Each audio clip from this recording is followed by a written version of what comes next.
The continent of courage is a world ruled by the strongest swordsmen and wizards. Right now, there's a huge war going on here because the Demon Queen has challenged all races. The Demon Queen's army is pretty powerful, and they're sweeping everything in their path. The cities of all races were destroyed one by one, and soon only the human race remained. But after the human race and Nejiang rebelled, the last line of defense completely collapsed. Humanity has been defeated. The Demon Queen Elizabeth is the strongest in history. She became the world's sole ruler. Back at the human capital, the king told Elizabeth not to celebrate just yet. The future is still on his side, and the legendary hero will defeat her once and for all. But then a guy came at him and kicked the king off his leg. Guy turned to Mr. Barrowy and asked if he could explain himself more clearly. The queen wasn't asking for his opinion now. Was that clear to him? It was the Prince of Humanity, Vis Malfoy. Barrowy said he was stupid, and Malfoy was a traitor to the human race. He'd wasted all that time training and raising him as a legendary hero. Malfoy changed half a body and told Barrowy what the hell he was talking about. If he misses his worthless father so much, he's going to send him to him now. Elizabeth immediately went down to them and ordered the guy to stop. She asked Baroya what he was saying, that the future was on his side. And would she be defeated? She called him a lowly man and ordered him to tell her everything in detail. The Demon Queen said he'd make him feel agony worse than death. Baroy said that the vision said that when the legendary hero drew the holy sword, it would be the end of the demon's reign. The sword is the same one that was stuck in the stone platform in the main hall. He'd never tell her, and he'd never betray the human race. Elizabeth took a closer look and saw the golden sword Excalibur standing next to her. She asked, would a brave hero pull out this sword and be able to challenge the king? She walked over to the sword and said it was interesting. She'll be waiting for him here. Elizabeth's reign has been years in the making, but nothing has changed except the people who serve. After 15 years on the city grounds, Goblin welcomed Mr. Pete and said that the quality of the magic oxen in his store today was very good, so let him come. Pete listened to him carefully, and replied that he would certainly stop by today. Under the Demon Queen's rule, all the old and unfair rules between the races were gotten rid of, and everyone could live together as equals. There were no more conflicts, and everyone could live and develop in peace. Soon, the continent of bravery entered a period of unprecedented prosperity. The alliance against legendary heroes showed up pretty quickly and was totally against the arrival of the so-called heroes.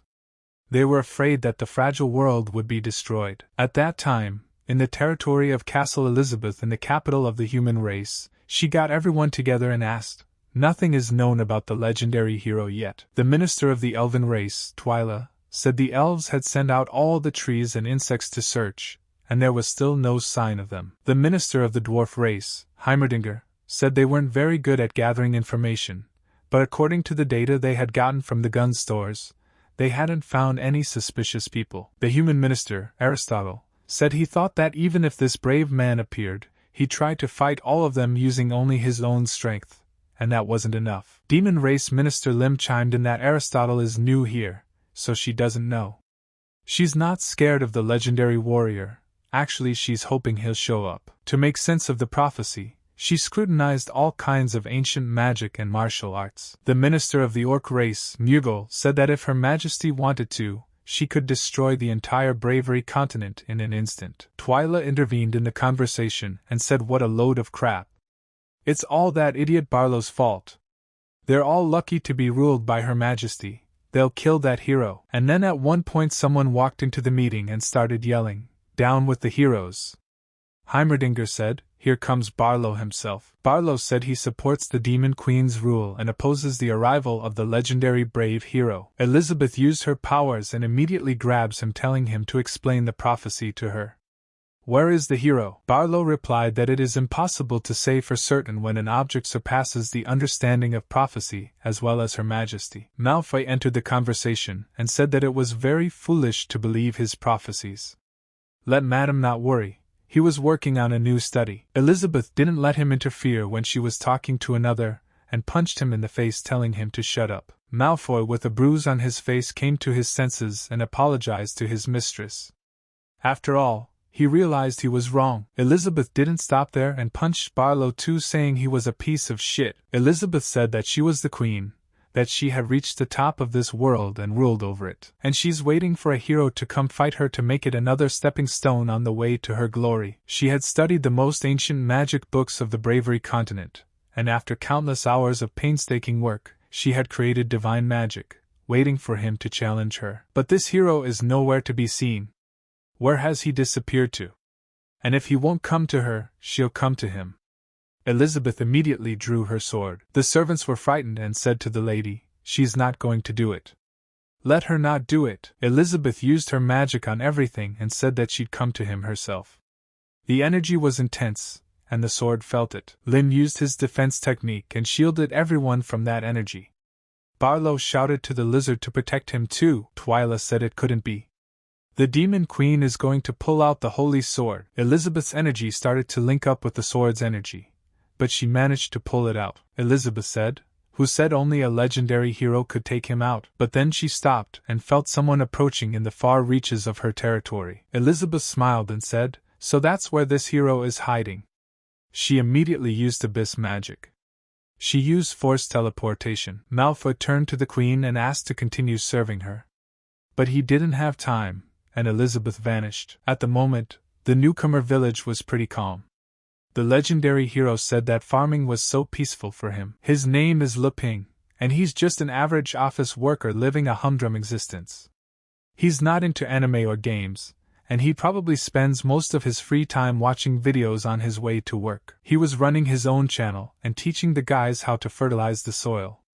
He also explained how to make loxaphin. Pin watched the video all the way through, and sometimes he was so excited that he wanted to live like that too. Then, out of the blue, he found himself in this new world. With the guidance of the newcomer system, he gradually learned survival skills here. He didn't know much about this world, but that didn't matter. Isn't this the life he dreamed of? He also feels like his body is much healthier now than when he was working in the office. The system greeted him and informed him that by finishing the training, he met all the requirements to leave the newcomer village. Pin was surprised and asked, "Isn't everything fine now? Why would he want to leave this place?" The system had warned him that after leaving the newcomer village, he'd meet a bunch of different people. He'd be able to learn all kinds of sword and magic skills to become a legendary hero and kill the Demon Queen. Pin told him he didn't want to kill any Demon Queens, and he wanted to be able to continue living here. The system told him no.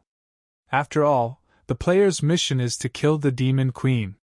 So, let's start his adventure. Pin said the system kept pushing him to leave the village and go on an adventure.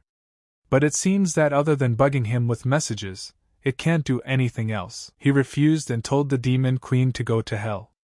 He just wants to live like this forever. There's a time barrier though, because there's a special time barrier. It's a security measure to keep outsiders from finding the village. His day is way longer than 24 hours, which lets him do what he loves. His work includes farming, hunting, crafting, and meditation. He doesn't know anything about swords and magic, but that doesn't matter. He doesn't go on adventures. He's been steadily building his dream farmhouse, leveling up and earning points for completing rookie tasks. But then, disaster struck, and one day the system just stopped working altogether. Ping was thrilled and said, "That's great. He's been working all day, and he's hungry as a wolf. It looks like he's running low on firewood, so he's gonna make some first." But then he stopped and said he forgot to take Shuang's axe from the forest when he went to chop wood in the morning. But then the weather changed, and the clouds turned different colors. Ping was surprised and immediately raised his head. Pin realized things weren't looking good, and that it must be Elizabeth. Elizabeth came down from the clouds and said she had finally found him, the legendary hero. Pin gets a shock and starts running, saying that out of the blue it's flying like a bucket. His clothes and dried fish are standing there. Elizabeth was confused. She didn't get what was going on or why the hero was running away. She watched him closely as he ran toward the house. Pin gathered his fish and sighed, saying that it was lucky he made it in time, otherwise his fish and sausages would have gone bad. But then Wankai, the mechanical house dog, came up to him. Pin told Wankai to stop, because it was about to pour, and let him run into the house. Pin looked up at Wankai and asked, "What's that in the sky?" Elizabeth said he was being obtuse. And how dare he talk to her like that? Pin apologized and said he just didn't see it. In his head, he was thinking, who just showed up here? Isn't the newcomer village supposed to be completely safe? Elizabeth told the guy they'd check it out first. Pin raised his hands in fright at the discarded fish and asked what she was talking about. Pin felt in the moment that it was getting harder for him to look at her. Elizabeth used teleportation and gave him the sword in his hands. Pin, seeing the sword, got scared and started waving it around, saying it flew right into his hands. Pin asked the lady what is going on. Elizabeth said that the recognition of Saint MC cannot be wrong. His susceptibility to magic is so low that even ordinary soldiers outnumber him. Can he hide his true power? Elizabeth introduced herself and said she was the strongest demon queen in history, and tonight she would destroy him. Pin was surprised and wondered, the demon queen? Why is she here? It's not like he left this place. The dog started barking and wouldn't stop. Pin got angry and told him to stop provoking him. Elizabeth didn't stop and used an abyssal slaying magic attack. Pin remembered that here was a girl. Just like the system said, the hero's encounter with the demon queen was inevitable. Even if he never leaves the newcomer village. Pin threw away his sword and said that there was nothing more to talk about here then, and immediately headed for the houses. He realized that he was only a nub so far, but here was the final boss already knocking on his door. So other than embracing his freedom, what else could he do? Standing in front of the door, he thought, he didn't regret anything. He was able to have a happy time here. At least let him turn into nothing with this house. Pin didn't bother to stop and walked into the house. Elizabeth wondered what this guy wanted to say with that smile. Pin hid behind the door and told her to show him everything she could do. As Elizabeth saw it, Elizabeth got angry and said it was unbelievable. She pointed the attack scales at the house and yelled at it to die. Big rocks were headed for the house. But the doggy turned out to be anything but simple and started figuring things out. And then the system told the dog that the calculation was complete. Slowly it began to evolve and turned into one complete weapon. And it went into combat mode. She didn't wait and fired several missiles directly at these rocks, which caused a large explosion. Elizabeth started laughing and said that, as expected, the legendary hero dares to look down on her. And it looks like it relies on a high-level magical device with consciousness? However, they are no match for her. She used all her powers, and released more energy cloud from the sky, which was apocalypse magic. Elizabeth said she was no longer interested in checking up on him further. It's time to get it over with. She immediately applied a ground remodeling attack.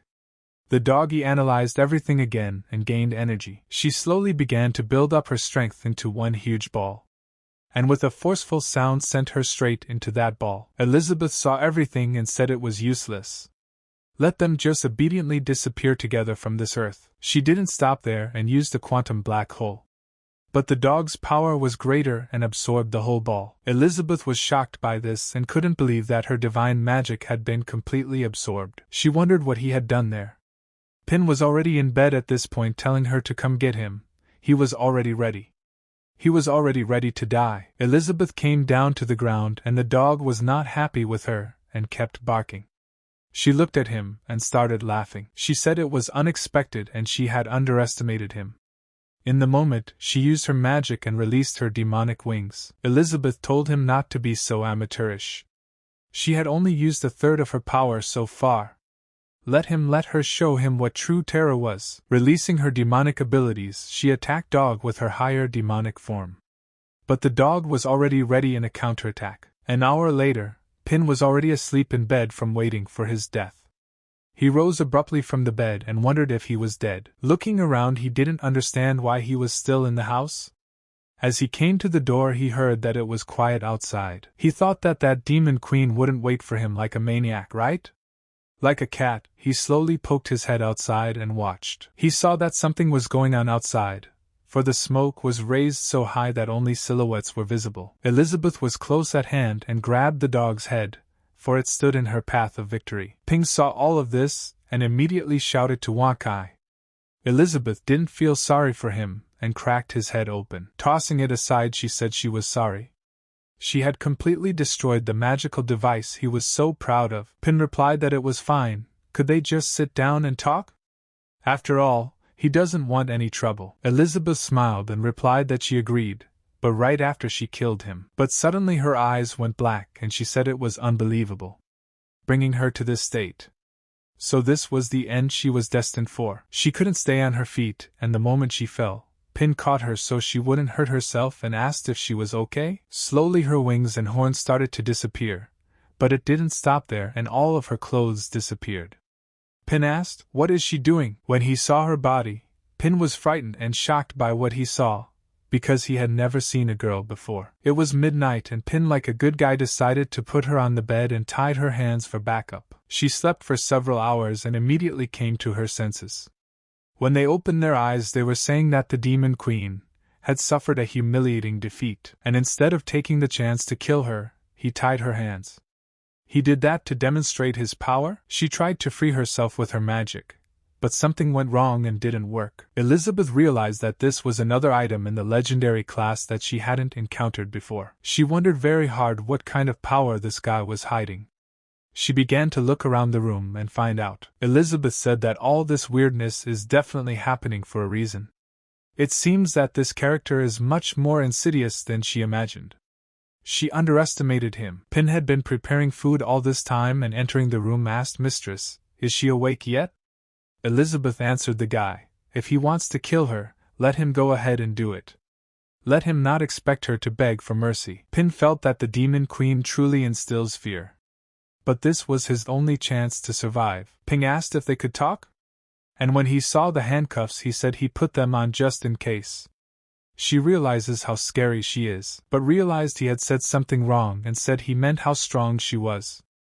Elizabeth was surprised and was silent the whole time. Pin relents and says he thinks there was a misunderstanding. He takes off the handcuffs and they talk. Elizabeth realized everything and saw everything differently. Pin was apologizing in her head and saying that she had misunderstood everything from the beginning. Did she really think she was strong enough to defy him? Out of the question. If she wished to live, she would have to use all of his pleas. Elizabeth asked the guy if he was threatening the Demon Queen.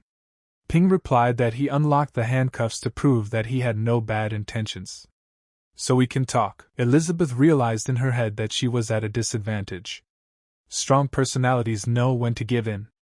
She would bitch at him for now, but later he would regret acting so arrogantly. Ping says they should rest first then. He's sure she's wondering why he didn't kill the Demon Queen while she was unconscious. In this world of swords and magic, it is absolutely natural for her, as a Demon Queen, to possess a resurrection skill. Killing chickens and fish for soup is one thing, but he could never kill a human being. The Demon Queen, however, you don't necessarily have to resort to killing or fighting to resolve the conflict between the hero and the queen. If he can kill her, which is not a threat, and can be a friend to her, he will live happily ever after. After saying that, Pin started laughing loudly and Elizabeth thought he was mocking her. The guy took his dog and said he's turned into a pile of garbage. And he felt so sorry for him. Elizabeth was surprised at his words and asked what this thing was his strongest magical device. Ping wondered what other magical device. He made it out of boredom while he lived here. He replied to the mistress that you could say that it was created by him. Elizabeth thought that he was too careless this time. Since his release, she could secretly use the magic of the abyss to recover in the blink of an eye. Losing the most powerful magical device was like losing your right arm. The scales have tipped in her favor. The girl stood up and said she apologized for breaking his thing. Pin replied that it's no big deal. The memory card was still intact. Elizabeth thought it was the perfect moment to get rid of him. She slowly approached him from behind and used apocalypse magic. Pin was saying at this point that it couldn't be repaired, but then he opened the closet and said he had prepared, so no need to worry about it. Elizabeth was surprised and asked what he said. Pin slowly placed the card on the other dog and it turned on. Pin said it's more fun with a companion, but sometimes he doesn't listen, so he usually only includes one. Elizabeth began to see them in front of her in a different form, ready to kill her. She sat down on the bed and said it was impossible, but her receptors smelled an odor, and she asked what it smelled like. Pin replied that she had passed out, so he made some food to keep her warm. Ping said it was just ordinary dumplings and ordinary porridge. Elizabeth said that only weak people need food. She has reached a higher state and doesn't need such things. She looked at this food like a living person and slowly swallowed her saliva, for she was very hungry. Pin realized that any conflict can be solved with delicious food. He said he made everything from vegetables and grains he grew himself, all natural. Let her try it. Elizabeth slowly picked up her fork and took a bite of one dumpling. She was shocked at the taste. Pin thought that although he was confident in his culinary abilities, would the Demon Queen appreciate the food from the novice village? She couldn't stop and ate the whole plate. She felt that with each bite, the meat revealed its natural flavor. She also senses a high concentration of magical energy. There really is such a delicacy in this world, but it's so delicious that she, the Demon Queen, can't bring herself to swallow the last bite. But her expression changed from the last dumpling and started yelling that it was very spicy. She asked the guy what did he put in there. Pin replied that it was a little chili. Couldn't the Demon Queen tolerate spicy things? Elizabeth thought she knew he was up to something. This villain had imprisoned her here just to do experiments. Pin told Mistress to try rice porridge with century eggs and lean meat reduces burning and neutralizes the spiciness. Elizabeth laughed and thought the guy was poisoning her first and then giving her the antidote. He's just playing with her. It can't be helped. This strange feeling is too unpleasant. And then Mistress couldn't help herself and began to eat. She tasted the porridge and was over the moon. In her heart, she knew it was bliss. The quest for world domination. The struggle between the Demon Queen and the hero, none of that bothered her anymore. Letting go of everything, living carefree, and it was through this that he discovered how insignificant she was. She was able to go to the next level. It was amazing, thanks to the food, she was transported to a completely different world. Under the influence of the two stimulants, her strength increased. Elizabeth told the guy to stop pretending. What does he really want? Pin asked. What is she talking about? He just wants to find out how a demon queen and a hero can coexist. And then she realized that finally the guy had revealed his true intentions. And the ping in her eyes said that she was the only one in the world who is suited to his research. Let her help him make her stronger, and then let her slay him. Pin asked her, is that acceptable? He would continue to cook a delicious meal for him. Elizabeth realized that the knight might be killed, but not disgraced. She is a demon queen. Pin said that if she wants to get stronger, he will help her. He also looks forward to the moment when she can defeat him. Elizabeth rebuffed him and told him to forget. Pin asked in surprise, forget? Does she still wish to kill him? The girl climbed on the bed and told the guy to heed her. She will accept his terms, but let him know, she is not doing this out of fear, but to increase her strength. Pin was surprised and thought, what fear? What does he have to be afraid of? She's a demon queen, which is something that she already has immense power. She can do whatever she wants. Elizabeth said that besides, let him not think that she would bow her head and obey him as long as she lived here. She cannot drop her dignity, otherwise, even if she had to sacrifice everything, she would wipe him off the face of the earth. Ping replied that he understood and offered to try to get along. Elizabeth said if he's going to do research, let him not be shy and approach. And if there is anything delicious left, she wants it all. Pin was surprised at her words and replied that he understood. And at that time the sword stood outside. After a year, Pin started using the sword to chop wood. He wondered what he should do. After all, the situation had gotten more complicated. Ever since the Demon Queen invaded here and destroyed the barrier protecting the newcomer's village, time here had quickly synchronized with that of the outside world. But that is not the problem. The village has lost its protective function and has become completely open to wild inhabitants. And the monsters that appeared next to him didn't seem so easy. But he didn't stop and continued to use the sword as a tool. But because of the Demon Queen's presence, they don't dare to approach. Does that mean that only she will leave the village? But then Elizabeth yelled to Pina that it was lunchtime. And why isn't anything ready yet? Pin replied that he was on his way. Pin knew in his head that he needed Mistress protection. At this time, Elizabeth sat on the couch and ate all day long. In a year she grew a belly with 20 kilograms of fat. The girl said she was tired of watching the same thing. Can't he get something new in the system? Pin replied that the system was long gone.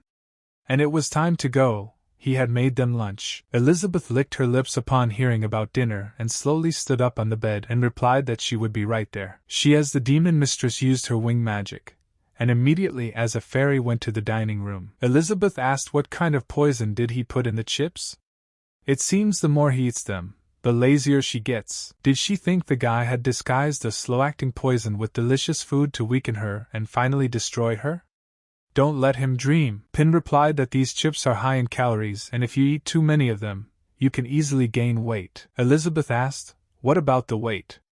She grabbed her stomach and used her abyss magic, and in the moment used the negative attribute transformation, and became the same as she was. Elizabeth apologized and said that all the fat stored in her body had been converted into magical power. Pin found this astonishing and didn't think that magic could be used that way either. Elizabeth smiled and told the guy that another one of his tricks had been foiled. How was he feeling? Disappointed, I guess? Pin replied that she was right, but it was time to eat. Elizabeth drooled and said that she really liked today's lunch too. It's time to get started. Pin was surprised at her hunger, and told her to take her time, let her eat more slowly. Ping said that if that wasn't enough, he could make more. It wouldn't affect her in any way. The guy was already feeling like he'd been living with the Demon Queen for a bunch of years. Elizabeth wondered what the guy was saying. In front of her eyes, she saw Pin saying that she was still too weak, let it corrode before he killed her. The guy got up from the table and said he would bring dessert.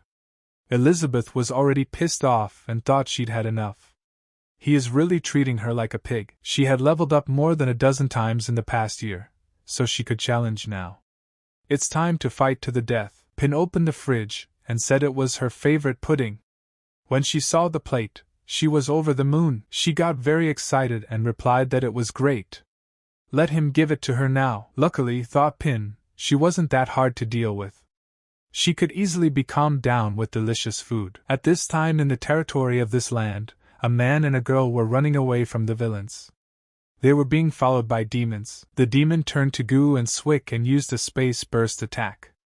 After catching up with the guys, he opened the second phase of the attack, the claw trap. The man turned to the girl named Ilif and said that he would detain them and let her run to the city, for she would be safe there. Ilif cried and replied that she couldn't leave him. The man said that he had promised her mother that he would protect her no matter what, but the demons were already on the offensive, and used a ghost flame attack. It was something huge like the planet Earth. Seeing this, man said to end it quickly with the strongest technique. He didn't stop and used a hero punch attack. Throwing warm energy at the demons, he hit one of them. The chief demon was surprised to see that Goo was dead. He used his techniques and merged into Goo as one. Ilif also stayed to fight, and used her bow to say that there was no way she would leave her father behind. She fired a nature arrow at the demon from a distance of a few meters. But the demon used Goo and reflected those arrows. The man told the demons that they couldn't handle the apostles of the Dark Guild. And he doesn't know how long he can hold out. Let Ilif run. The demon didn't stop there, and reborn into a monster, he attacked the man with an attack. The demons were a higher level than this man, and against his attack they managed and made their own. Ilif was distressed, for her father had been wounded. The man saw her face and told her not to worry about him, and to leave. The demons didn't stop there, and merged another brother into one, and became even more powerful than before. Ilif told the demons that she would go with them, let them release her father. She would listen to them completely. Hearing such words, the demons were furious, and used their weapons, from which Ilif thought she would die. But suddenly the dust rose in the moment, and Ilif sheltered her father from the shards of rock. When she opened her eyes wide, she saw that Mamong leader had come to their aid, and defeated the demons. But he was not alone. The immortal Toad came with him, and told his brother that the danger was over. And what should they do with this harmless people? But then Wonkai came out and replied that he would not harm them. He would take them to the master, and let him decide what to do with them. Elif suddenly came to her senses and started screaming with fright. Where are the monsters? Looking around, she thought, what was this place? And where is her father? And then she remembered that he was seriously injured. And if he didn't get treatment in time, she immediately threw off her covers and ran away screaming that she had to save her father, let him hold on. Going outside, she was greatly surprised, for her father was safe and sound and showing off his body to the guys. Ping was telling his uncle that he must have practiced for a long time to look like this, right? The man replied that for a warrior, training is the foundation of the basics. Ping heard this and asked, is there really a warrior class in this world? The dogs were cheering and running around Pin. Elizabeth couldn't stand the sound and punched one of them. The girl asked, who told him to drag the rabble here, you stupid dog? But the dog didn't answer anything and started whining. Pin slowly touched the man's arm and was surprised to say that he had muscles. The man said that since Mr. Pin liked them, he wouldn't hide them either. The man didn't stop there and applied his flaming soul warrior technique 100%. Seeing such a thing, the Pin was greatly surprised and greatly pleased. While the man was posing the whole time, Elif asked her father what he was doing. The man was surprised to see his daughter, and said that she had finally woken up, and told the girl that her father was trying to please their savior. Elizabeth immediately stepped into the conversation, and said that since she was awake, let them get the hell out of here. Elizabeth stepped on the girl with her breasts, and said she was warning them. After all, she had come here first. Pin entered the dialogue and said that they rarely had guests. It was better to go into the house and talk there. The fellow set the table and apologized to his guests, and said that there was nothing in this village he could offer them. It's barley hour, which he made himself, and asked them with great pleasure to try it. Elif asked her father, was this the magic potion he was talking about? The one that would cure him once he drank it? Pin smiled and replied that she was exaggerating. He had just given them cold well water. Elizabeth was drinking her lemonade at this time, wondering if the dog had brought these weak horses here. But what kind of experiment was he planning to do? The man said that although he had fainted then, he vaguely remembered it. At that time Ping was working outside and saw the dog bring them to him. The guy saw that they were both wounded and gave them water, from which the man then began to attack with yellow flames from his eyes. The man said that if it wasn't for Mr. Pin's help, he fears he would never have seen his daughter again. Elif asked what such a precious drink they were, and could they really drink it? Pin cheered and said that they were so nice to talk to. The boys thanked him and started drinking tea. When they took their first sips of tea, they were very surprised and could not believe it. Their energy was at an all-time high from this tea. They shone like stars shine at night in the sky, and rejoiced in the moments. The guys were able to move to a new level. The man turned to his daughter and told her that their magic level had increased. Elif replied that it was like that. Even her mother's elven blood had awakened, and her ears pointed up. They both said that after seeing another world like that, nothing else mattered. Pin told them to let him pour them some more. The man refused and said it was enough. The man thought, who is Mr. Ping like? They are insignificant people, unable to endure this kind of upheaval. Pin realized that he had served the appetizer drinks, but Elizabeth had taken them away.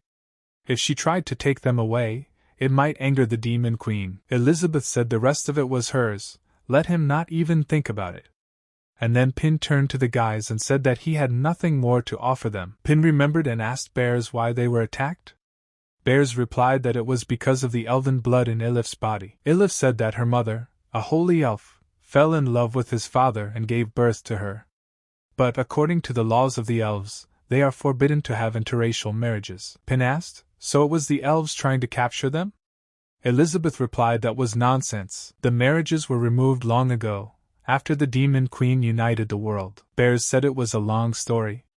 After Elif's mother was forced to return to the holy land of the elves, he took his daughter and hid. Pin understood and said that it turns out the elves found out about their existence, and sent humans to capture them. Bears replied that due to her wife's sacrifice in returning to the elf tribe, they had decided to spare them.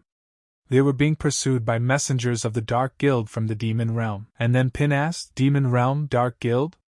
Is it possible?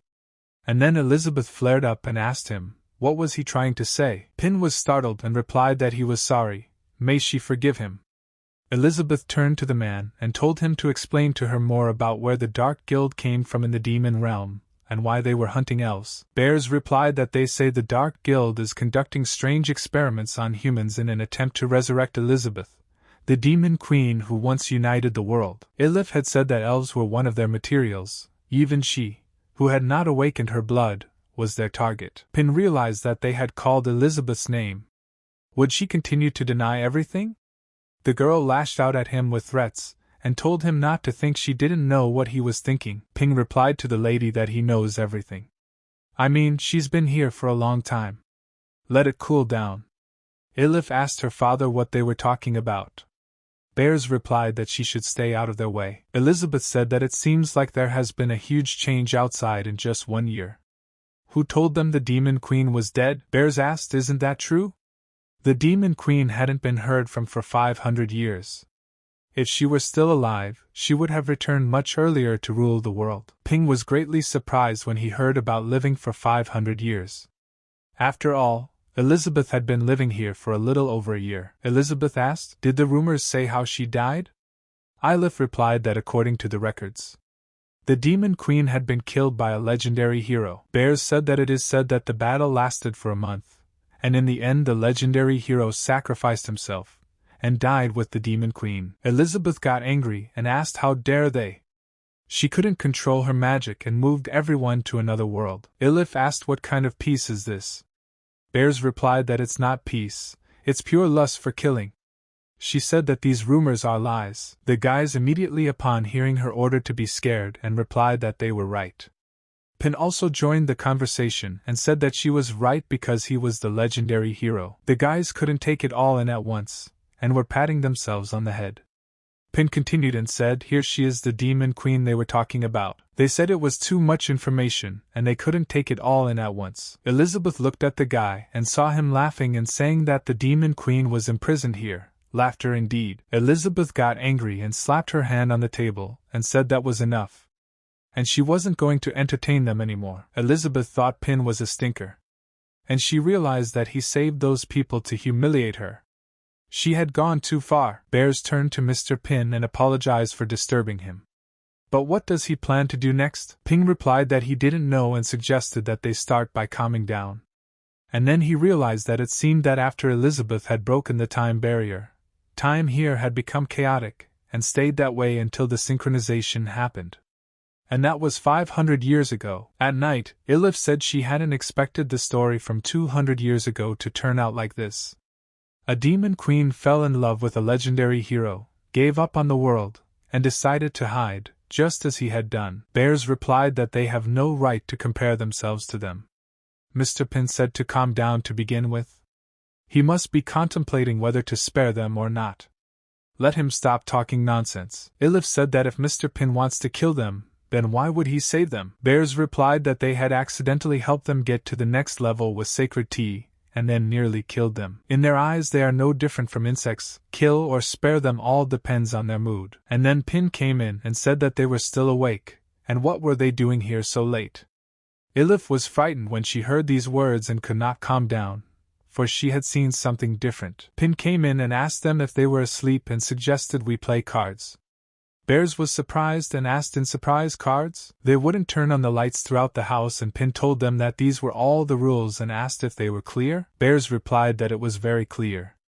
Ilif thought that, just as her father had said, Mr. Pin had put them to the test to decide whether to kill them or not. Mr. Pin said that he would then deal them the cards. Ilif asked Mr. Pin what the name of the game was, for she felt an ominous aura emanating from the cards. Pin was surprised and replied that she caught him off guard. He understood the title landlord, and thought the people of this world wouldn't understand. Pin came up with an idea and said they would call it the battle with the dragon. The boys were frightened by such words. Elizabeth heard all of this with her ear and used high-level magical concealment. She watched the game and thought, what the hell does he want to do? Ping said. They were like brave two heroes. They should team up and defeat the dragon. They would decide who would be the hero, and who would be the dragon, using cards. Bears thought he was definitely testing them. They see the guy differently, and they've heard from Pin's lips that he'll deal them cards, and let them think long and hard before they make a choice. Pin smiled and said he would look at his cards and let them look at theirs too. Bears said to Ilif that she should not hesitate, let her take the cards. Ilif immediately felt something strange when she touched them. In a moment, they were in another world. Ilif said it wasn't good, all her magical power drained just because she took the cards. And then she realized something and apologized to her father. Bears replied that it was all right, let her rely on him. Pin looked at his cards and stuck out his tongue and asked, who wants to be a dragon? He realized that although he didn't have many strong cards, it was still a good set. It has both big cards and small cards, not bad, in a word, worth a try. The boys declined the offer. Pin thought at that moment, if he got another 4 and 2 aces, victory would be in his pocket. Pin asked, are they sure they don't want to? Then he wouldn't be ceremonious. Immediately, he pulled one card towards him. He threw the card on the table at the moment, and was very upset, for he had lost. Ilif saw that Mr. Pin was upset about their game. Pin says he's making a move now, so he puts down an 8. And the next move is up to Bears. Bears thought that if they passed this test, Mr. Pin would spare them. They can't give up. As he picked up one card, Bears realized that he would have to pay for each move with a portion of their life force. But he still didn't stop and put the jack on the table. Ilif saw her father's hand and turned to him. But Bears replied that he was fine. Let her leave it to him. Ilif was startled and said she was skipping. Pin saw that in addition to a pair of jokers, he had a straight from 7 to queen, 3 4s, a pair of 5s. That leaves a 10 and a jack. Should he break the pair? If he does, they'll play a deuce and he'll be at a disadvantage. He totally weighed everything and said he was missing out too. And then Bears was surprised and asked, "What?" He asked the guy if he really wasn't going to walk. Pin thought for a moment, and answered that he wasn't. Bears understood that Mr. Pin was forcing him to keep playing to absorb his life force. In that case, he should get rid of all his cards as soon as possible. Bears said that according to the rules, this combination of cards is called a flying dragon. After such words, Bears got even worse, and he repeated to himself that he must endure. After all, the price was a leg. The more cards he played, the greater the cost. In addition to that, a dragon appeared above them, which was to devour them to the last.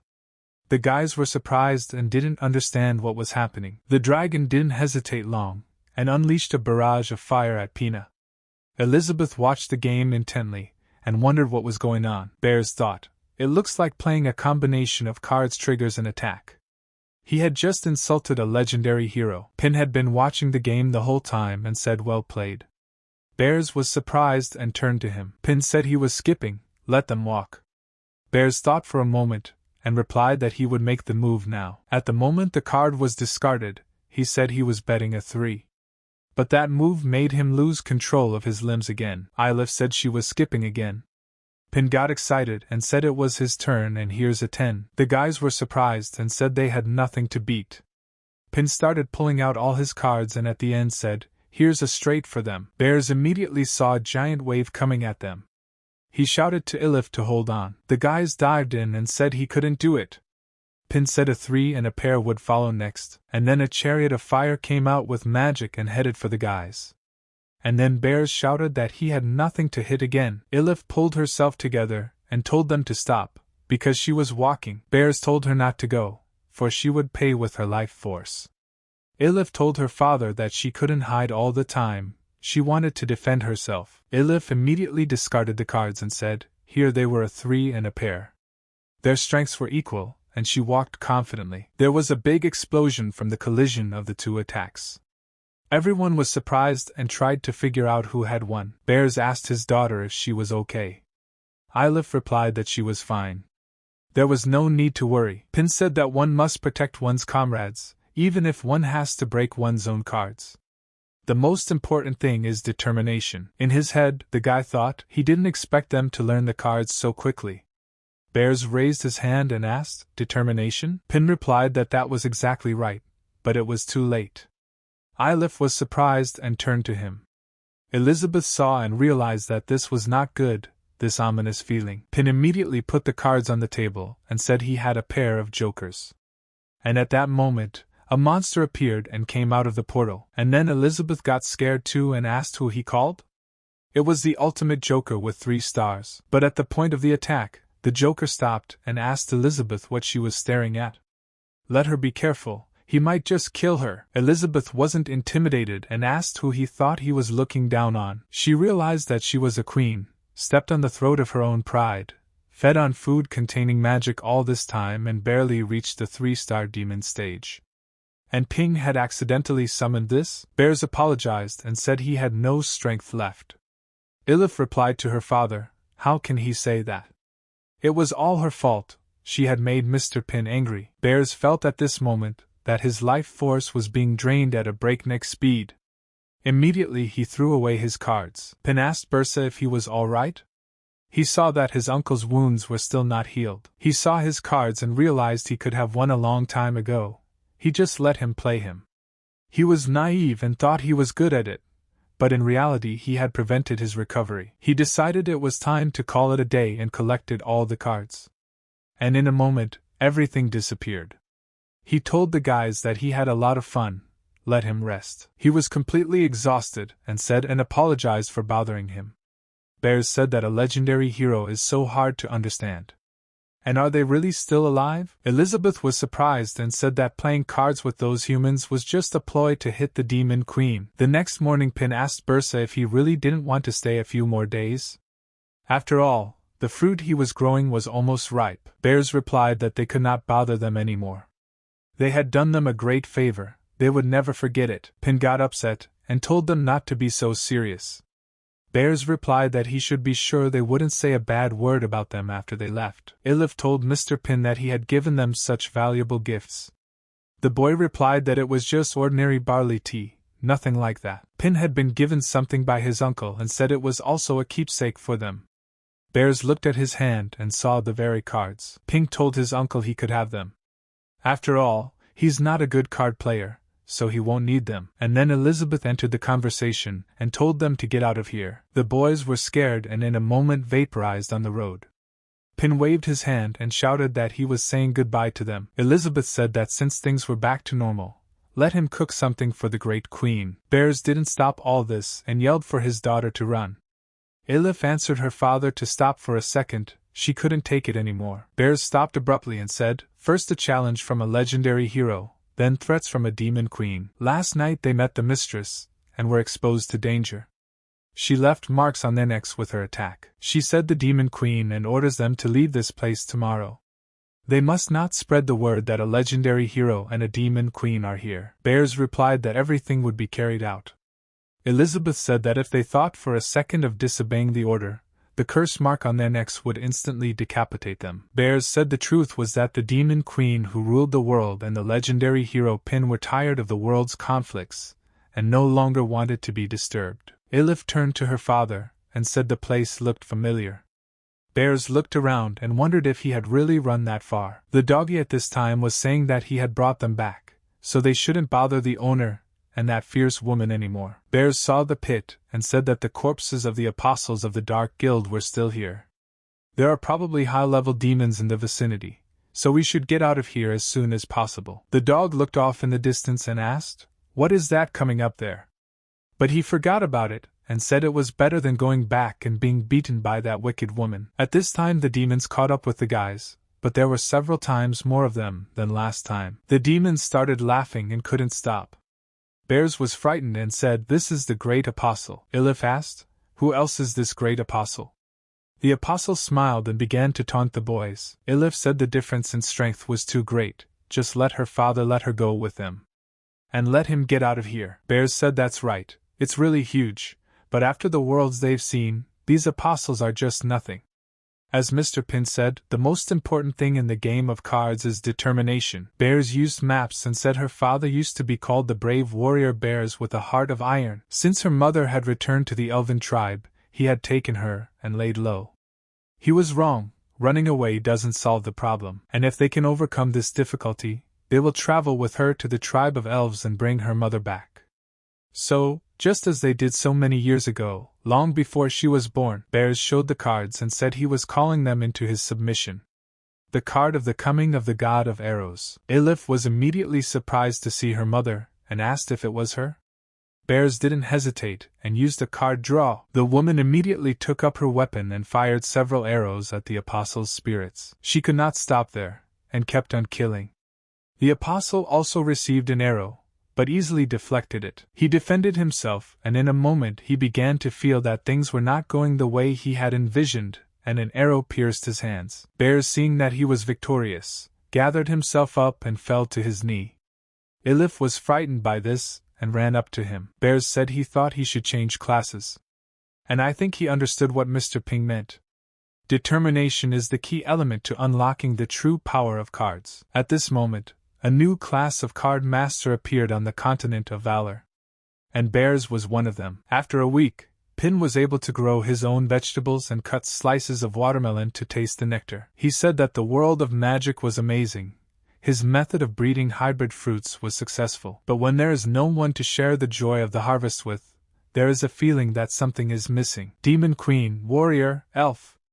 He originally thought that just farming would be enough for him, but after coming into contact with the outside world, he wanted to see more. That's the nature of people, sometimes they change their minds. But he's so weak, so he'd better forget about it. But out of the house, Elizabeth came out on the bench and said that Pin looked upset. What was he thinking about? Ping replied that he wished to go to the outside world, but he was too weak. Let her ignore it, Elizabeth asked, finally deciding to leave this place. Well, maybe they'll take a trip together. She realized that the outside world was not comparable to his, but he was acting too arrogant. Ping was surprised and asked, "Really?" He thought and rejoiced that it was different when he was under the protection of the Demon Queen. Elizabeth told him to stop talking and get changed. Pin abruptly ran and quickly changed his clothes. The girl saw him and said that his cooking and sewing skills were impressive. Pin smiled and replied, which was natural since it was what he did best. The dog immediately started barking and opened a portal for them. Elizabeth told them to go, for there they could get to the nearest town. Pin got excited and replied that it was so convenient, but on the way to the portal, Pin stopped her and said he had a couple questions. Ping said that after they come out of the portal. First of all, she wouldn't leave him alone, right? Secondly, will she be able to keep her emotions under control? At this time Elizabeth saw things differently, and took it all in a different conversational resolve. Ping said that even after their journey in the outside world, would she go back with him? He realized that now that the barrier of the newcomer village had been destroyed, without the Demon Queen's protection, he would become fodder for monsters in no time. Elizabeth said she could handle it. The outside world wouldn't matter to her until she crushed him, the evil hero. Pin was surprised and asked her if it was true. Elizabeth said that the guy should agree to fulfill his request. Pin asked what other request? Elizabeth replied that when they returned she wished him to make pudding out of a pile of fruit. Pin asked her in surprise, pudding? Elizabeth replied that was right. Is that a problem for him? Pin got excited and replied that of course not. It was time to hit the road now. They left, but they forgot that they also had a dog and he was left alone. Walking through the portal, Pin saw a strong light that affected his eyes. But he was happy to see the world. The city of Boster in the neutral territory was idyllic. All people and creatures were friends with each other. Pin was over the moon and said this place is incredible. It's like another world. He turned to Elizabeth and told him to look over there. There's an outfit store, and that's where they sell the ingredients. But isn't that just regular pork? He didn't know where to stop and was running in different directions. Elizabeth said it's been 500 years and the changes don't seem significant. Pin was saying that it wasn't as bad as Uncle Bear's was telling. Mistress just walked around with him at this time and listened to him. Elizabeth told the guy that it was because she had laid a solid foundation during her reign. Let him, and she would tell him. There were constant conflicts then, and the situation was dire. She used her power to suppress all those in conflict, and set up a set of rules according to which everyone was equal. So the one who really saved the world was her, not him, the so-called legendary hero. But all this time Pin was no longer listening to her, and was running down the road. Elizabeth was surprised and said she couldn't believe it. He didn't care about her past accomplishments. Pin saw the toys and said they were so well sewn, the stitches neat.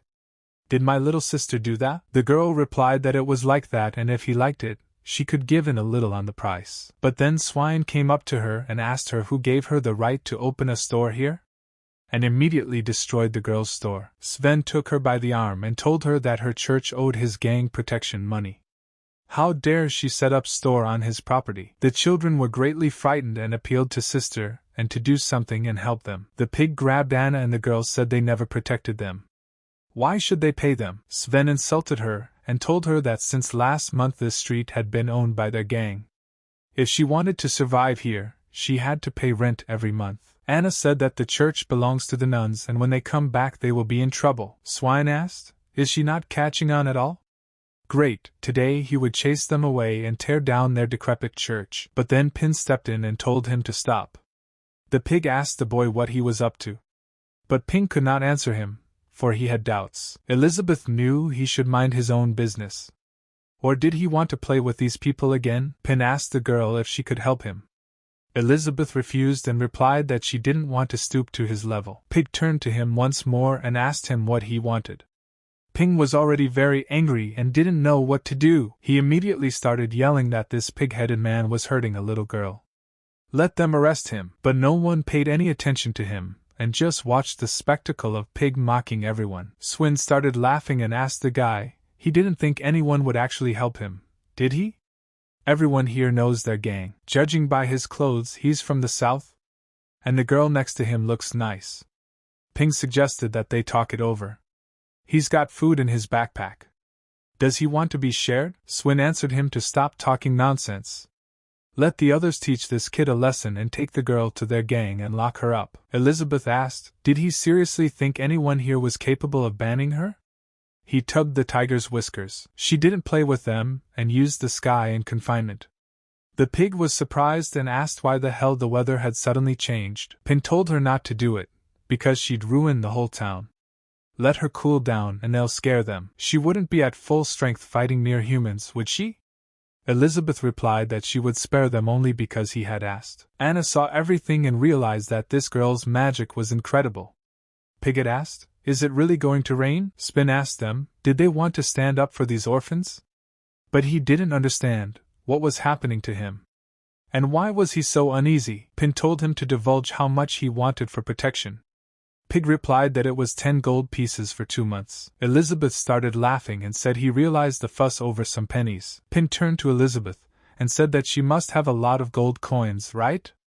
The girl replied that she had so many that she couldn't count them. Pin asked if she could lend him some. He would sell his vegetables and return it a little later. Elizabeth said what a fool. He wants to use her food to trade for these trinkets? Besides, she hadn't taken them with her when she walked in on him. Pig had asked, so they had money? Pin replied that he didn't have any gold coins. Can he pay what the farmers produce? The pig got angry and asked the guy if he was playing with him. He's had enough. But then someone threw a bag of coins in his face. The pig asked, who the hell is he? But then he saw that there was a bag of coins in front of him, and he could not say a word further. A guy named Shaji said stop bullying his friend. They got the money. Now let them get out of here. The swine started laughing and said that it seems that Thunder Shaji of the Holy Sword Guild is in front of him. Let it be as he says. He said they were leaving, but he wouldn't get off that easy next time. Anna thanked Terry's immediately. Pin thanked him too and said he had some fruit. Let him take it in honor of kindness. Terry's laughed and replied not to worry them. It was just business as usual for him. But if they didn't mind, he'd like them to help him with something. Anna asked how she could help him. Terry's replied to have them talk elsewhere. If things worked out, he thought, it would also solve their money problems. Elizabeth said they were not interested and ordered Pin to go. Pin responded by telling them not to go. He did, after all, help better listen to him. A child asked Anna if she was going too. Anna said yes and sent the children to church saying she would be back soon. Terry's called them into the pub and told them that once they were in, let them stay close to him. Once inside, people were telling Elizabeth that there was some trash hanging around with him. Would he like to join them? Elizabeth used her gaze and asked what he said there.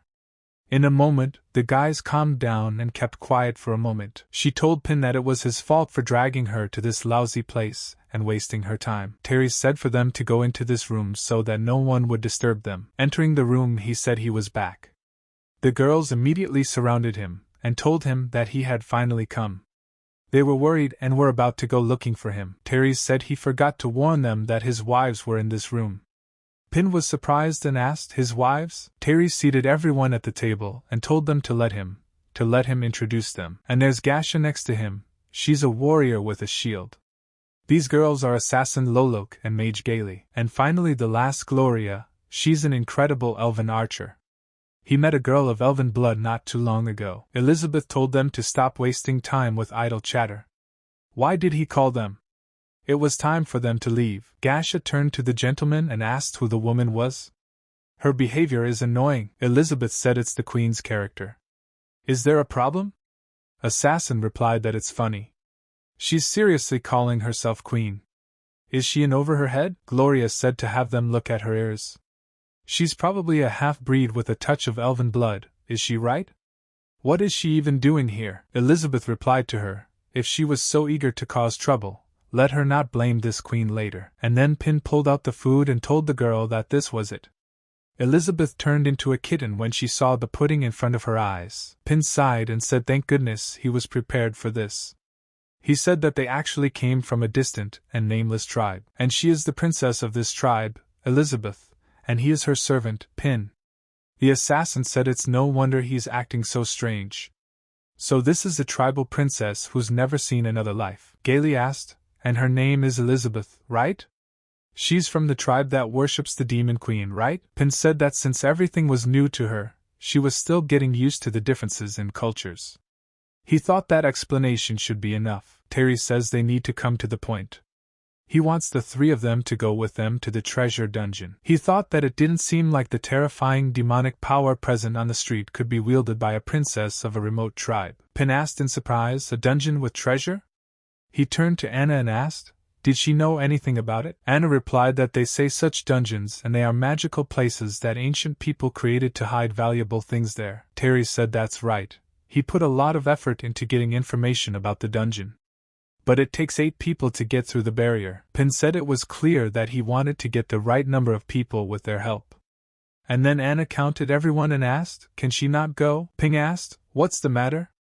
It seems that these dungeons are valuable. Shouldn't she be happy to go there? Anna told Pin that he might not know, but they're very complicated, and she's just an average 4-star mage. She's gonna die in there. Pin was surprised and asked, is that so? Actually, he wasn't really familiar with magic power levels. Terry's told him not to worry. They only need to recruit the necessary number of men.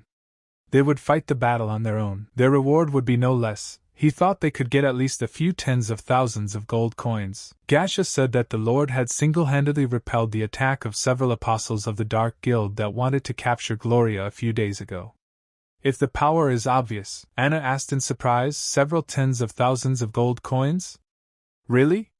Then the money problem in the church would be solved. Pin turned to Elizabeth and told them to help them, okay? Elizabeth replied that he had already made up his mind. Let him not disturb this queen who is enjoying a great pudding. And at that moment, Gaily pulled out an orb and set it on the table. Ping asked in surprise, a crystal ball? Terry's replied that it was a crystal ball to measure Gaily magic. They just needed to place their hand on it, and it would determine their level of magical power. Pin said it's awesome. But what does 8769 mean? Anna replied that this orb can measure magical power in numbers. 8769 must be the level of Deha demon. Terry said that he has the level of a 4-star demon spirit. His wives are 4 or 5-star archmages. Since they are going to cooperate, they should get to know each other better. Anna thought for a long time about whether to put her hand on the ball and in a moment decided and bet. Gaily was surprised and asked what, only 300? She had more when she first changed classes. Anna said she was sorry. She can't increase the level of her magic power. Pin started laughing and told them to let him try it too. Even though he hadn't studied magic all these years, but his potential power as a legendary hero shouldn't be low. Pin had confidence himself and confidently put his hand on the ball. And then they saw nothing and the ball showed nothing. Terry's asked surprised, 0? Even masters of the arts don't have that.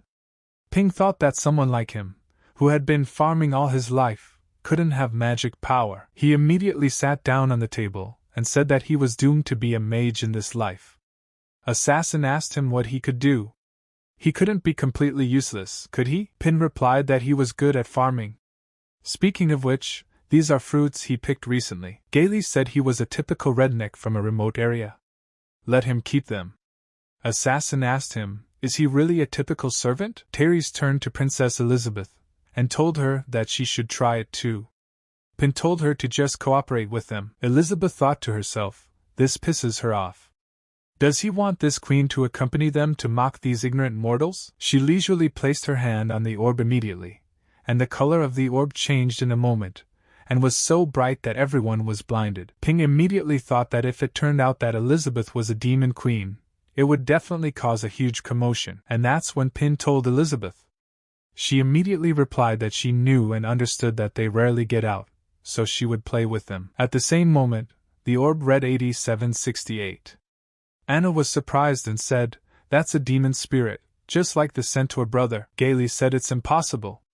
Is this woman also a 4-star demon spirit? Terry said it's amazing, they are truly worthy of being a princess of the tribe. If they join them, their chances of getting their hands on the treasure will greatly increase several times over. Anna asked him how would they get to the treasure. Ping thought it was the first time he had gone to the outside world and immediately encountered something like this. Need to find out more. Terry's turned to Gaily. She immediately took his hint and used the creation of a teleportation scroll. The energy swept across the room and in a moment a seal appeared, which transported them to another world. Pin was surprised and said it was teleportation magic. It's just unbelievable. Anna said she felt dizzy. Elizabeth realized what it was. But then Terry said they wouldn't waste time and would go to the dungeon. Elizabeth said she didn't want to go there and asked Peanut that they go home. Gasha turned to her and asked what was she doing? Had she dragged herself here and decided to change her mind at the last minute? Gaily asked her, does she have any idea how much crystal and magical power goes into creating a teleportation scroll? Gloria got mad too and said that if she didn't go with them, let her not even think she could get out of here that easily. Elizabeth asked, and who is going to stop her? Pin immediately entered the dialogue and told them not to fight and just listen to him. Pin put his hands together and told Elizabeth that such a chance doesn't come along very often. Let him take a look. Anna asked Princess Elizabeth, did she notice? Inside the cave is a magical power similar to hers. Pin asked, is magic similar to Elizabeth's power? What does she mean? And then Terry's pushed the guy and said he apologized. Let them trust him. Whatever danger they face inside, he will protect them. Let Elizabeth go with him. Elizabeth walked beside him and told Pin that she would go with him since they rarely got out. She took matters into her own hands and headed there first. Terry's was pretty pissed off, but he knew he shouldn't mess it up. As they entered the cave, they saw something strange and beautiful. Ping asked, did the barrier come down again? Can't they leave the way they came?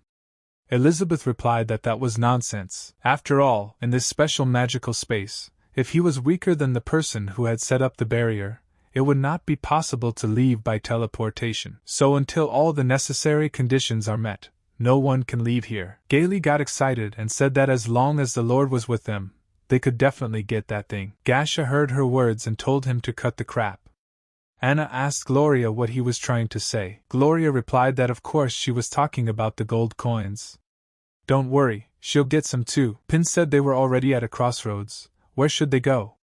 He realized that Elizabeth was with them anyway, so there shouldn't be any problems. The game was officially starting. Assassin asked the Lord if they should split up.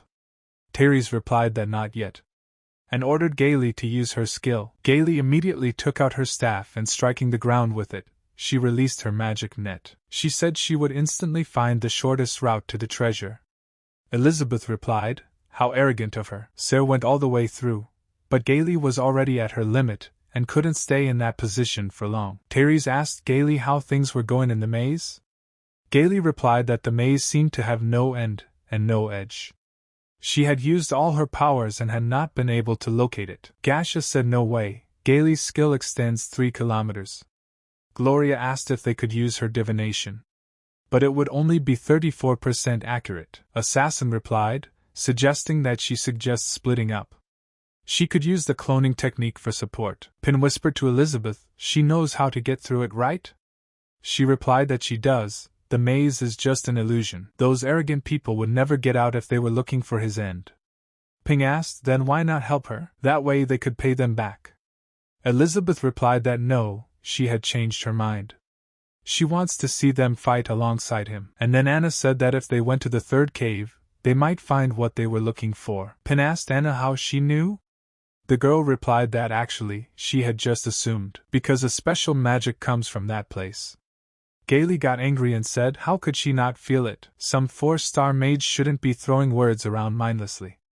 And then Anna asked her to apologize. Gaily said that although she couldn't find the end of the maze, according to her research, the last cave has the least monsters, and they should go this way. Terry's asked the others what they thought.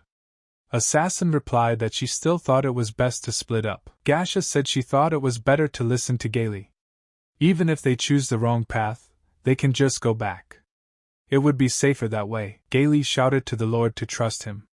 Terry said then they would go to the last cave together. Anna immediately shouted that no. They could go anywhere but the last one.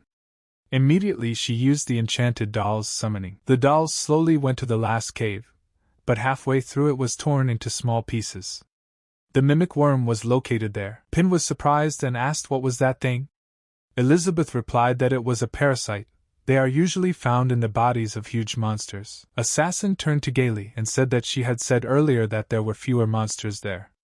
Just don't let her tell her that she was examining the corpse in his stomach. Elizabeth told him to just leave them here and they would go into the cave together. Pin said it would be great if she went first. They said nothing to anyone and set off. Anna tells Elizabeth that she's not sure if this is the right way to go. Let them wait for her too, Assassin asked Therese. Should she use the clone to go after them and get information? The Lord replied that there was no need for that. After seeing that worm, she wouldn't have been able to make a choice so calmly. It seems that Elizabeth's past is not so simple. Therese said they would follow them. The cave was not simple. The beasts that lived in it immediately smelled them. It started very quickly and the guys started fighting the beasts. Therese asked, did they deal with everyone? Gasha said yes. But the monsters keep coming, there is no end to them. Pin hid behind Elizabeth and asked, is it safe here now? Elizabeth said the guys faking it is extremely awful. Gaily said it was all her fault. The cave she chose is just crawling with monsters. Elizabeth replied that the greater the concentration of magic, the more monsters would gather there. As a mana, she should know that, shouldn't she? Gaily replied that she naturally knows it. She, a 4-star demon spirit, has the relevant abilities, but she just stands back and observes. Elizabeth said that before they set off she said she would deal with the monsters they encountered. Therese turned to Gaily and told her to calm down. The girl replied that she was very angry. He turned to Elizabeth and said the same thing, that everything was fine and it was an honor for him to accompany her. Gaily realized in her head that it was the lady who not only made her look bad, but also seduced the gentleman. Gloria asked the Lord why don't they take a break here for a while. Gasha seconded and also said that they needed a rest after such a long battle. Elizabeth answered no and said that this queen doesn't have any extra time. Assassin asked, since she's so good, so why isn't she leading in the front row? Gloria said it was like that. If they hadn't killed all the monsters, would she have been so calm? Therese turned to Elizabeth and told her to listen to him. They had all better take a break first. The elven potion would help them recover. Pin was surprised and asked, elf potion? Elizabeth asked him, does he want to drink it? Pin replied that he has never used it, and he wants to try it. The guy replied that he didn't know what it tasted like. Perhaps it would inspire him to make new dishes. Elizabeth thought that Pin had eaten too much good food and now wanted to try something ordinary. She had no choice but to agree. They all sat in a circle and made a fire, and basked in the cave. Gaily told Gloria that the potion came out really great. Gasha was also supportive, and said that she had finally recovered, but had no idea how long it would take to find the treasure. Gloria said it was her special elven potion. You can replenish all your stats with it. She's so strong, she doesn't need it, right? Therese told Gloria not to be rude. The girl realized her mistake and replied that she apologized. She couldn't help herself and tossed the potion to her. Elizabeth saw the whole thing and caught it right in her hands. Pin asked Elizabeth she wouldn't? Then let her not complain later. He immediately opened it and started drinking. Pin drank it and started saying that the herbaceous flavor of the ingredients was too strong, he couldn't drink it.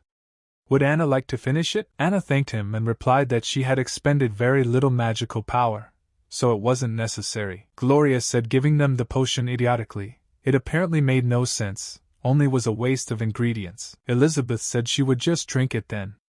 And without any hesitation she poured it out. Gloria was very angry and asked, what do you mean just pour it out?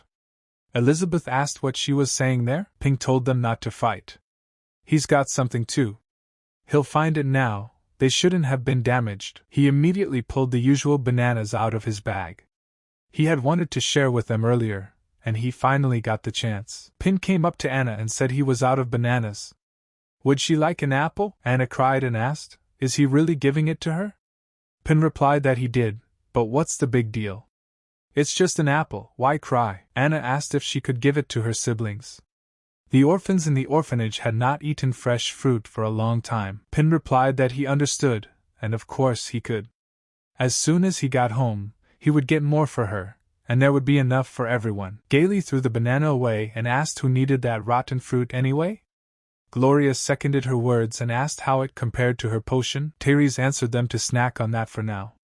When she found the treasure, he would treat them to something tasty. Biting into these bananas, everyone was surprised and didn't understand how this banana had such a flavor and powerful energy. They moved to another world in a moment. Therese asked, "Where are they? And how did they get here?" And then the music was turned on in front of them and the live grasshoppers started singing songs for them to have fun. They turned into pets and didn't realize what they were doing. The bananas had clouded their minds. At this time their thoughts and minds were in another world, but their bodies remained in the present, and all movements continued. Gloria asked the gentleman, "What are they doing?" Immediately Therese came to his senses and said that he was apologizing. He fell out of reality for seconds. Pin asked, "Is this some kind of performance?" Elizabeth said she understood his intentions. Therese saw that his level had been raised and asked what had happened. The others also asked if the magic level was constantly increasing. Pin said that this campfire performance is awesome. The culture and customs of the other world are really interesting. Seeing the centaurs dance is worth it. Elizabeth thought that Pin knew that they would die if they went any further, so he raised their level beforehand so that this game could continue. Gloria asked, what was even going on? How could the level of mania increase so much? Anna replied that it was because they had eaten Pin's brother's bananas. Gaily asked, what kind of nonsense is that? Were those bananas bathed in holy water? Gasha replied to Gaily that it was the bananas that allowed them to increase their magical power. Did she really get a 2-star demon spirit level? The assassin said that after eating the bananas, they found themselves in another world. Were they really enchanted by a demon lord level mage? Therese said that even he had jumped through 3 levels, becoming a 3-star great demon spirit. It's unbelievable. He immediately turned to Mr. Pin and asked what was the origin of the bananas, what did he give them, and then Pin didn't realize what to answer him. Therese asked, what's wrong? Pin replied that everything was fine, it's just a question he's having trouble answering. They're just regular bananas. Therese asked in surprise, ordinary bananas? That's impossible. Ping remembered and said it's a hybrid crop, but let them believe him, even though it was a hybrid, the cultivation process was completely organic. He realized that only in this magical world could he use such a productive method. Gaily took a banana and said that since the master said it worked, maybe they could eat it and level up. They opened the peel of the bananas and saw that it was already rotten. Gaily said it was disgusting. Anna replied that it was synchronization. Elizabeth asked the girl with the glasses that she knew quite a bit, right? Anna replied to Elizabeth that she was too kind. He had learned all of this from books. Therese asked, what does that mean? Anna replied that the nuns' magic books mention that special treasures usually needed to be used under special conditions for them to have an effect. She thinks that Pin's brother's bananas have to be eaten by 3 or more people at the same time for that to happen. Gaily got angry and told her not to pretend to know something she didn't really know. Did she see with her own eyes that she was eating it? How would she explain it? Anna apologized and replied that she didn't know either. Unless a person's strength exceeds that of the treasure, then it is no more than a common thing for such people. And then Elizabeth told her not to look at her like that. Anna was frightened and apologized to her. Gloria wondered if it might be because of her potion, the effects of which built up and then manifested. Therese asked Pina if he could share the fruit from his backpack with him. Gloria asked the gentleman, did he really believe this nonsense? Pin replied that of course he would be happy to share it with him.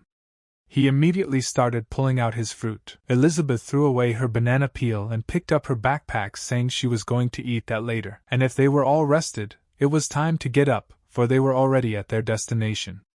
Pin apologized and told the boy that he would give them a treat when he got the chance. Therese said it was okay. They guys let them go ahead and he and his wives would catch up with them later. Pin asked, aren't they going to go together?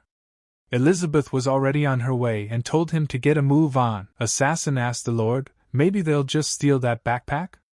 Gasha said, and who knows, maybe they are hiding something much more valuable. Therese answered them not to worry, it wasn't time yet. Normally people wouldn't carry something valuable so carelessly. So she was definitely not just a princess from some remote tribe. Recently, one of the 4 major powers, the kingdom of Aristotle, offered a huge reward for information on the missing princess. If he's not mistaken, She's right in front of her right now. If he can use this chance to turn the princess into his wife, he will gain power over Aristotle's kingdom. And then he'll get more than just magical fruit, and he would use it to win her over completely. The assassin said suddenly. The gentleman was scented with the charm pheromone. Gaily said it was their fault for not being able to satisfy the lord. Immediately they put their hands on Teres. In the depths of the labyrinth, the Shadow Wolf leader smelled the scent of the humans that were heading in their direction and summoned all of his brothers. Pin tells Elizabeth that it's getting darker and darker. Is it definitely the exit of the labyrinth? Elizabeth replied as she said, the maze is an illusion, they are almost there. At this point they were already being watched, and the animals were slowly examining them. Anna told Pin, something is coming. Pin asked, what is it? And then the dust kicked up in a moment, and they stopped abruptly. And then Teres apologized and said that they had kept them waiting. And he was a little late, too, and Teres turned to Elizabeth, and told him to let him serve him the rest of the way. If he wanted, he could even sit on his back. Elizabeth answered him to get lost. He wasn't good enough to drive her. Gloria got angry and said she was an arrogant wench, and how could she be so shameless? But it didn't last long and Gloria lost her head in a second. Everyone was shocked and didn't understand what had happened. Pin saw rocks falling from above. He lifted his head in a moment and saw the strange creatures. Pin asked the boys, what are these things? It's a creature called a dragon flea. They didn't waste much time, and Flea attacked Elizabeth while she stood still. Elizabeth was not afraid, and with one look, she destroyed the creature called Flea. Anna immediately covered her head and said that they were finished, and they were all going to die. Pin was scared too and hugged Elizabeth. He was telling her that their lives were in jeopardy. What would they do now? She realized that this was a test of human nature. First, she would allow selfish and arrogant creatures to slaughter each other. Gasha was not left out, and used her technique of transforming shield blade shields. Gaily used her magic shield as well. But she only protected her own, while Elizabeth and the others stood with the creatures. Pin asked the others, what about them? Teres replied that he was sure they would find a way to protect themselves. He realized that this was a great opportunity to find out what kind of power this woman had. If she did nothing, her servant and that little girl would be eaten by the monsters. Gasha asked, who needs them now? Their partnership was over. Gaily smiled and told them to be bait for a while. But the creatures didn't attack the guys, and in a moment pounced on the others. And Teres had to act and fight. Teres decided to show off his abilities and used a flash of lightning, and began slaying creatures. Gasha was very angry and shouted that she would show the creatures what she could do, and she used the shield strike. The assassin didn't stand idly by either, and used her assassin's technique. She used her knives to slice through the creatures. But at a point, she collapsed and said that no matter how many she kills them, there is no end to them. At this rate, they're going to die. The assassin was distracted for a moment, and didn't anticipate the situation that the creatures were pouncing on her. But Teres saw it, and used his thunderbolt in time. Elizabeth said, here they were, showing their true selves. Does he still want to have this adventure game with them? Pin replied to make her forget. They had come here to repay him, and like they said, it was time to split up. He realized that the outside world was really unpredictable. Perhaps farming was more suitable for him. Elizabeth realized that getting them to show their essence first would make them think about whether it was worth saving them. Elizabeth told him to get ready to come out. Pin was surprised and asked that they were already here. Elizabeth took his hand and said they were this way. Anna was not left out and fought the creatures as well. She used her hair, which destroyed the monsters. Anna asked what had happened. Pin replied to the girl to follow them. Anna immediately said she was coming. Elizabeth walked over to the portal and touched it a few times with her hands and spoke a few words. In a moment, a door appeared in front of them that was as big as Pin had ever even seen in his life. Pin said that means the exit is a hidden giant door. And immediately they opened it, and saw a white light. Elizabeth walked through the door first, and told them to get moving. Teres saw them leave and Pin looked at him at that moment too. Teres saw that the others had already left, and ordered his wives to climb on top of him, and hold on tight. Teres got angry and asked, what did they think they could just leave them here? The doors were not long open and closed in a second. But Teres and his girls managed to get through. Pin went inside and started saying there are lots of gold coins. They are rich. Anna was surprised too and asked, Can they really take them? But Teres walked up to them and pushed Pin to the side, telling him to get out of the way. Gasha shoved Anna too and told her firmly to get out of the way. Teres looked at the coins and said that the treasure did exist. But the most important was the devil's nectar that stood in the middle of the room. Pin says that now, they don't owe each other anything. They don't ask them to be grateful, but don't let them go overboard. Teres said they didn't expect them to help them so much, and as a thank you they would let them die quickly. But suddenly one of the coins fell from the coins and revealed a devilish look that was ready to devour them. Slowly, a golden dragon rose up in front of them, and everyone was surprised and didn't understand what was going on here. Pin was scared badly and turned to Elizabeth and shouted to her that it was a dragon and let her see it. Anna said no, and something more terrible was hidden here. The dragon didn't look at them for long and was ready to fight. Gasha asked the Lord what should they do. Teres replied that they should buy some time and he would accumulate the strength to deal with him in one blow. Assassin said she understood, and in a moment started fighting that dragon to stall for time. Gasha told the girl to distract him. Assassin heard her words and replied to rely on her. The assassin used the cloning technique and sent her fighters to the dragon to help the employee. Teres thought that now this huge dragon is the only problem.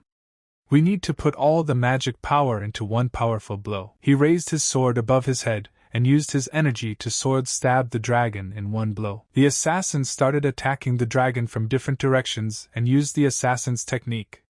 She realized that it helps to strike at a weak spot, but it wasn't even scratched. Gasha said she would deal with him and used the shield conversion flamethrower, but it was all useless, for fire against the dragon was like nothing, and the damage was 0. Gasha got excited and said it worked for her, and she learned this new technique after becoming a 3-star demon spirit. But the dragon didn't let this go unpunished, and immediately slammed her paws hard into Gashi's side. Gasha couldn't do anything against the dragon's attack, and bid farewell to her life in the same second. Assassin saw that Gasha was defeated, and used her technique, thousands of clones. But while she can't do much damage to him, at least she'll be able to distract him. The dragon saw that it wouldn't work that way and used the golden hurricane technique to take out all the clones. At this time, Pin was looking at the dragon and didn't move from his seat.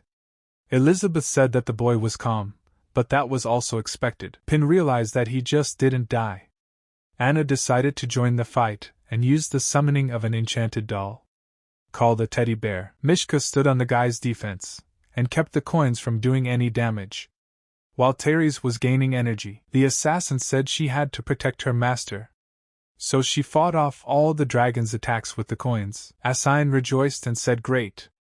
She was able to resist the dragon's attack, but it didn't last long, and in a second, Assassin lost her head, for the attack was still going on. Teres said that his power accumulation had finished. He immediately used a 300% lightning flash attack. Teres said that this strike, even a demon sect level strength wielder wouldn't be able to block it. But things turned out differently. The dragon remained unharmed and uninjured, while Teres' sword shattered into small pieces. Teres held his broken sword in his hand and said that this simply couldn't be. The dragon didn't play with him for long and in a moment slammed his tail into the guy. Teres couldn't even dodge the attack. It was a golden dragon, which had the level of a 4-star demon sect. But Ping and the guys weren't scared and stood still. Pin turned to Elizabeth and immediately thought that the centaur had just died from a dragon's tail strike. And it looks like we'll have to use their trump card. Elizabeth asked him what he was going to do next. Pin replied that it was her turn to act. And then Elizabeth asked in surprise, "What?" Pin replied that otherwise he was afraid they would die here. Elizabeth got angry and told him not to dare order him around in front of strangers. Does he really want to use her to threaten her?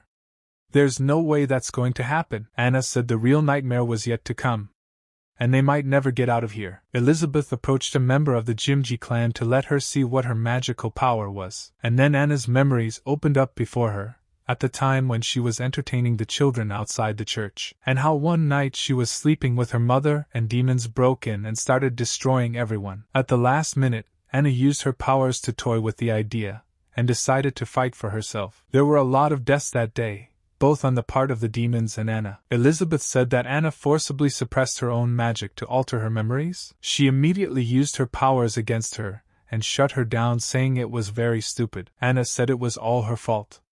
May the brothers and sisters forgive her for her decision that day. Elizabeth says she's an insult to the Jimji clan. If she wants to escape the prison of regret, let her step up and fight for it. Anna replies that she agrees. And at least this time she wants to protect little brother Pin. It immediately gained another strength and rose into the sky. In that second, everything changed. Ping shouted to Anna, because he didn't know what she was doing. Anna raised her hand to the sky and said she was summoning an enchanted doll. But this time she summoned all her toys. The dragon saw that it was not so simple and started to attack. But it hit Mishka's body, from which it received no damage. Mishka didn't bother to stop and sucked on the dragon's leg to keep it from moving. And then the rabbit ran with its mighty blows, causing the dragon to take damage. The dragon didn't revive such a turn and didn't have time to react. But the wounds were so painful that it even crouched down. Pin asked Elizabeth what had she done to Anya? The girl replied that nothing, she just helped her accept reality. The dragon saw that this was not going to work and launched an attack on the bunny. Anna saw that it was going the right way and ordered the beasts to grab him. This time the bunny did not have time to react and fell under the dragon's paws. He could not move, for he was under the pressure of the dragon's paws. A snake ran up at that very second, and coiled itself around the dragon's body, preventing it from continuing to move. The dragon immediately used the golden hurricane attack.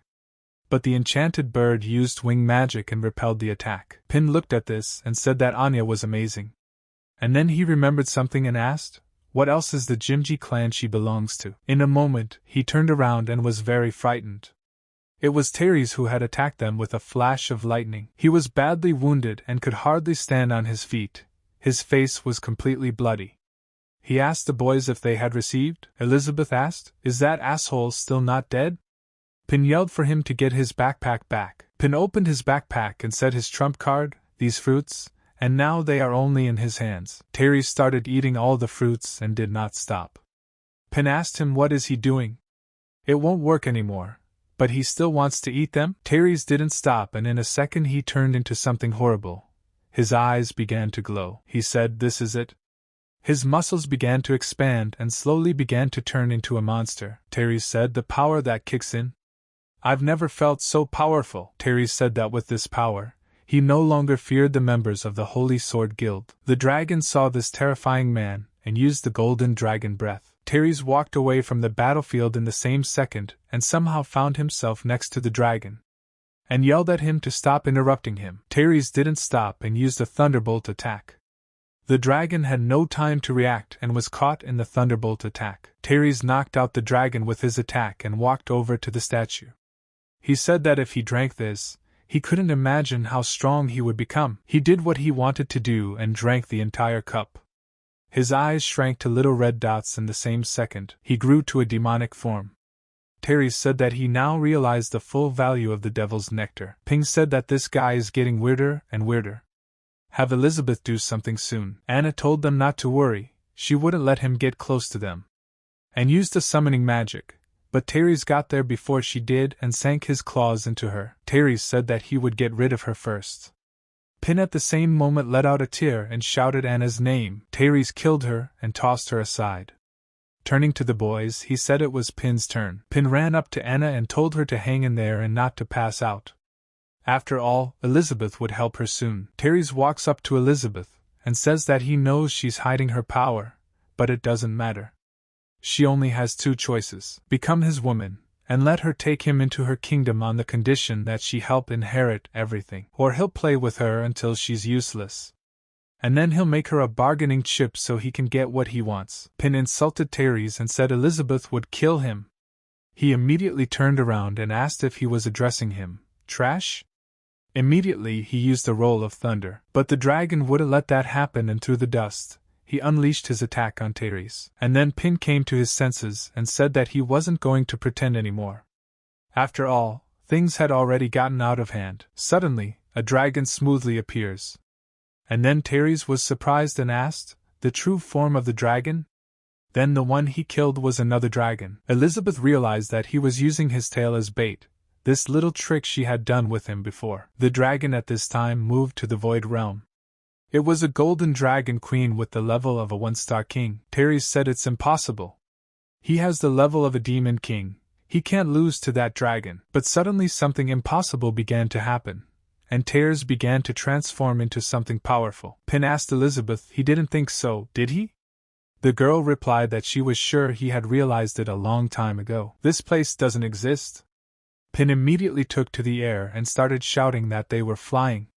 Elizabeth said that even if magic is his weak point, he can't help but feel such power. The dragon began to speak in its own language to Elizabeth, while the girl answered him in the same way. But suddenly there was a flash, and the dragon turned into a little girl. She asked the mistress that it was really her. Amelia was waiting for her return. Elizabeth said that she had already gotten the Demon King level, and she's still as naive as she is. She originally didn't want to come here and wake her up because she was too clingy. Amelia began to deny it, and said that Madame had been gone for 500 years without saying a word. Did she know how much she was missed? Amelia began to tell that she was born between heaven and earth, and the mistress found her in a hidden realm and helped her hatch with her magic. Elizabeth found her, and told her that they would contract her. Not only did she give her the name Amelia, but she also personally trained her and played with her. She swore that she would protect her and serve her mistress. As she grew older, she began to carry her everywhere to fight nasty creatures. Later, gentlemen, to end the endless wars, decided to become the ruler of this world. She was happy to see her achieve world domination step by step, but since then she has been smiling less and less. She told mistress that she was getting stronger every day and she was too weak to help her. And unexpectedly, when she went to patrol the territories, she wanted to pull out the holy sword to find the legendary hero, but there had been no word from her since then. Aristotle said that 10 years have passed. Her Majesty's reputation instills terror in the people, but hardly provides stability. In fact, there has been a strange change and crime rates continue to rise, Mugol said matter-of-factly. Several great orc chieftains have already announced their separation from the tribe. They cannot be suppressed without Her Majesty's help. Heimerdinger replied that they could not stand idly by, for the more the latent threat grew, the more damage it would do when it broke out. Twyla turned to Jimji that he had been with Her Majesty the longest. Did he think Her Majesty really had some issues with this legendary hero? Jimji replied that it was impossible. He had witnessed Her Majesty's terrifying power. There is no one in the world who can match her. They can do what they want, but he will find the Queen himself. Malfoy said he agreed, and it was time to go back to his domain. And he would personally seek out Her Majesty. And eventually, the ministers returned to their territories. She wasn't interested in any of this, so she took only the unfinished glass of wine. And she returned to where the Lord had found her, believing that one day she would come to this place. She waited and waited for her return. She waited for years and finally she came back. Elizabeth replied that isn't it great? It seems that the long wait made her put away her playfulness and master meditation, which is a key step in reaching the level of Demon King. Amelia turned to Mistress and asked that she not leave her again. It turns out that Mistress left for 500 years just so that she could master meditation and reach the level of Demon King. Everything was for her sake. Pin turned to Elizabeth and told him to finish remembering the past. We need to save Anya quickly. Anna immediately turned to her brother Pin and asked where they were. Pin was surprised and asked if she was okay. Anna replied that everything was fine. She reached into her pocket and said that the apple her brother had given her had been crushed. Ping replied that it was no big deal, so she didn't have to worry. Elizabeth realized that he had everything under control. He had foreseen this outcome when the bananas were distributed. Amelia was enjoying herself with Mistress and did not take a step away from her. But then she wondered why Mistress kept looking at the little man and only looked at her once. Amelia asked the Mistress who he was. Elizabeth replied that he was a legendary hero. She had been staying with him all this time. Amelia thought he was also a legendary hero. Not only did he steal her mistress for 500 years, but he wants to take her heart away from her. She would get rid of him, and with him, all her grudges once and for all. Pin introduced himself to her, and introduced himself by saying his name. Amelia thought that now that she had reached the level of Demon King, she could match the power of the Queen. If they joined forces, they would definitely kill him, the legendary hero. She immediately attacked the guy with her Dragon Queen claws, and shouted that she was happy to meet him too, but then she collided with Pin, and fell to the ground. Pin apologized and said that he could not react in time. Amelia thought that an entire city could be destroyed with this attack and he just repelled it. Ping said it was his turn. Amelia thought he was no less intimidating than Mistress. He could really suppress her who had reached the level of a demon king. Amelia immediately shivered and said no more. Pin took her hand and said he was really sorry he didn't have time to shake her hand. No wonder she's so calm. And it turns out this dragon girl is her friend. Amelia was surprised and asked, shaking hands? A friend? Elizabeth said you could say that, but to be precise, she was her riding animal. Pin asked in surprise, a riding animal? And immediately pictured Elizabeth riding Amelia. Elizabeth immediately waved her fingers and said that was enough for today and motioned them into town. Amelia was surprised and said that her mistress was incredible. She thought that she was only able to create that place after obtaining the Demon King level. The mistress devoured him in an instant without any effort. She truly deserved to be called a queen. Pin was surprised and asked, what did he mean coming back was so easy? He thought that as long as Elizabeth was by his side, all his problems didn't matter. Anna took a moment to grab her stomach and said that was too much. Immediately she collapsed into Pin's lap, spitting out her food. Her last words before passing out were that she was passing out from teleportation. Elizabeth told Pin to carry her into the house so she could rest. And she needed to talk to Amelia. Amelia turned to her mistress and asked, does she wish to tell her something? Let her command her. She looked forward to being able to serve her. Elizabeth asked her, had she heard anything about the Dark Guild of the Demon Realm? Amelia replied that although she hadn't been in the outside world for 500 years, some news from the Demon Realm had reached her before she went into hibernation. And then she said she remembered. She was based on that guy, Malfoy, the human prince. Does the mistress really know him? And then Elizabeth replied that there seemed to be such a person. Amelia asked what was the matter? Does she wish to ask him to do something? Is it something she can't? Elizabeth replied that she had heard that this dark guild had committed a huge amount of killing under the limit of resurrecting her. This caused her to be displeased. Amelia asked, what does it mean to resurrect? Isn't she alive and well? That's just disrespectful to her. What does she wish she had done? Elizabeth replied that she should make his completely disappear from this world, but should not reveal information about her or this place. Amelia replied that everything would be as mistress ordered. Elizabeth said she was so obedient. Once she is done with this, she will set her free. And then she can do whatever she wants. Amelia told mistress to rely on her. She's going to destroy the Dark Guild. She figured mistress would set her free and let her do whatever she wanted. So she would be able to climb into mistress' bed every night, just like when she was a child. Amelia flew into the sky, but suddenly there was an explosion. She asked, what the hell? How dare he attack her? To pierce her skin, he must be at least the level of a demon lord. He is extremely dangerous. She must rid herself of a potential threat to her mistress. And then the dog said the target is still alive. And the defense level goes up to 2. Amelia was surprised. And then Dog used a large rocket and aimed it straight at the girl. Amelia decided not to risk it and used the wings of a dragon queen. Did he really choose her as his opponent? He's got the wrong one. But in a moment she was even more surprised, for she saw several missiles being sent at her. The missiles collided with her Amelia, and there was a big explosion. But she was able to resist it. Dog said the target is still alive. Defense level up to level 3. But then Elizabeth came up and said it was her submission, let him get off her back. The dog replied that it was accepted. This person has been added to the whitelist. Amelia was offended and said this place was terrible. At this time, Pin cut up some fruit and decided to make Anna some fresh juice. He told the girl that if she felt dizzy, let her try drinking orange juice. It helps clear the mind. Anna took the glass and thanked Brother Pin. Drinking the juice, her wounds began to heal in a moment, but she knew that each piece of fruit pulp contained magical power.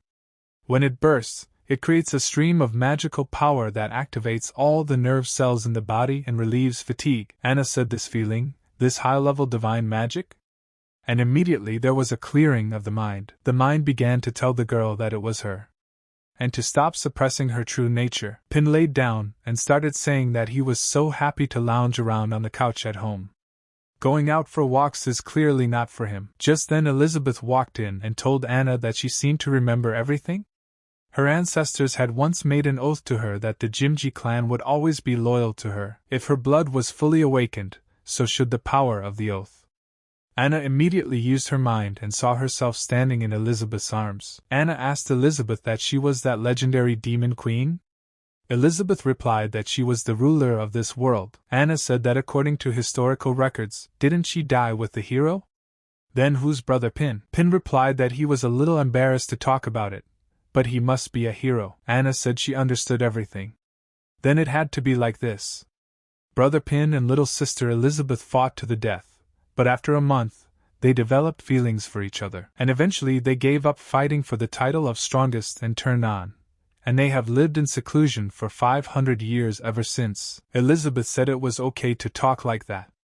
Pin turned to Anna and told her not to say anything stupid, she would hurt Elizabeth. Elizabeth said that being a descendant of a demonic lineage of strongest warriors, she has gotten to this state. She is a disgrace to the demon clan. Pin asked, did Anya belong to the demon clan? Elizabeth asked, that must have been about 600 years ago, right? The child named Jimji had awakened, his eyes glowing red as he used magic power, and his combat skills had greatly improved. However, as his strength grew at a breakneck speed, he became incredibly cruel. Only constant killing could satisfy him. In just a few years he plunged her northern territories into chaos. Over 100 elite warriors under her command were killed by him. This only increased his ambition, and he came to her castle, trying to challenge her. And used the seal. Naturally, she quickly overpowered him and sealed his cruel side. From then on, he swore that his kind would be loyal to her. Anna said she didn't know anything. She remembers living in the church orphanage and the nuns, brothers and sisters are her family. Elizabeth said that Anna killed everyone in her orphanage when she went insane, couldn't face reality, and so made herself up waiting for the nun to return. Elizabeth realized that with that kind of power, Jimji could have taken over. Why had he backed off? Is it about the others? There seems to be a lot she doesn't know. And then Anna replied that it's not like that, her siblings.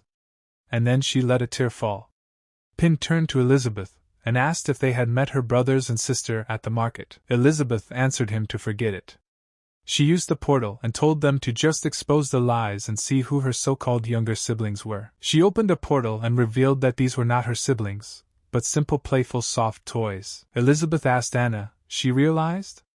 She uses her magical power to support the dolls, so she can't rise above the level of a mage. Pin asked, is that what this is about? Elizabeth said she tried her power to protect her loved ones from the Dark Apostles, then went insane and killed her family. That's the reality she's avoiding. Anna denied everything in her head and screamed that it couldn't be. And her head was splitting hard. Elizabeth stopped listening and punched Anna. She couldn't help herself and passed out. Elizabeth said that she knew that Pin wanted to help her, but she was only temporarily unconscious. She has to remind him, if she can't control herself and loses her mind again, she fears the whole city will be destroyed. Pin replied that he understood everything, and let Elizabeth let him make things right. After all, he can't leave it like this. Pin decided to bring Anna to her place of life. He decided to look after her and get her cleaned up. Opening her eyes, Anna asked Pina, had he really brought her back? Had she caused him trouble? Pin replied that it wasn't like that. He did it with the help of Elizabeth's portal. Is she feeling better? Anna replied that she remembered everything.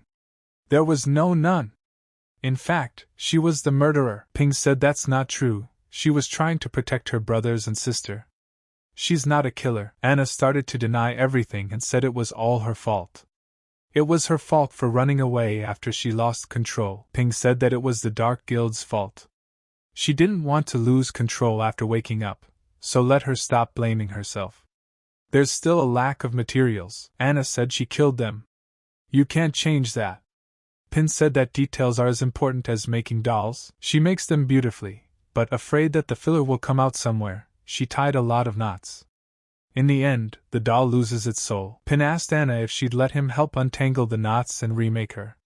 He immediately pulled it apart. Anna saw this and asked the guy what he'd done to her brothers and sister. And immediately she turned into something horrible. Pin said Shakespeare once wrote, "Let them not be frightened. The island is full of sounds and rustling and whispering and singing. They are pleasant, There is no harm in them. Ping said it felt like hundreds of instruments were ringing in her ears. And then she found herself in the water and asked where she was. But suddenly a portal opened in the sky, and Pin held out his hand to her, saying, "And golden clouds he dreams of, and treasure raining down on him. And he cries that he is awake." Pin told her to look at that clear sky, and let her make up her mind. She immediately climbed onto Pin's arm. Anna came to her senses and asked where was she now. Pin said he remade this doll for her. His name is Raphael, and he hopes he can help her heal. Anna took it in her hands and thought she had that feeling. She couldn't be wrong. She immediately cried and realized in her head that it was her siblings. She saw that they had enveloped Pina and were yelling that they were free. Anna began to cry very hard and said that she would protect the church. Pin replied that the sky always clears up after it rains. And then Pin thought and realized that, fortunately, he had learned about psychotherapy from the books he had previously received from the system. But just in case, he would still have to reread them regularly in the future. Amelia at this time arrived at the demon realm swamp of death. She flew slowly over them and wondered. Amelia said that it was unacceptable to turn Madame's land into such a mess. She immediately started looking around, and then someone in the fog started saying that the food had come to them. Whoever kills her first gets to dismember her.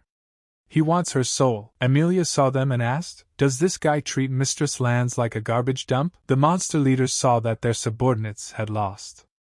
Everyone was surprised and couldn't believe it, but in the distance she saw someone standing there with a pacifier in their teeth.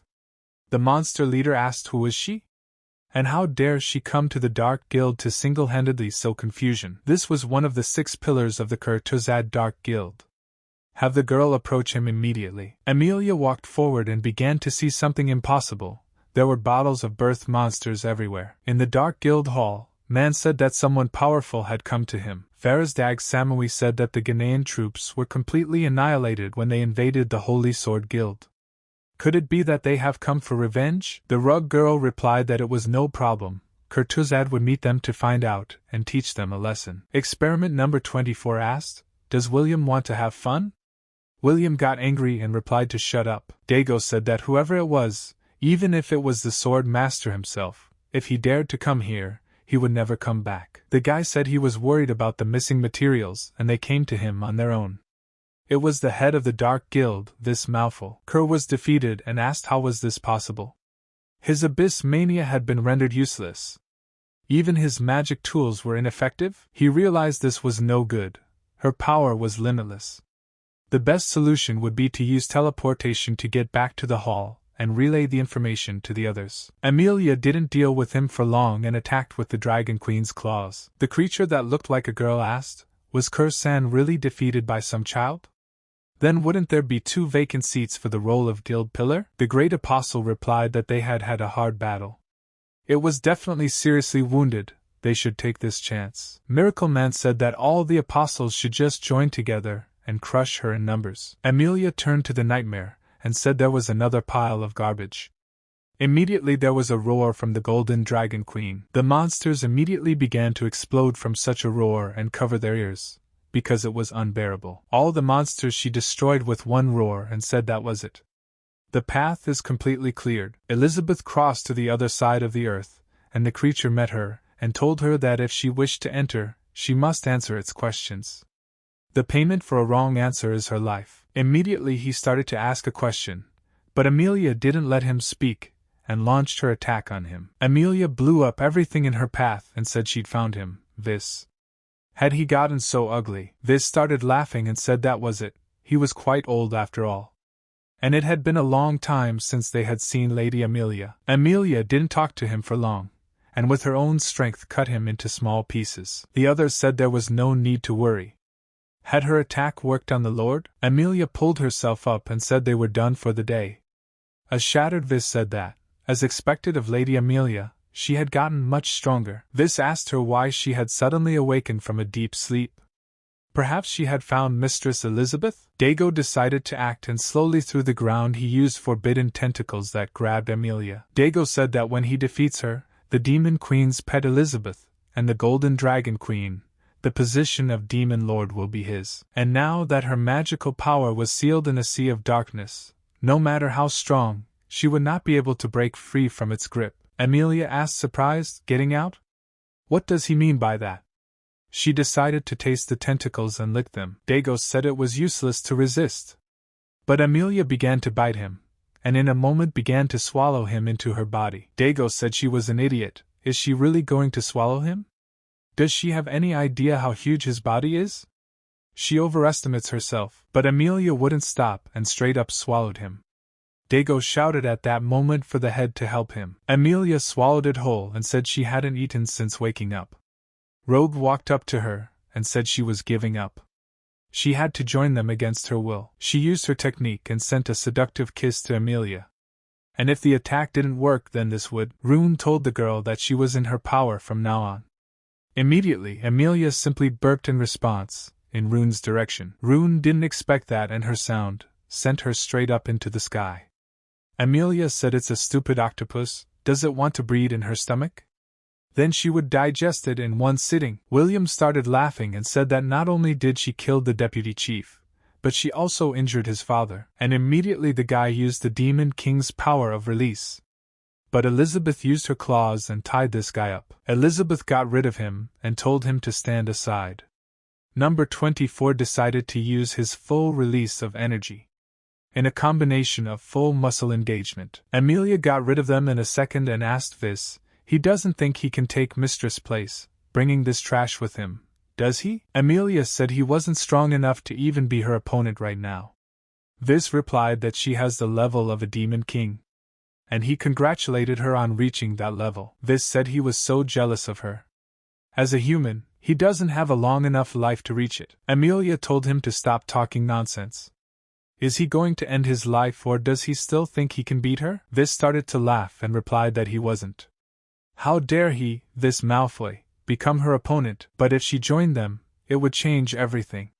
Amelia wouldn't stand for this humiliation and called him a bastard. Immediately he saw the body of Mistress Elizabeth in front of him. Vis started at this point, all the while repeating that a little more. A month later, Pin was living his life in the same area. And he still worked hard every day. He tried to get by and grew all his fruits himself. They were growing every minute in this world. After a productive day, he would fill his basket and head home with his pet. But suddenly he stopped abruptly, and Dog saw that he wasn't coming and turned around and started barking. Pin heard her voice and said he was on his way. When he got home, he would start chopping wood with his sword. Elizabeth had been eating all this time and at one point stopped and thought, what on earth was happening to him? Pin couldn't even sleep at night. Something was bothering him. Suddenly he got up and said what he had decided. Pin apologized to Elizabeth the next day for bothering her so early. It's today's breakfast, let him enjoy it. Elizabeth told the guy if he had something to say, let him say it. After all, she didn't like to be talked about. Pin replied that, in fact, after a year of dealing with him, Elizabeth should already know that he was no threat to her, and that Neroi and the Demon Queen could coexist together. And so he thought it was time for her to get out of here and take control of the world again. Elizabeth asked why?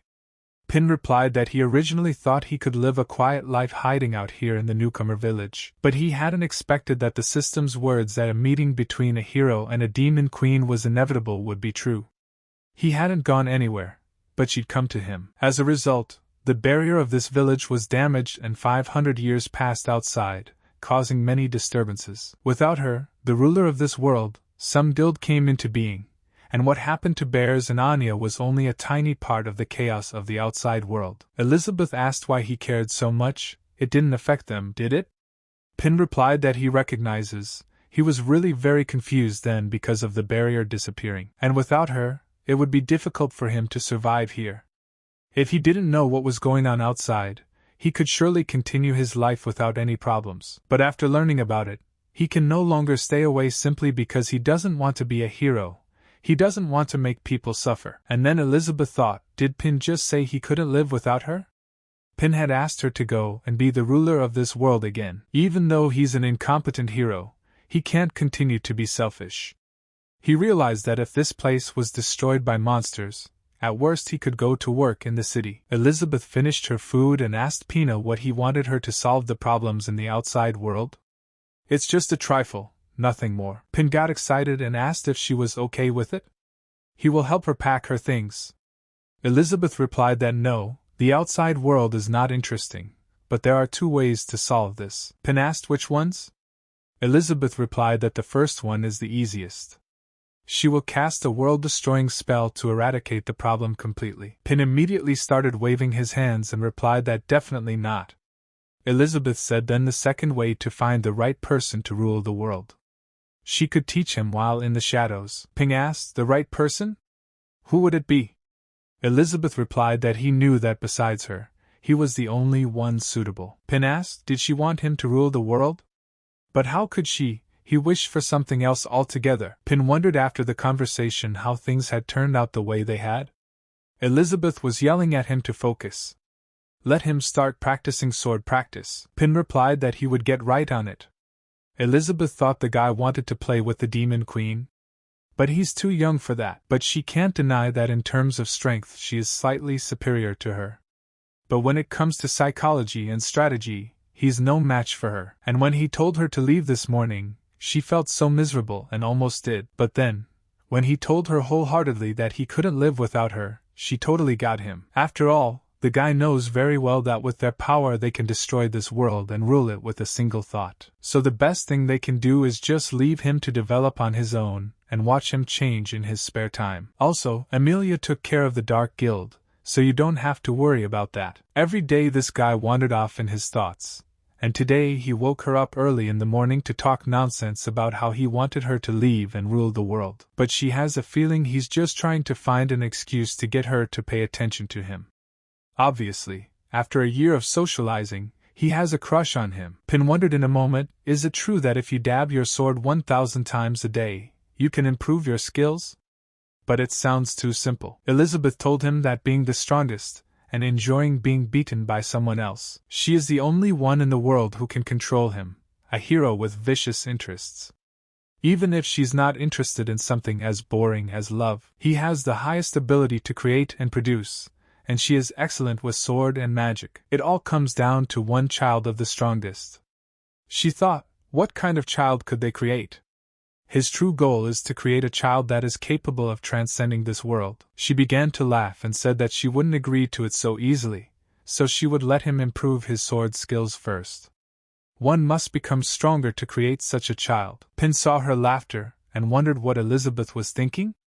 Was she really going to teach him sword and magic skills so he could destroy the Dark Guild? But suddenly everything unfolded differently. The sword in Ping's hands flared up and a large smoke erupted. The sword ended up turning into a child who fell in front of him. Ping was very frightened when he saw that the sword had turned into a child. The blond man asked Ping, who was it that he called a child? Before him stands the great spirit of the holy sword, Alpha. Elizabeth stood up and asked them what was going on here. Alpha saw her and got angry and said that she was the demon queen, Elizabeth. He didn't talk to her for long, and immediately pounced on her with his blade, screaming at her to die. But Elizabeth proved to be stronger than this guy, and immediately kicked him with her foot, sending him skyward. She told him to sit down so they could talk. The Alpha with the bump on his head calmed down, and they sat down to negotiate. Pin apologized to him, and said he didn't know he had consciousness even after so many years of use. Alpha replied that of course the guy didn't know that at the critical moment, when the hero was fighting the demon queen, he came to the rescue. Alpha took Pin by the shirt and asked him what he had been doing with it all this year. Using the holy sword to chop wood. Does he know what it was like for him? Pin pulled him on his outstretched arm and told him to calm down. Alpha said that Pin actually changed the plot and befriended her, and he even turned him into a wood-chopping tool. He doesn't deserve to be a hero at all. Elizabeth asked Alpha, he doesn't want to kill her, does he? Alpha replied that no, because it was because of stupid system settings.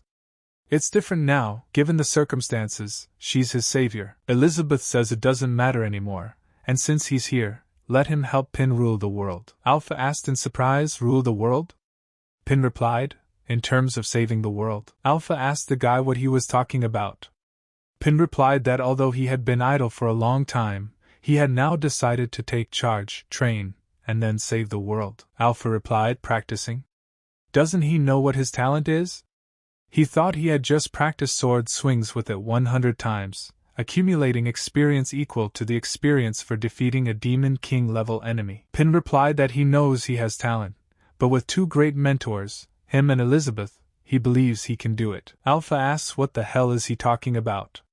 He tells him oh, and then Elizabeth covered his mouth with magic and prevented him from telling the truth. She asked Pina if he could wait a minute. She had some explaining to do to this child. She took Alpha in her arms and went behind a tree so Pin wouldn't see her pounding that kid. The wounded Alpha came to his seat and said that he realized that no matter what happened, he would cooperate with him. Elizabeth told them to stop talking. They could begin their adventure in the outside world if he learned how to handle a sword. In one of the towns on a weekday, a girl was saying that the Grey Wolf Guild was recruiting new members. The pay was acceptable. And so, if people are considering a job change, they can familiarize themselves with this flyer. Another girl shouted out that crispy fried chicken from scratch was the best choice for a snack, especially when going to watch a guild competition. On this day, there were some guys walking around in the city of Tatano. Elizabeth said that magic power showed her that a large-scale event was to be held in that city. And of course here, a lot of people, so you can get plenty of information on their queries. Pin replied that he knows that the first step to world domination is gathering information. Alpha decided to ask, did they want him to accompany them, wasting time in a place like this? Elizabeth replied, would he believe her if she told him she could break him in two? Alpha jumped on Brother Pin from Mistress Threats, and said he would be at his disposal at any time. Pin noticed a flyer that was tangled under his feet and picked it up, and said that these flyers were just everywhere. What kind of event is going on there? Looking at the flyer, he saw that it was a guild competition. He asked Elizabeth if she knew about it. Elizabeth replied that the guilds send their representatives to fight. At the same second, a gong sounded in one part of the city, and it was announced that the contestants were entering the arena, and it was time to place their bets. The judge was telling people that they would make the right choice if they bet on the Holy Sword Guild, but the elves also sent their people this time. In addition, there is also a card guild that has recently become famous. Pin suggested to Elizabeth that they should go see it too. When they got to the building, he said with admiration that the arena was huge. But then Buffalo stopped them and told the two of them to stop. After all, his magic checker hadn't found their tickets. Pin told Elizabeth with confidence and determination to leave it to him. Pin started showing a bag of coins and saying that the flyer said the ticket was worth 10 gold. So he could buy them now. The Buffalo replied that this was correct. But the remaining tickets have been monopolized by him, and he sells them for 200 gold pieces. Pin said with annoyance that there were rogues left in this world too. Elizabeth didn't put up with it for long and recruited Buffalo with her power. The Buffalo said respectfully, here are 2 VIP tickets for them.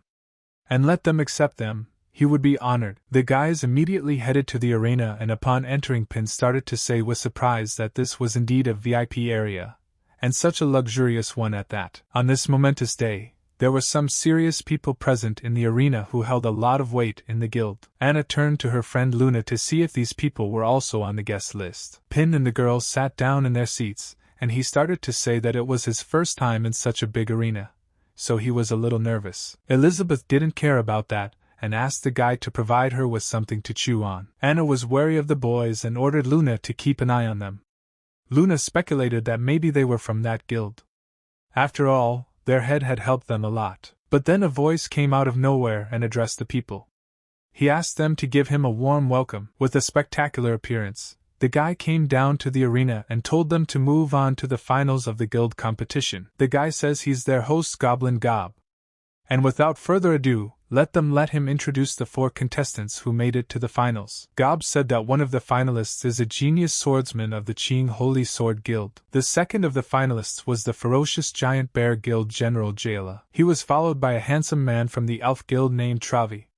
And last but not least, a special guest from the Guild of the Holy Sword, a representative of the card Lydiae. Gob asked who would be the winner of this competition. He immediately flew his hen into the sky and shouted that it was time to begin. And then a fierce battle ensued. Travi assumed that this mountain of muscle from the Giant Bear Guild looked too dumb.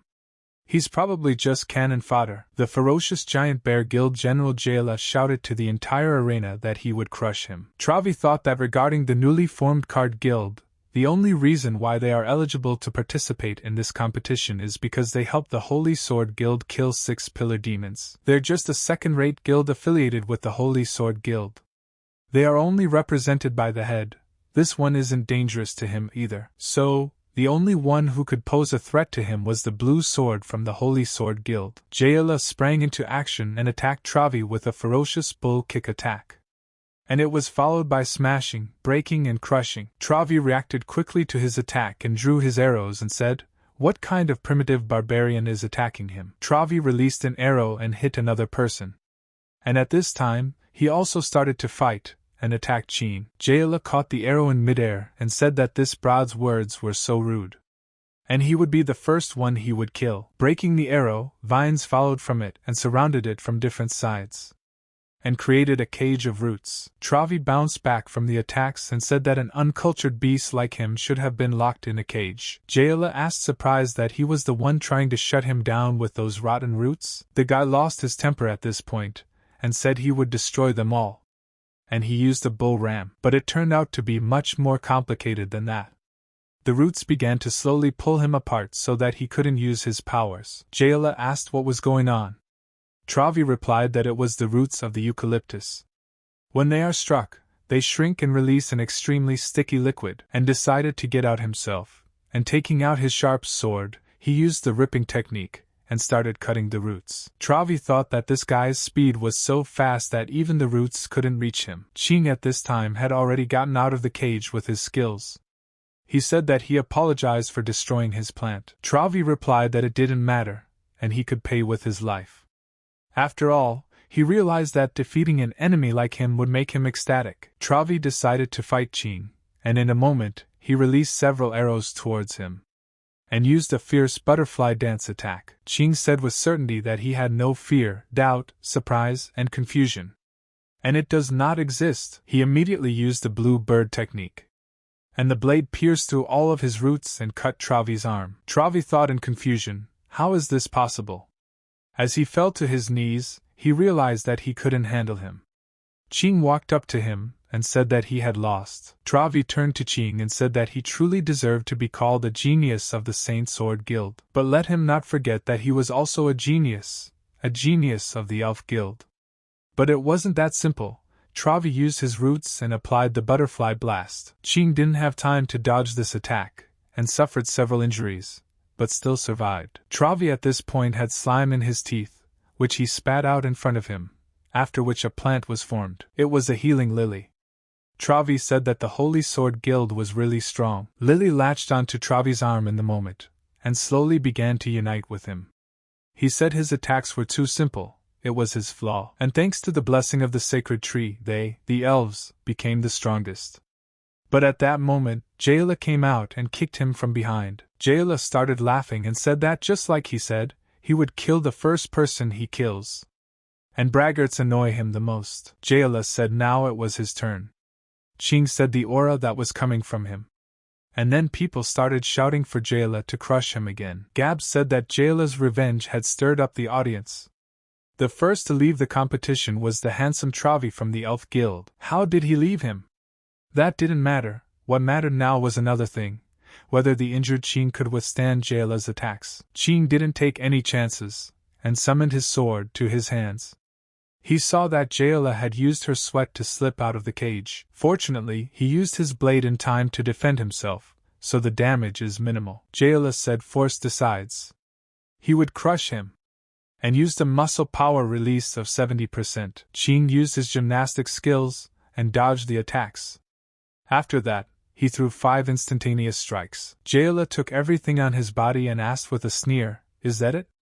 Ching looked at his weapon and saw that the blade was damaged. Behind that, Jaela used a muscle power release of 80%. Ching didn't have time to dodge and took defense with his sword, but Jaela hit right on target. Ching couldn't help himself and stepped back a few meters, but saw the flaw. His sword was completely destroyed. Jaela didn't take any chances and used a muscle power release of 90%. After launching several attacks, Ching was able to dodge all of them. Ping said, such a tense fight. Who does Elizabeth think will win in the end? Anna said his sword, a rank weapon forged by the dwarves, was broken by a simple blow. Luna turned to her sister and asked if they should stop it. The Holy Sword Guild couldn't be further embarrassed. Anna thought, when did the members of the Giant Bear Guild have time to become so strong? Was it really the Dark Guild's effort? She replied to her sister that there was no need for that for now. In the VIP area, Hui Grey's sword asked Elder Bali, "Is this an apostle? Do they need to intervene?" Elder Bali replied that these two should be able to handle it on their own. Didn't Bears think the same way? Bears Mangy, the head of the Card Guild and a former member of the Holy Sword Guild, replied that anything was possible. Hui thought that everyone knew that Mr. Bears hated the Dark Guild. At the mere mention of the apostle, he can barely contain himself. He is shaking with anger. He doesn't know what he went through to want to start his own guild to fight them. He has killed hundreds of apostles in the past with his own hand. Elder Bears saw some familiar people ahead and thought, how is this possible? How did these two get here? Before his eyes he saw a different picture. While Pin asked Elizabeth that if they don't meet his expectations, what does he want to do to them? Elizabeth replied that kill them all. Bears thought that must be why Mr. Ping is here. He wants to check if he's using his cards and barley tea correctly. And fortunately, to meet his expectations, he had mastered basic skills, actively hunted apostles, and dedicated himself to keeping peace on the continent. But would it be enough? Jaela shouted that Qing was a small bug, and now he would swat him. Qing realized that he had one last trump card left, but would he be able to use it now? And then he refused and realized that he must not doubt himself. He must remember the teachings of the Sword Master. If he wants to enter a state of selflessness, he must let go of all distracting thoughts. Jaela used his magic, and immediately pulled the earth right into himself, and was greatly surprised and used high-level earth cloth magic. Qing fell into a big trap, from which he was greatly disappointed. Jaela said that Qing must have thought they only specialized in strength. But they actually study earth magic as well, and they're not inferior to those high-level guilds, does he realize? But there was a micro-cut in the balloon. Jaela was immediately startled and stepped back. He saw that Qing had used something that cut his arm. Qing said, "No fear and doubt." Surprise and confusion. Immediately, he had to use his magic sword energy. Qing said he didn't exist. Jaela was very angry and said he would kill him, but Qing used all his strength, and from a distance applied it, and wounded Jael very badly. Qing said that this was his last chance. Jaela immediately told him not to dare to play with him. Qing turned into a monster, and said that in this competition, just using strength was enough. As for the forbidden drugs, don't use them unnecessarily. Did he understand? Jaela replied to the teacher that he understood him. And in his head he thought that he didn't expect the people from the Holy Sword Guild to have such strong skills. Should he use an illegal drug? Worst case scenario, his body just can't take it. Qing said that if he decided to give up the power given to him by the Dark Guild while he was still in his right mind, he would keep him alive. Jaela used his powers and realized that he would get the Demon King level and kill them all. But Qing didn't play with it and cut it into all its parts. He was very cruel to him because he didn't want to get trapped. But it turned out differently. At this time the guy helping Pin was sitting in a cage of roots. He wondered if he could do it? Or should he just give up and this would all be over? Ilif was in a card guild at the time, and was trying to train to increase her level. Ilif said, taking it to the next level. 5-star Demon Spirit, 1-star Great Demon Spirit. She said that meditating and taking it to the next level takes a lot of mental energy. Fortunately, this magic barley tea helps calm her thoughts and keeps her from getting lost in this universe of cards. It has an amazing effect. She was able to obtain the level of a great demon spirit in a short time despite her mediocre abilities. And then Bears came and said that he had come. Ilif was overjoyed to see her father. She asked what happened to the Holy Sword Guild. Bears replied that the Dark Guild's invasion had been dealt with, but the internal problems of the Holy Sword Guild were much more serious than he had expected. He didn't meet the Sword Master in person this time. Ilif asked, what should they do now? Without the recognition of the Holy Sword Guild, they wouldn't be able to develop in the area and recruit people to glorify Pingsan's cards. Bears said that although he hadn't seen the Master, he had helped them repel the Dark Guild's attack and had gotten something unexpected. Immediately he opened the bag and Ilif asked in surprise, the dark mechanisms of the great apostles? There are so many of them. She has the spirit level of a great demon, so she should be able to purify them in one day. Ilif asked her father, was this something unexpected? She thought, how big was the Dark Guild's attack? Bears said no, that wasn't all. The Holy Sword Guild let them feel in the finals of the guild competition. Ilif asked, a guild competition?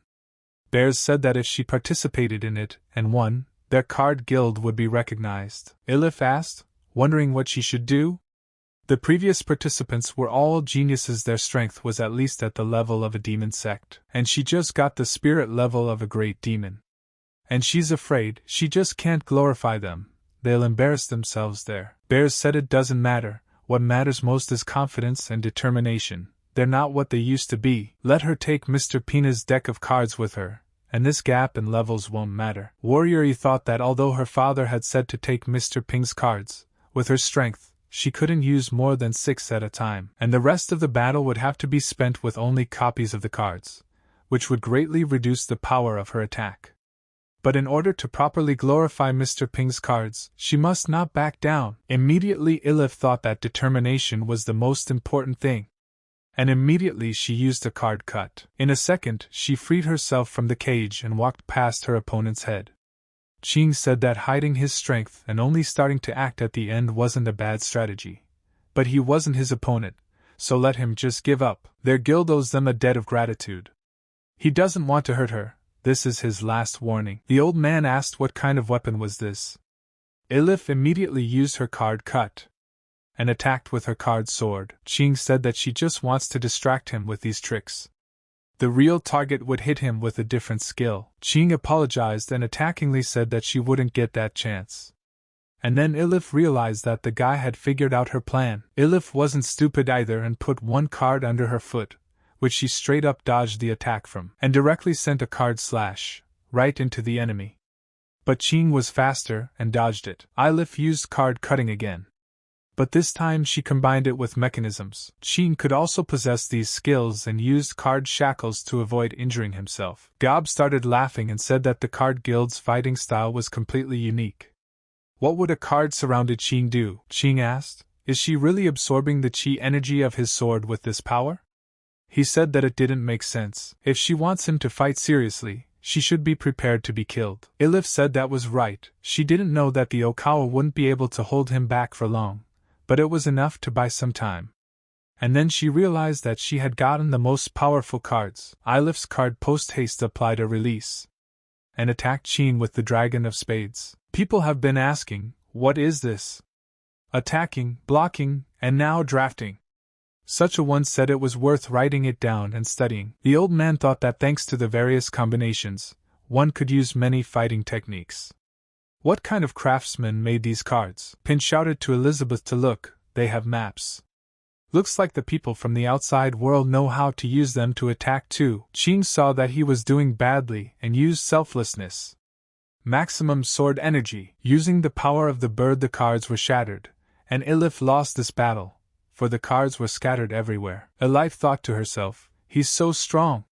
She has the level of a 3-star great demon spirit. She wouldn't be able to make up the difference in levels using only copies of the cards. If she wants to win, she has to use a real deck, but she still can't control it well enough to overpower him. Ching said she really made him put his best foot forward, and in the moment attacked her. Ilif couldn't handle it and lost. Ching said it was over. She replied that she accepts defeat. And in her head she thought that was quite enough. But it turned out to be much simpler than that, and suddenly a claw caught Ching's head, and his eyes turned red. He asked, what is it? And slowly something sucked the energy out of his body. And then Jaela appeared and said it was him. In a moment a great apostle appeared out of his body, and said he was finally born. And this body is pretty good too. The apostle began to control his body and asked how to use this sword. Gob said that his head suddenly popped up and took control of Ching's body. The situation seemed to be getting out of control. People started yelling for them to run away, because the protective barrier was about to explode. Let them all run away. They are apostles from the Dark Guild. Someone from the Holy Sword Guild has become an apostle. Anna was greatly surprised and asked if he had turned into an apostle. Luna asked her sister, what should they do? Tagore was smoking at this time and said what an unexpected outcome. Pin also said it was unexpected.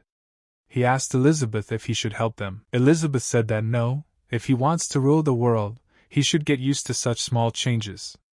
Otherwise, how is he going to rule the world in the future? Let him just observe. Pin said he understood. Bears thought he was clear now.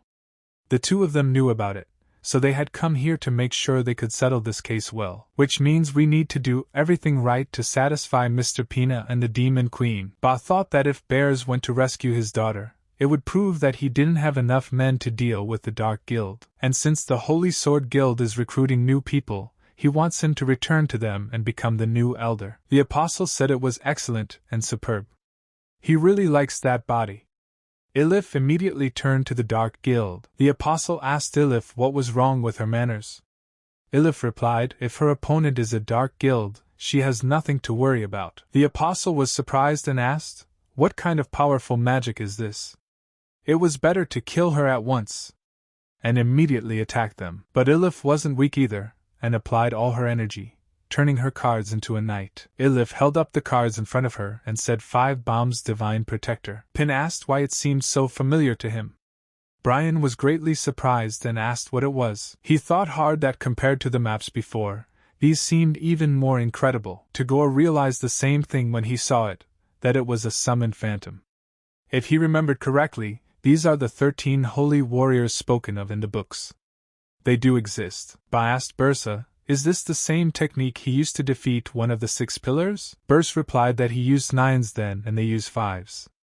And he hoped that would be enough. Ilif used her trump card and told the apostle to get out of his body. The apostle was subjected to great and sensitive attacks. Having been wounded, he asked, where do ordinary cards get so much power? Apostle swooped into attack and said she was amazing. He'll get back to him after he's done with this body. But for now he's backing off. But it was all to no avail, and he ran into a barrier from which he could not escape. Then Ilith used her cards again and attacked the apostle. He was very frightened and asked, what is going on? He just came into the world, he can't die here. So he decided he would use his strongest technique, and immediately used the Sword of Fury. But Ilith was smarter, and used her own technique. The apostle asked, is this a trap? She was stronger, and used the sacred cube. The apostle shouted for her not to do it. It's not necessary. But the cube began to slowly squeeze him, blocking everything out. And Ilif applied all her efforts to get rid of this demon. Ilif said that she had accidentally delivered a powerful blow. Bears asked that they should be happy now, shouldn't they? Ping said that it turned out to be Ilif. No wonder she seemed familiar to him. Does Elizabeth remember this? It's the father and daughter who visited them a few months ago, Elizabeth replied, wondering who had disguised her so poorly. It was then that Burse realized the Demon Queen was looking at him. He immediately started to clonk and said he didn't want to ruin their viewing experience, so he didn't bother them. May they forgive him. Pin started waving to him, and said that just as he thought, he was here too. He had just realized that the Ilif were fighting there. And he had a lot of questions for them. Bears asked in surprise, many questions? Is Mr. Pin disappointed with their card fighting skills? Ba saw that something was wrong here and thought, who is this man that Bears respects so much? Ba invited all the people and asked that they all have a seat. Ping wondered why he was invited to the meeting again. Elizabeth replied that it's not a bad thing to learn about the current situation of the world if one is going to manage it in the future. Ping replied that that's all true, but next time you can just refer to experience. You don't need to mention world domination. Ba said congratulations on the victory. Bears told the elder that they could discuss these little things later. Let him first introduce the honored guests to them. This is the benefactor who saved him and his daughter from the Dark Apostle, Mr. Pin, and next to him and immediately he saw the gaze of the demon lady. Bears said they couldn't say. Ba asked them why. Bears tried to answer, but couldn't. Pin thought that he must be afraid to reveal that Elizabeth was the Demon Queen because it would shock everyone, and that's why he hesitates. As soon as they go to the outside world, they immediately create problems for others. Pin asked Elizabeth if he should call her princess from now on. Better to hide her true identity. Elizabeth replied to let him do as he wants. Pin said that they were actually from a small country in the south. She holds the position of minister there, they can just call him Pin. As for the person next to him, it's the princess. We asked in surprise, the princess of the south? His hometown is located there, but he had never heard of her. Bears said Mr. Ping wasn't lying, but he personally taught him how to handle the cards. Win said that Burrs was exaggerating. He doesn't have much talent for it. Uncle Bears is the best at handling Karas. He would also like to ask Bears for advice on wielding a sword. Luna asked Chin if he heard that. He wants to learn how to wield a sword after giving away such powerful cards? What the hell is he thinking? Chin replied for her to be more careful, the elder is still here. This was not the time to talk. Elif asked Mr. Peanut if he had seen her fight. How did he like her skills? Ping asked surprised. Skills? Bears asked Mr. Ping to answer this question honestly. Is she missing something? Pin replied that he had nothing to say. He just didn't expect them to use his cards that way. Bears told Pin that they could match him. He was so selfish that he made copies of the maps and created a guild without his permission. Ilif apologized and said that was her limit. Pin asked what are they all apologizing for? If they keep it up, they can get more people involved.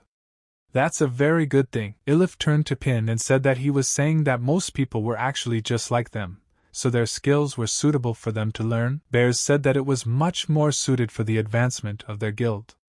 Pin said that it was definitely a magical world. Tagore said it becomes more and more amusing. However, one radiates a tremendous and powerful magical force, while the other radiates nothing. And then Tagore saw the look and realized he had been exposed. Impossible, he was using the demonic eye to watch them. She couldn't have noticed. What was this colossal pressure? And then Elizabeth said that she wanted to kill one of them. Ping was surprised and asked who he wanted to kill. Let her wait and see here and brought the pudding. If she had questions it was better to wait until the meeting was over. When Elizabeth saw the pudding, she was surprised and very happy. And then Ba told them to stop talking, and it was time for their meeting to come. This time, as part of the guild competition, he had invited a few people here. Ba said that he wanted to discuss forming an alliance since they urgently needed to surround and suppress the Dark Guild. We immediately came over and placed a bag, with a tray, on the table. He said that these were dark mechanisms collected with the Sword of Purification. During the competition, from each participant, including Jayla from the Giant Bear Guild. A total of 30 pieces. Pin asked in surprise, dark mechanisms? What are those? Bears replied that as long as they accepted the power of the Dark Guild, such mechanisms would grow in their bodies. He also found them in the bodies of the apostles he hunted. Brian said 30 grand.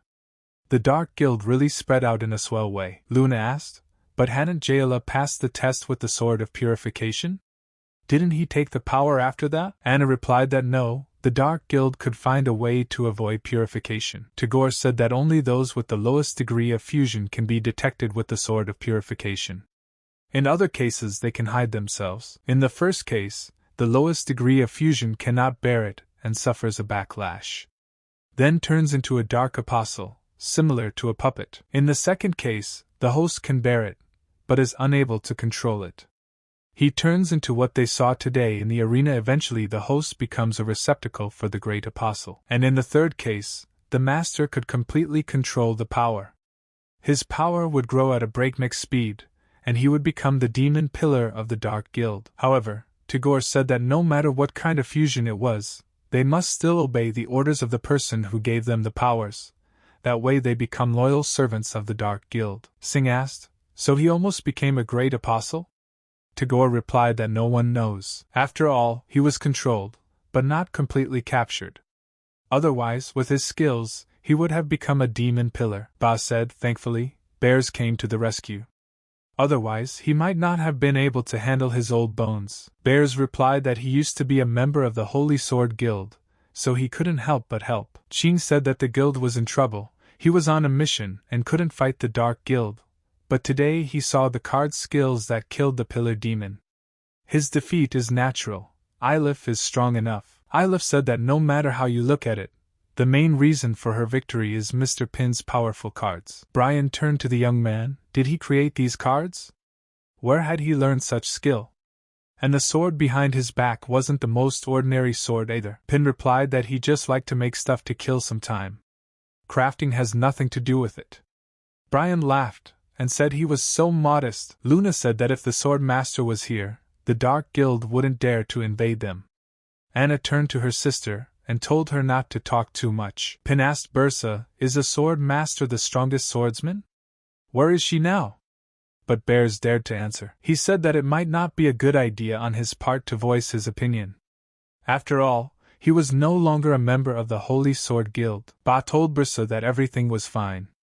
In any case, it won't be hidden for long. Some news has already started to spread. Brian asked, were the servants truthful? Togoa replied that after the rebellion in the Holy Sword Guild, not only had their combat power been depleted, but their master was also missing. That was why the Dark Guild took this chance to attack. Ba said it was true. After the Sword Master sent them the information 6 months ago, they hadn't heard from her again. Ping asked in surprise, rebellion? Missing in action? Hui said, to be precise, she should have captured an elder, the oldest axe that betrayed the guild, but she still hasn't returned to the guild territory. Qin said that his previous mission was to help the Sword Master, but when he arrived at the place, there was nothing there. Luna said that the level of the Sword Master had been upgraded to a 5-star Demon King, half gaining the powers of a Demon Lord. Is it easy to grab the oldest axe whose level has risen to Demon Lord? Qin replied that no one doubted the strength of the Sword Master, but when he rushed into the mountains that day, half the region was razed to the ground.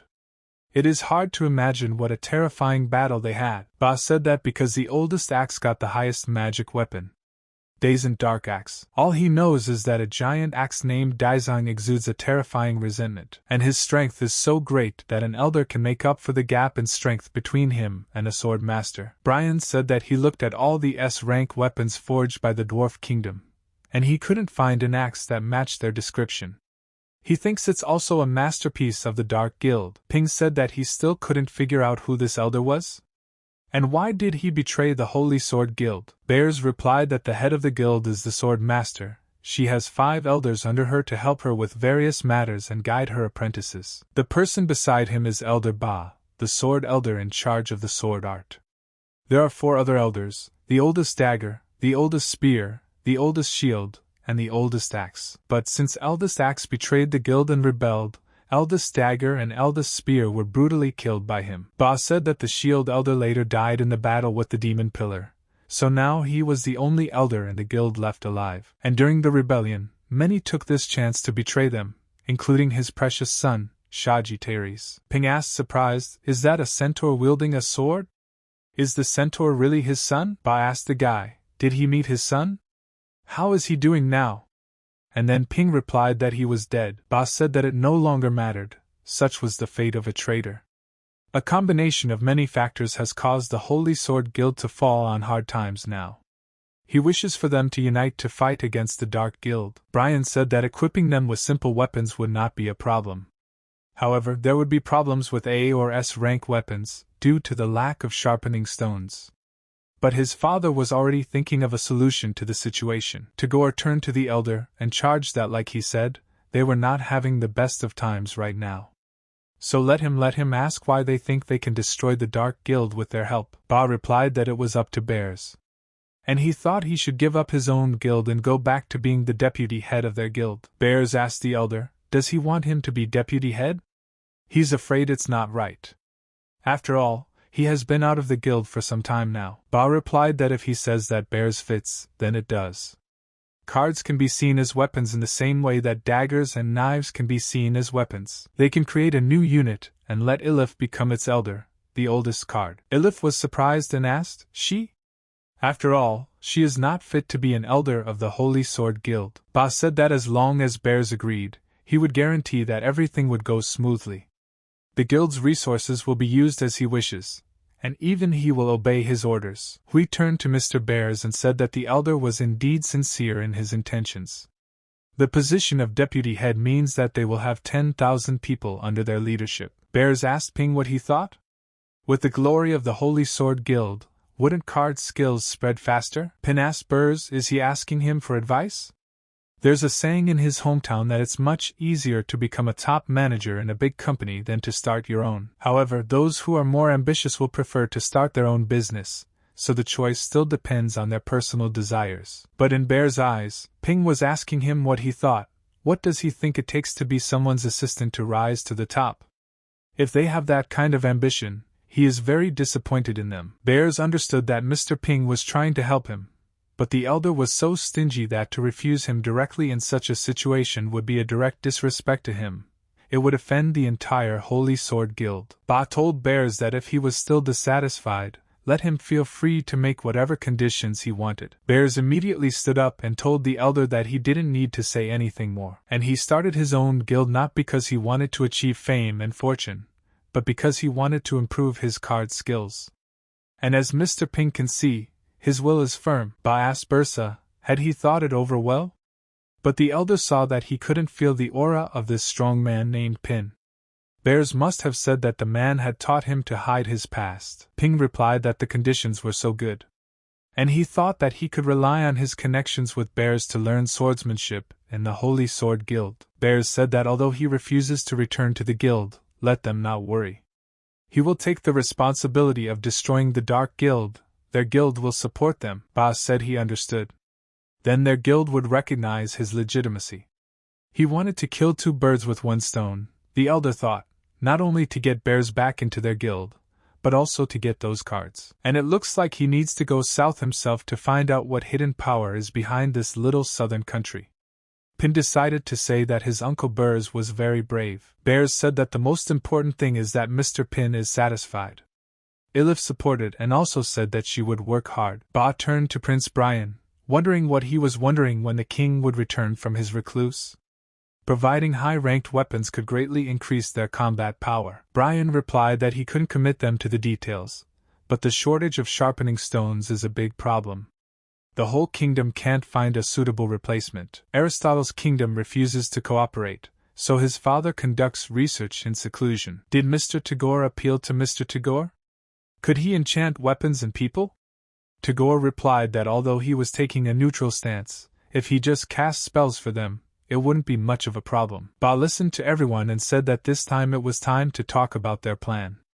After 2 months, they would gather their strength. During that period, they would do their best to solve the problems at hand. Do they have any questions? Pin immediately raised his hand and said what he had. He wishes to join them. Ba asked the guy. He says he also wants to join the battle against the Dark Guild. Pin replied no, their guild is recruiting people.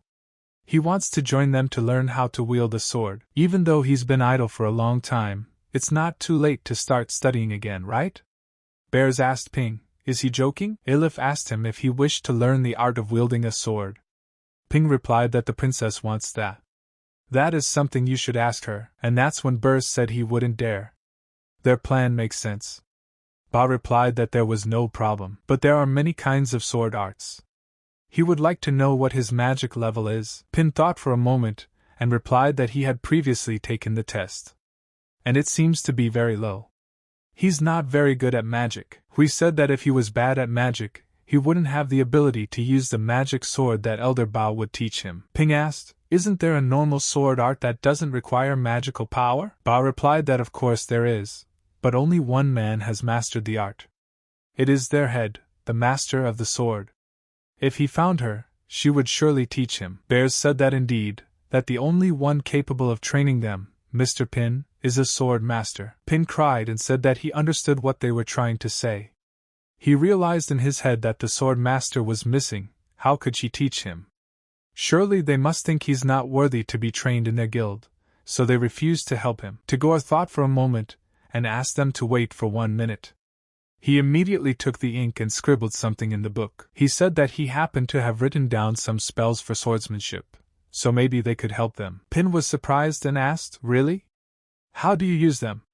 Elizabeth had been eating all this time and was sad that she was already out of pudding. Pin told her to look it up. It's a spell that records sword skills. Elizabeth replied that since she had dealt with the pudding, it was time to get down to business. Immediately she broke the glass in her hands. She didn't play with them and destroyed Tagore in a second and said she was rid of that sneaky bug. At this time, in the desert territory, Sword Master Gigi Sogus belonging to the Holy Sword Guild was fighting and shouting for the enemy to come out and stop hiding. And then Axe came out and asked what her problem was? What is she trying to accomplish by going after him? Saugus turned to the Elder Axe and replied that she must solve his crime of joining the Dark Guild and eliminate him. Saugus immediately used her techniques and utilized the cut. The axe did not dodge and stood still. Facing this attack, Axe made his attack and said to get it. But Saugus repelled this attack. Axe said that as the bond between him and Daizong grows stronger, she poses less of a threat to him. It will be Axe's turn to hunt her down. Salgas said that if he keeps this up, he'll soon be completely under the control of that Axe and lose himself. Let him come to his senses, Axe asked, losing himself? So what if she does? After she uses a higher power, she will realize that losing herself is the ultimate good. He immediately started laughing and said that everything would be fine soon. Let him take his body, Daizang. And in a moment his body began to change and said finally manifested. And she dares to defy him? He will not leave her alone. And says in a woman's voice, Axe said wherever she goes, he will find her everywhere. Sogus replied that he was an idiot, he was completely under the control of this dark mechanism. Axe asked, is that what he's talking about? She's underestimating him too much. Compared to his resentment, this dark power is absolutely insignificant. And in a moment, Axe ripped the skin off his body, and in a second, he turned into a gorgeous girl. Saugus said she would destroy him today, and used a level 5 phantom super weapon. It was forged by the dwarf king himself, from the hoof armor of a legendary monster. The wearer's speed can be increased tenfold, an effect can be gained. Axe called the girl a stinker, and said she was so loud. Have her come to him immediately. Saugus used cleavage, and said that since the oldest Axe was dead, she didn't need to show mercy. And then in a second she was surprised, for her blade began to fall apart, and she thought it was a phantom. Axe said that when she took possession of that body, it was still not listening well to her, so she was unable to fend off a few blows. But if she's able to hurt her, then she's strong enough, so she's worthy of praise. Does she have any other tricks up her sleeve? Saugus thought that the Ghost Horse King could tirelessly ride 100,000 kilometers in a day, but the weapons from his armor didn't hurt her. Axe said that if she doesn't agree, she starts warming up. Let her think carefully, she'll wait. Saugus was surprised and said how arrogant she was, and immediately used a weapon fusion. The stalactite spear in the secret nose treasure cave has a stalactite column. Only a small amount of stalactite can be mined in a year. The dwarf kings spent 1,000 years creating this bark. The stalactite spear looks light and is shaped like water, but it is actually indestructible. The insect sickle is forged by the dwarf king himself for the claws of the insect king. The spikes securely lock onto the target, and then release acid to decompose and absorb, turning the target into magical energy for the wielder. But Saugus got really mad at her, and used space distortion, and went straight for the girl. Axe came to her senses, and said that the bones had finally set in. She asked the girl, who is she underestimating? Does she think someone is going to escape? Saugus thought she used the stalactite spear to teach the sickle, and then distorted the space with Cthulhu's cane to allow the explosive knife to release the core energy. She wishes she could maintain the release of energy longer, but she can hold the space for no more than a minute. If she uses it longer than that, her will be broken. Saugus said that it was very close to destruction magic anyway. And as she launched her attack, she shouted that she was coming. She combined her axe technique with arrows of destruction to destroy her once and for all. Axe counted a couple seconds and used her crushing attack chopping blow. Within 5 seconds her attack reached its target, and Saugus realized things were bad, as dark magic surrounded her. She didn't hesitate, and used the magic of the Abyss 7-sword defense. Axe saw the need for action and attacked again. But Saugus couldn't handle such pressure, and was defeated. The energy completely tore her clothes, for it was very strong. Axe started laughing at her, and said she was a psychopath. And the warm-up is over, it's time to get down to business. She used her axe and said that now they would see where she was. I immediately began to recognize where they were. She was able to find Elizabeth's seat and said she was going to her.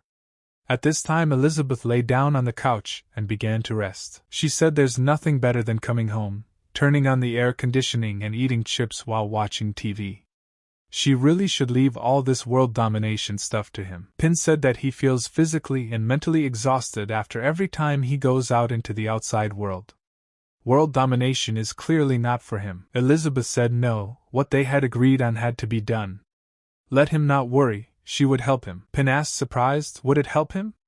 And could she give a warning next time if she was going to do something like this? Elizabeth was eating at this time and said that it was so noisy.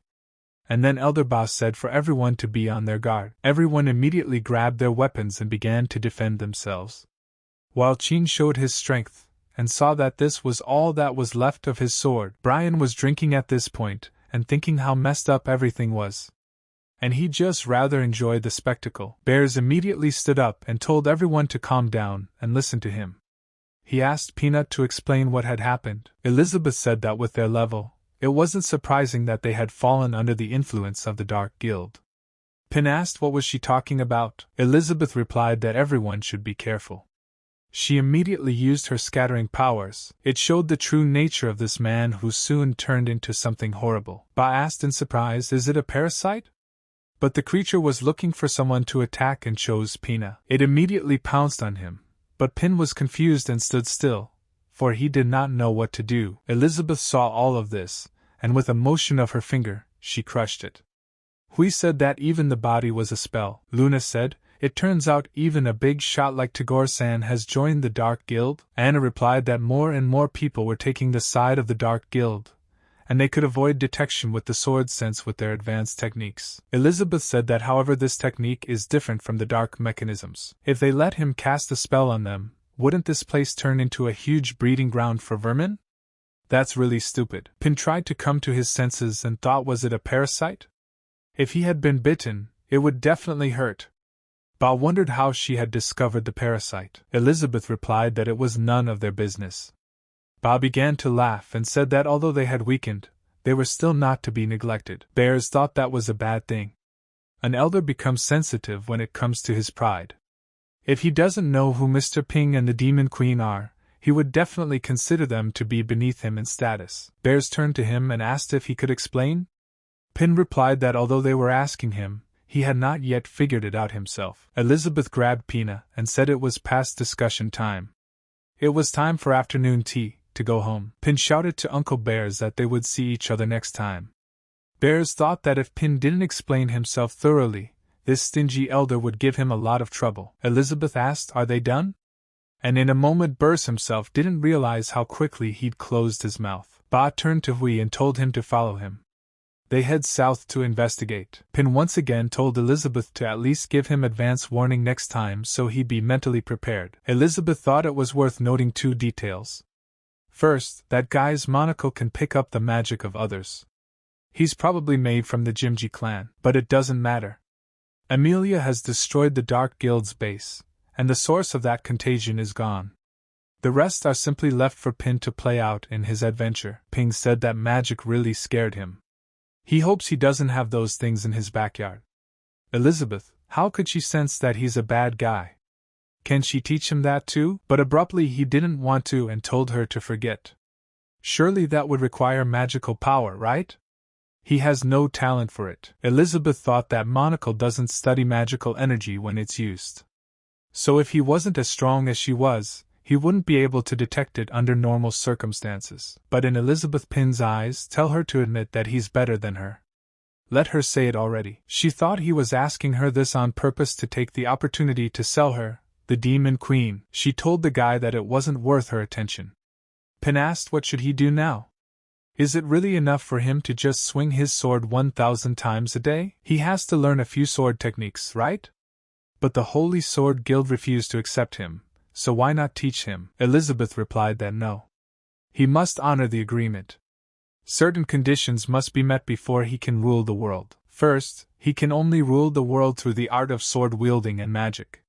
Second, except for his clothes, he cannot take any of his other creations with him. Third, she will go with him and teach him how to rule the world, but she will not teach him swordsmanship or magic. Pin was surprised and asked when they had discussed such a thing. Elizabeth replied confidently that just now. Pin said then simply he would ask Bursa again. Uncle, if he switched to cards, he should still be able to teach him how to wield a sword. But immediately the sword turned into a guy and Pin was scared. The kid told him to better give up. He senses no pure art of sword wielding in them. They simply cannot teach him. Pin asked in surprise, the pure art of sword wielding? The guy replied that even after they gave up magic, none of their techniques worked. Don't even let him think about it. Who would learn the pure art of swordsmanship if there is magic? Ping replied that his words made sense. In this magical world, if one wants to fight, he must use sword arts combined with magic. Pure sword art strengthens the body. Immediately Pin replied that he understood. The guy asked him, What did he understand? It was the first time he had appeared here recently. Pin remembered that he'd gotten it as a gift from the system, and then left it to gather dust on a bookshelf. The guy asked, "What is it about this place that would make him stay here all day and not want to rule the world?" He looked at the instruments and asked the gentleman, "What are these strange things?" But suddenly he felt that something was wrong with his body. The boy thought it was the Lord's doing, but such a strong desire to kill was not his style. Ping meanwhile was searching and asking, "Where is she?" But then he looked at Elizabeth and thought, "Is it her? Her desire to kill must be more violent and frightening." But she looked at the cutlery and thought maybe they were too. But how is that even possible? He is the king of weapons, the holy sword Alpha.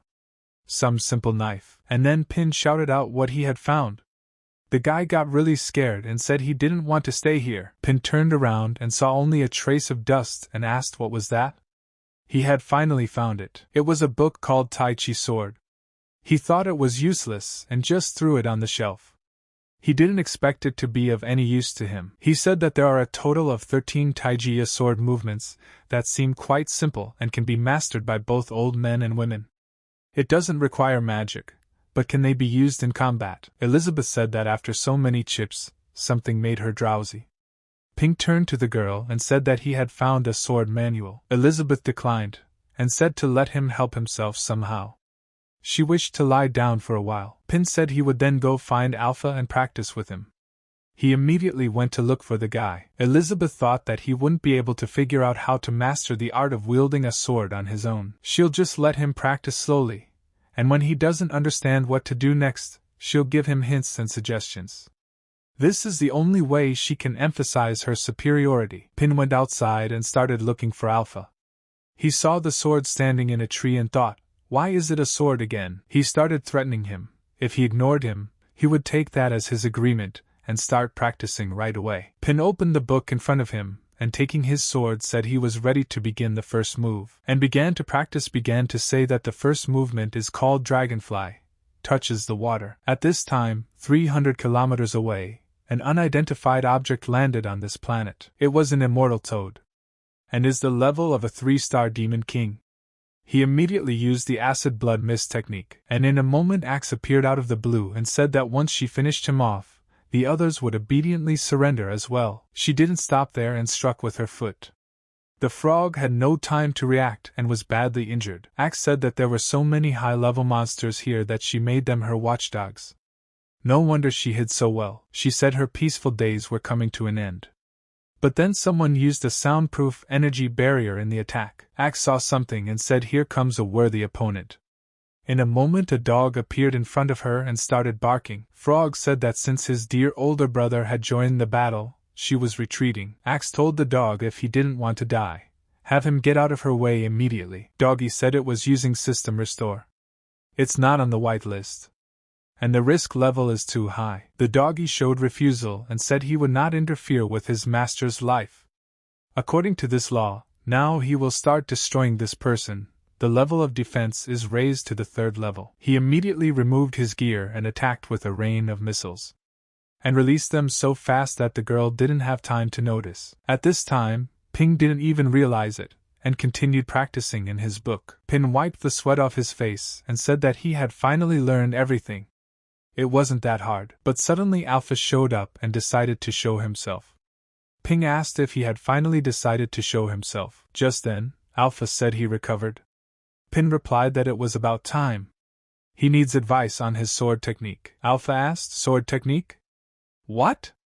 Ping replied not to worry, he understands that Tai Chi sword training is only for strengthening the body, not for combat. But as soon as he tried exercising, he felt as if his whole body had been renewed. Alpha said he remembered now. "And why the hell are there so many guns? One of them is already enough to overpower him." He immediately jumped out of the house and yelled that he didn't want to stay here. He's too scared of this place. And with a lowered head, he said that the moment the weapon admits defeat, its aura will dissipate, and it will return to its original form. This sacred sword, in fact. And in a moment, he realized that he had returned to his original form. Almost lost his soul and almost became a common weapon. He is the apogee of weaponsmanship. The legendary Holy Sword. But why does everything happen to him? If Ping hadn't started training with him and awakened his aura, this sacred sword would have turned into a useless piece of metal. He saved him with the art of wielding a sword beyond his comprehension, and then asked him for advice. While practicing, Pin said it develops the mind and body, relaxes the muscles and stimulates blood circulation. But in front of Alpha's eyes, Pin was different. He was saying that now he understood why he didn't want to go with him to find the Demon Queen. Compared to what he had, he was just a pile of scrap metal. And then Alpha started saying he was sorry and he was stupid. What was the point of his existence anyway? How did he get here? Why is he here? He doesn't understand anything. He immediately turned into a sword and left, saying he didn't want to be in that scary place. Pin yelled back how he should train if he left. But the sword answered him nothing. At this time Axe fought and asked the frog, is he really willing to be a servant for the rest of his life? Let him join her, and they will destroy this place and divide the outer world between them. But the dog couldn't talk and just barked. Axe said he didn't know how to appreciate what he was offered at all. She only asked him to cooperate to save time. But that doesn't mean she's afraid of him. She immediately used a chopping blow against the dog. The dog realized that things were bad and started to dodge. Doggy immediately did a damage analysis. He realized that if nothing was done, her blow would reach the mantle layer, causing the magma to explode and causing abnormal changes in the lower layer. And this in turn triggers earthquakes that will eventually affect the host's life. The dog used his grappling abilities. Axe rejoiced and said that now he couldn't escape, and used a chopping blow. The dog held his hands out and tried to hold back her attack. She slowly began to absorb it. Axe was surprised and asked how was this possible. He absorbed all her attacks and nothing happened to him. The dog said he had delicious energy. As a thank you, he would not hinder her if she decided to leave now. Axe pulled out her weapon and said that it was originally meant to fight his Heartless. But now she has no other choice. She must destroy the dog to get in his way. She realized the constant collapse of hope, the eternal agony, the sadness and rage of being abandoned. The resentment had been building up in her for years and now it was ready to burst out. She said the dog stinks. He would soon realize how lucky he would be if he were chopped to pieces right now. Axe immediately used the limit of fierce resentment. The dog was surprised and used the perfectly smooth little mirror product of Pina. Axe was surprised that the dog was so smart and redirected the attack beam into the sky. Axe said that 500 years of her grudges just disappeared. The dog at this point had already changed and became a Wakai drone. Axe asked with surprise, what the hell is that? She'll just destroy him. And used a force field of 10 Hz. Dog said that after that fierce woman, he's probably the toughest opponent he's ever faced. Luckily, he's constantly upgrading, so it's over for her. Immediately, he used his clone and attacked with a 50 Hz force field. Axe was saying that her 500-year-old grudge couldn't end like this. She was so angry and screamed that she would not give up. And that's when Dog applied 100 Hz. She couldn't handle that kind of energy pressure, and in the sap not being able to handle it she just exploded. The dog had said that some pretty high-level invaders were coming in lately.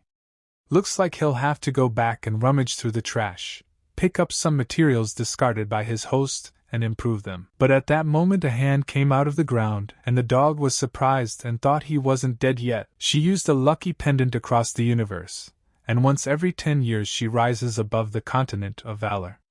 Each time she rises, she loses a few shards. The Sword Master collected enough shards by traveling around the world, and commissioned the king of the dwarves to personally make jewelry from them. It is said that they can greatly increase the striking power of their owner. Elizabeth was watching TV at the time and said, "It's that commercial again.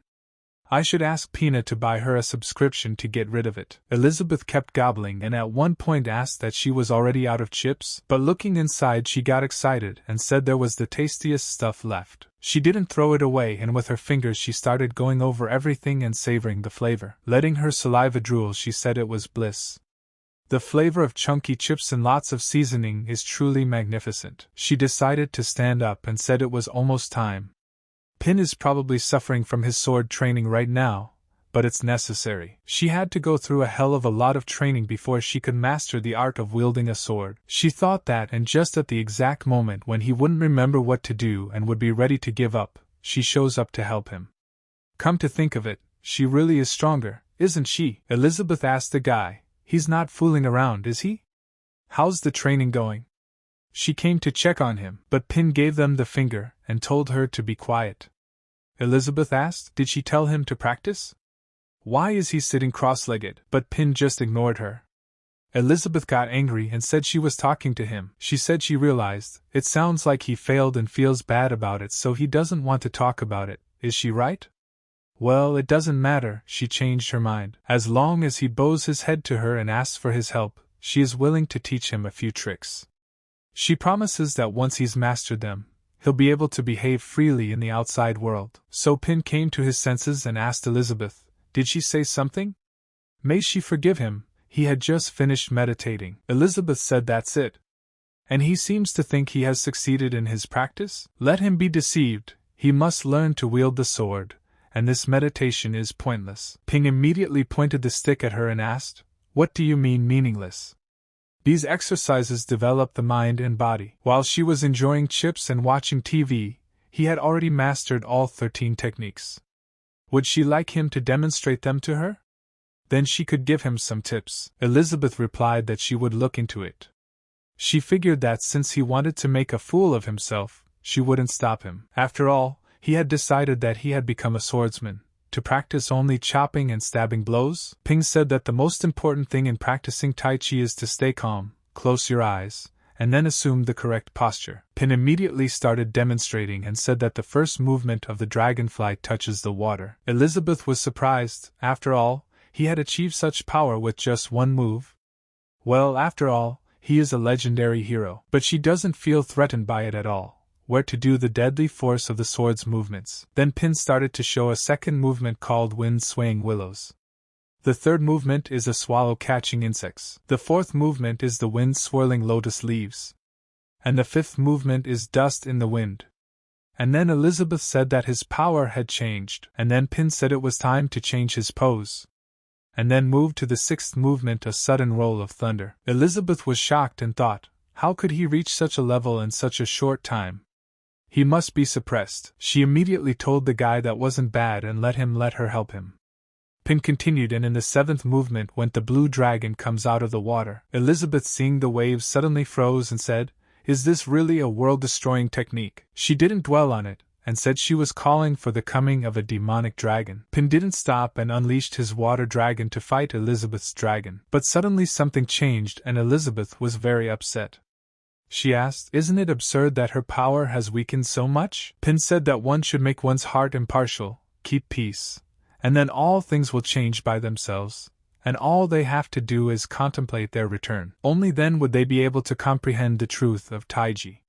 He immediately hovered over the water, and said that the eighth movement was to catch the moon in the water. Elizabeth said that Stinky Ping is trying to put her off guard again. This time he miscalculated, but Pin didn't stop and the moon kept getting bigger and bigger. Elizabeth said it was time to get serious.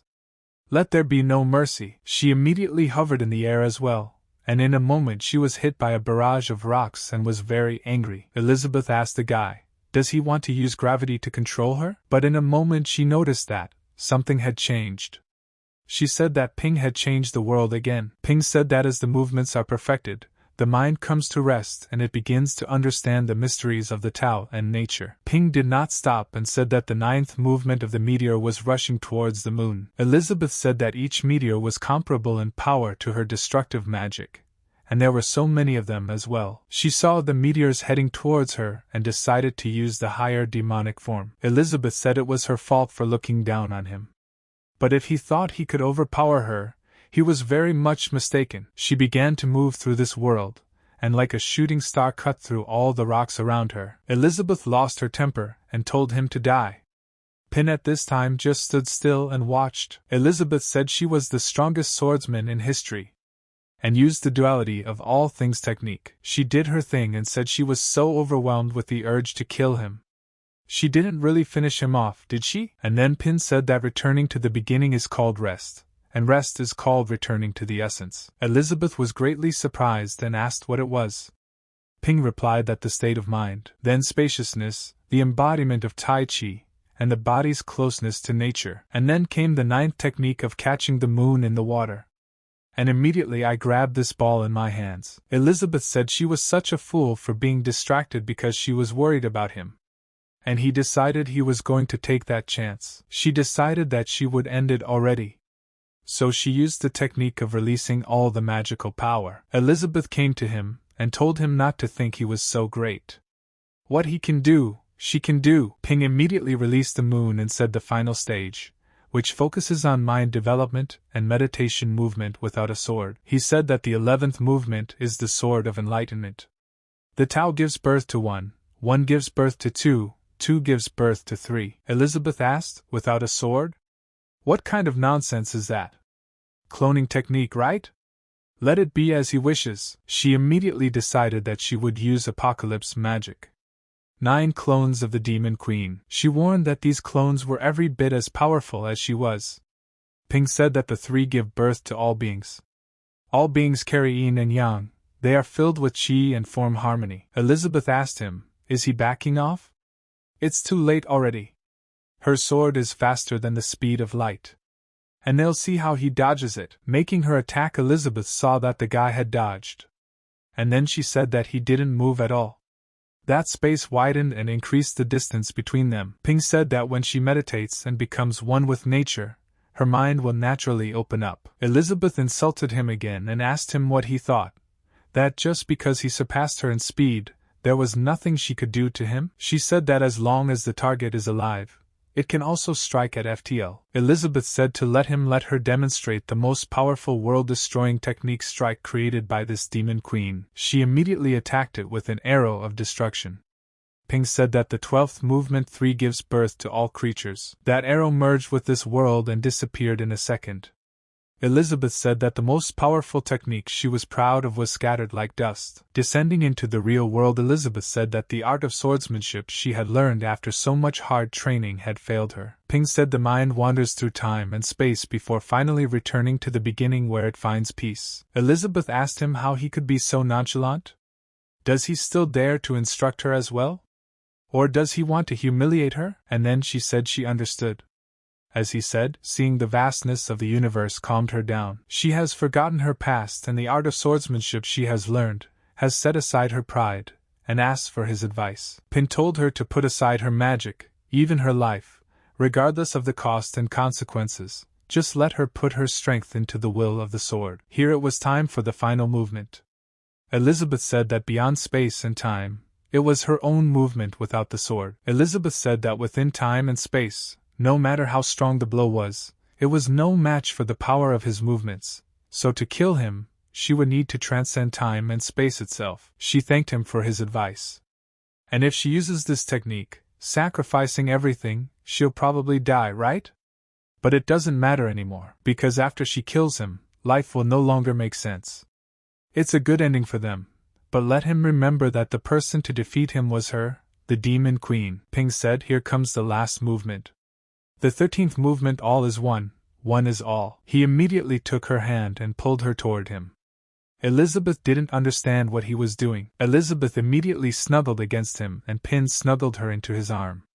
In a moment her wings began to fade and she felt warmth. Pin turned to her. And that's when Elizabeth took it to the next level and became a 7-star demon god. Pin asked what she would say. What does she think he can do? Elizabeth asked what does she mean. Ping said naturally, he is about his sword art. Even though they are simple movements, but he feels that he is getting better at them each time he performs them. What will she say? Elizabeth found it very difficult to answer and blushed. Ping asked, did he need to improve anything? He saw more in his eyes that Elizabeth right now is very small. Pin said she was staring at him, and then he decided he shouldn't think about it. He couldn't hurt her. He still needed her protection. Pin let go of her and realized that the atmosphere had suddenly become awkward. He had to say something to ease the tension, and then he said the effect is amazing.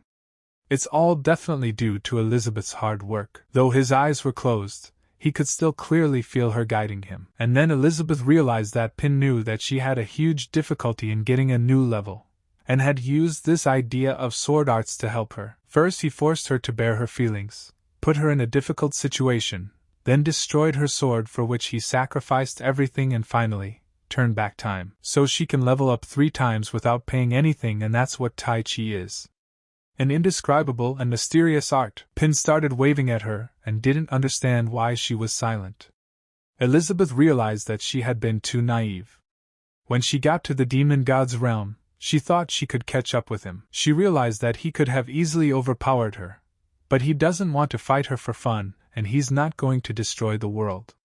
But he just keeps helping her get stronger, and in the moment Elizabeth started to see everything censored.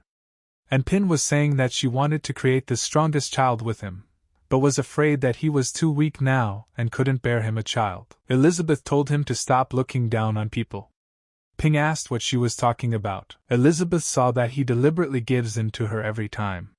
He wants her, but he is afraid of offending her. Pin said she still needed to practice more. And it was all in Elizabeth's imagination. She immediately clenched her fist and realized that if it was for the strongest child, what was wrong with that? Elizabeth said she could promise him, but he would have to tell her. Pin asked, surprised, to say what? Elizabeth replied that she was really to him. And then she stopped and couldn't say the word like. But at that moment a dog flew in and brought with him the man he had destroyed. Pin asked the dog, did he go back to picking up the wounded man again? And at that moment the girl said something. Ping examined her and said her injuries were serious.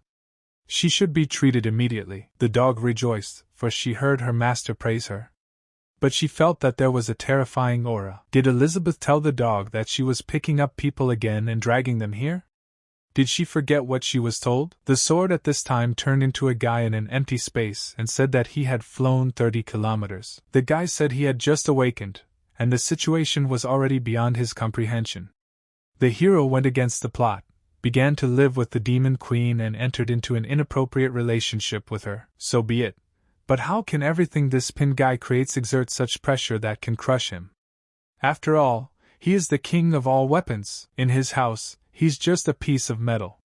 He was so scared he wanted to return to his original form, and his goal was to help the hero defeat the demon queen, but things have changed. What's his raison d'etre then? It's only worthy of being used to chopped wood. Who made it? It's not fair. Why didn't Ping forge it? If the hero can't defeat the demon queen, what will he do? And then he started denying everything and said that he was already here. He had to rediscover the meaning of his existence and gain confidence in himself. But then he heard someone's voice asking for help. The guy drew his weapon in a moment and asked who it was. A girl was lying on the ground asking for help. The boy saw her and asked, "Is this the spirit of the weapon?" The guy asked, "What about her body?" After all, without it she would soon disappear. The girl answered that it had been destroyed by a bad man. Can he help her find a new one? She really needs her help. The guy blushed and replied that he would help. He saw in his eyes that she had such a fine spirit of arms and needed it. The girl said he should hurry, she wouldn't last long. The guy asked what should he do? He can't find her a new body that fast. The girl said there was another way. Could she temporarily enter his body? The guy was surprised and asked, into his? His magic could really help her last longer. The girl immediately rejoiced, for the guy had fallen into her trap. And then the guy started laughing loudly. The guy asked, did she think she thought he didn't know what she was thinking? The girl replied that she was serious. There was no other way. She realized that even though she was weak now, it was worth a try. She still had a chance to fool this child. The guy said, does she see that he is a man of unremarkable character, and she wants to take advantage of him? He won't hide it. He's a legendary sword Alpha. Alpha said he could let her do it, but only because it was her. If it were anyone else, he would refuse. The girl thought it looked like he was a complete fool. It doesn't matter. That was enough for now. She'd get rid of him as soon as there was a better replacement. The girl motioned for Alpha to come closer. He asked her if she needed anything. She immediately hugged him and told him to look into her eyes. Alpha replied that he was looking and asked what next. The girl said she told him to look into her eyes. Alpha didn't understand what was going on and apologized. The girl said for Alpha to tell her what he was unhappy about. She could help him with that. And performed a hurt look. She recruited him and Alpha started saying it was their fault, that he had lost the meaning of his existence. The girl told him to give her his body and she would take care of his problems. Alpha replied that he agreed. She took advantage of this moment and entered the Alpha's body. She rejoiced and said that she had a chance to get her revenge again, but she felt that her body was too weak. Didn't this fool say that he was a holy sword? Be that as it may, the indignation of this body merged with her own, making her even stronger. She's learned her lesson. This time she will not fight head-on. Instead, she will avoid the dog that is in her way and look for a way to deliver a killing blow to this heartless one. At that time the girl the dog had brought opened her eyes. Elizabeth saw it and said she was awake. The girl asked her who she was. Was he the one who saved her? And where is she? Elizabeth replied that given the situation, now was not the time to ask questions. Elizabeth immediately climbed into bed with her and told her to listen. The girl asked what? Elizabeth replied that she was warning her. She came here first. The girl leaned against her and apologized. But she said she didn't understand. Elizabeth told her to listen carefully. If this guy says he wants to do anything to her, she says no, understand? Everything here belongs to her, including him. The girl replied that she understood. And felt such a powerful aura. There was such a person on the continent. Or was it because she was injured, and who was she talking about? Pink came in and said that the noodles were ready. He was surprised to see that the girl was already awake, but he blushed profusely, for he saw two gorgeous girls lying in bed looking at him. Pin immediately pretended he didn't see anything and slowly walked out of the room. He told the girl that given her injuries, she'd better rest in the room for now. Pin asked how did she get those wounds? Was she attacked by monsters? The girl replied that, honestly, she was chasing after a traitor that had gotten involved with the Dark Guild, but she underestimated him and was badly wounded. Fortunately, she met them. She realized that for the sake of her guild, she had to hide her identity. Pin thought it was another case involving the Dark Guild. Elizabeth asked. She was sure he was from the Dark Guild?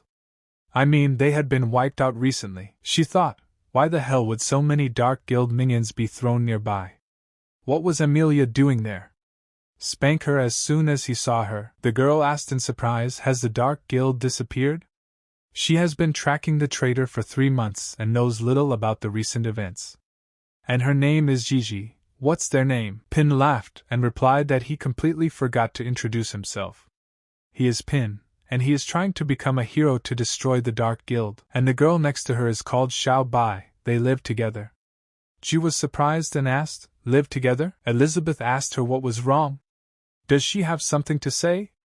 Ping said, she's very straightforward, but she has a good heart. When Ji was injured and unconscious, she helped change her clothes and used magic to heal her. Ji looked at her hand and asked, did she use magic to heal it? She realized that even as a demon king, she couldn't heal her wounds, unless she has healing magic of the level of an elf clan leader. But that's impossible, right? And not only can she suppress her 5-star demon king aura, but she can also use high-level healing magic. She's not that simple. Pin said the magic is really incredible. She is so jealous of them. She told the guy that the place they live in is pretty special. She had traveled extensively throughout the continent of bravery, but she had never seen anything like this anywhere. Had they both always lived in isolation? Pin replied that they had been living here for a while. But Elizabeth asked why she had so many questions. She has noticed that these two are drastically different. Ping is the good guy. And the girl is the evil one. King of the Dwarves, Minister Aristotle. The head of the Elf Guild, even Manhwa of the Dark Guild. It can be said that she is familiar with all the strong people of the Bravery continent. But then she doesn't know them. Elizabeth said if she has no business here, let her get out of here. Let her not dirty her house. She asked in surprise, don't get the house dirty? Ping told Elizabeth that people were injured trying to destroy the Dark Guild. She is their guest, he will clean it up himself. Elizabeth turned away and said let her do as she pleased. Ji apologized and said she was right and let them forgive her for disturbing them. But she only had one thought in her mind, how to kill them all. She knew she had to capture her as soon as possible, or the entire continent would be destroyed. A weapon spirit named Daizong is much stronger than Manhwa. Does he have something to do with the Sea of Darkness? And then she said she was summoning a sword, and no one but her can stop her. Ping was surprised and asked what did she just say. Ji replied once again that she was summoning a sword, but in a moment she realized that nothing was coming out and someone had attacked her. She asked why her mind was blank and she couldn't remember any sword techniques. Elizabeth said it was simple. They were taken by the dirt in her body. It was the price she had to pay to become stronger. Ping asked what she meant by dirt. Ji replied, in order to level up and straighten out the Dark Guild, she finished the contract with the Sea of Darkness. Ping asked in surprise, a Sea of Darkness? Elizabeth replied that it was just a bunch of insects that happened to be here. Ji said she was right, she wanted to get stronger and couldn't resist the temptation. It was her choice. Pin said that he didn't quite understand, but if she forgot everything, they could practice together. Recently, he had been practicing the art of sword wielding. Elizabeth is also a master of the sword. If she wants to learn, she can become stronger. And then Elizabeth asked, who gave him permission to train with her? And who said she would want to help her? Let him stop deciding for her. Pin apologized and replied that he thought everyone wanted to get rid of the Dark Guild. What's wrong with her? All of a sudden she's so aggressive. Ji stood up and said she wouldn't bother them anymore. And thanked them for saving her, and she should go. Pin stopped her and asked, she should probably be hungry? He made some noodles, let her eat before he left. Ji thanked her for caring and said she couldn't eat right now, she needed to recover. Pin said before leaving that there were a lot of monsters roaming around here, let her be careful. Elizabeth at this time was eating and saying that she was smart. This plate of noodles belongs to her. Only she can eat it. Ping told Elizabeth that she was in this situation because she was fighting with the Dark Guild. Why shouldn't she help Ji? Elizabeth replied angrily that she wouldn't help him. Let him help her if he wanted to so badly. Ji walked out into the clearing and began to meditate to recall her memories that she had forgotten. And then in a moment she remembered the moment where someone kicks a kick. She immediately collapsed to the ground and turned into a cube. The moment she fell, she went underground. And like a snake she went underground. But it was different, and she found her way out. She opened her eyes and said she remembered everything. If it weren't for the pendant, she'd be lost in quicksand thousands of kilometers away. One blow and she's lost. She thought she had reached the peak of her power, and the Sea of Darkness had no chance. But she was weak. She was too arrogant. And then Pin came in and said she wasn't far off. In fact, he understood her very well. He had the opportunity to learn the art of sword wielding, but he was too much into farming. And recently he wanted to learn, but realized he was just a fool with no talent. Even if she wants to raise her sword and destroy the Dark Guild, she is not omnipotent. She answered no and said he didn't understand. She was trained in unusual sword wielding, and part of the demonic techniques she had managed to get her hands on when she wandered the ancient ruins of the demon clan. Ping said that even though her skill was gone, wasn't the magic still with her? Perhaps it would be better if she changed her profession. She asked, changing careers? She can't do that anymore. Losing all her skills is tantamount to losing her life. Ping said that in front of the universe, everything seems insignificant. Nothing has been lost yet. You can start over and they can work together. At this time, Elizabeth used high-level concealment magic and listened. She was very angry when she heard that Ping had offered her to work together. Ping said that he had learned it by studying the art of Tai Chi swordsmanship. She asked in surprise, Tai Chi sword? Ping replied that was correct. It could be called a type of sword wielding. It doesn't require magical power, and she won't be able to kill enemies with it, but it develops the mind and body. Ping asked if he wanted to practice together.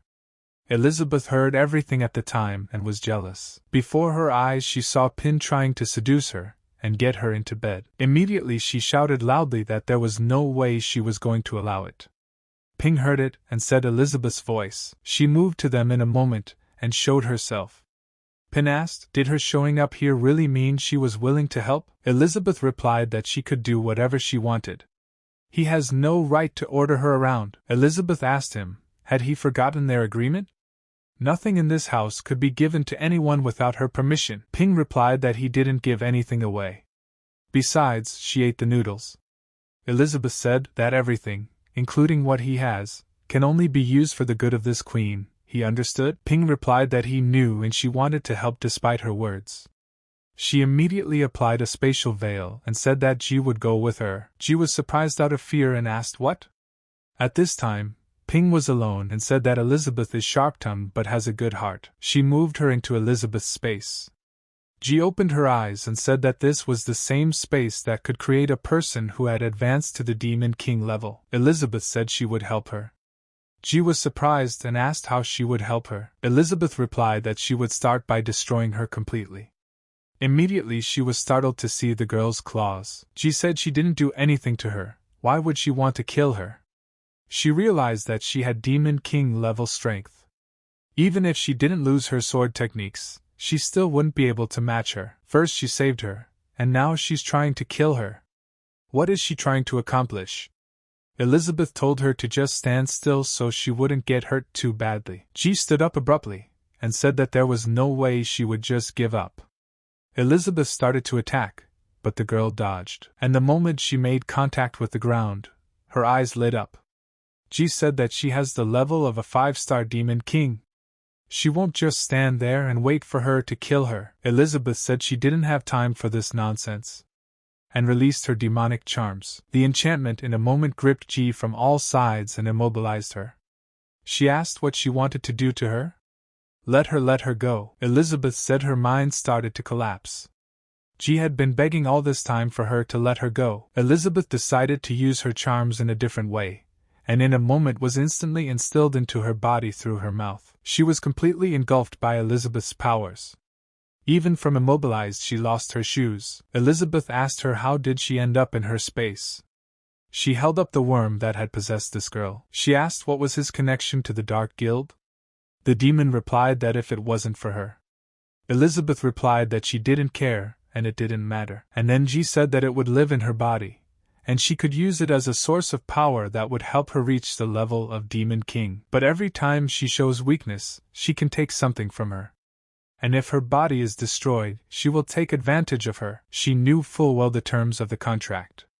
And Elizabeth is an unscrupulous person who broke a promise. Elizabeth replied that it seems like something like this has happened before.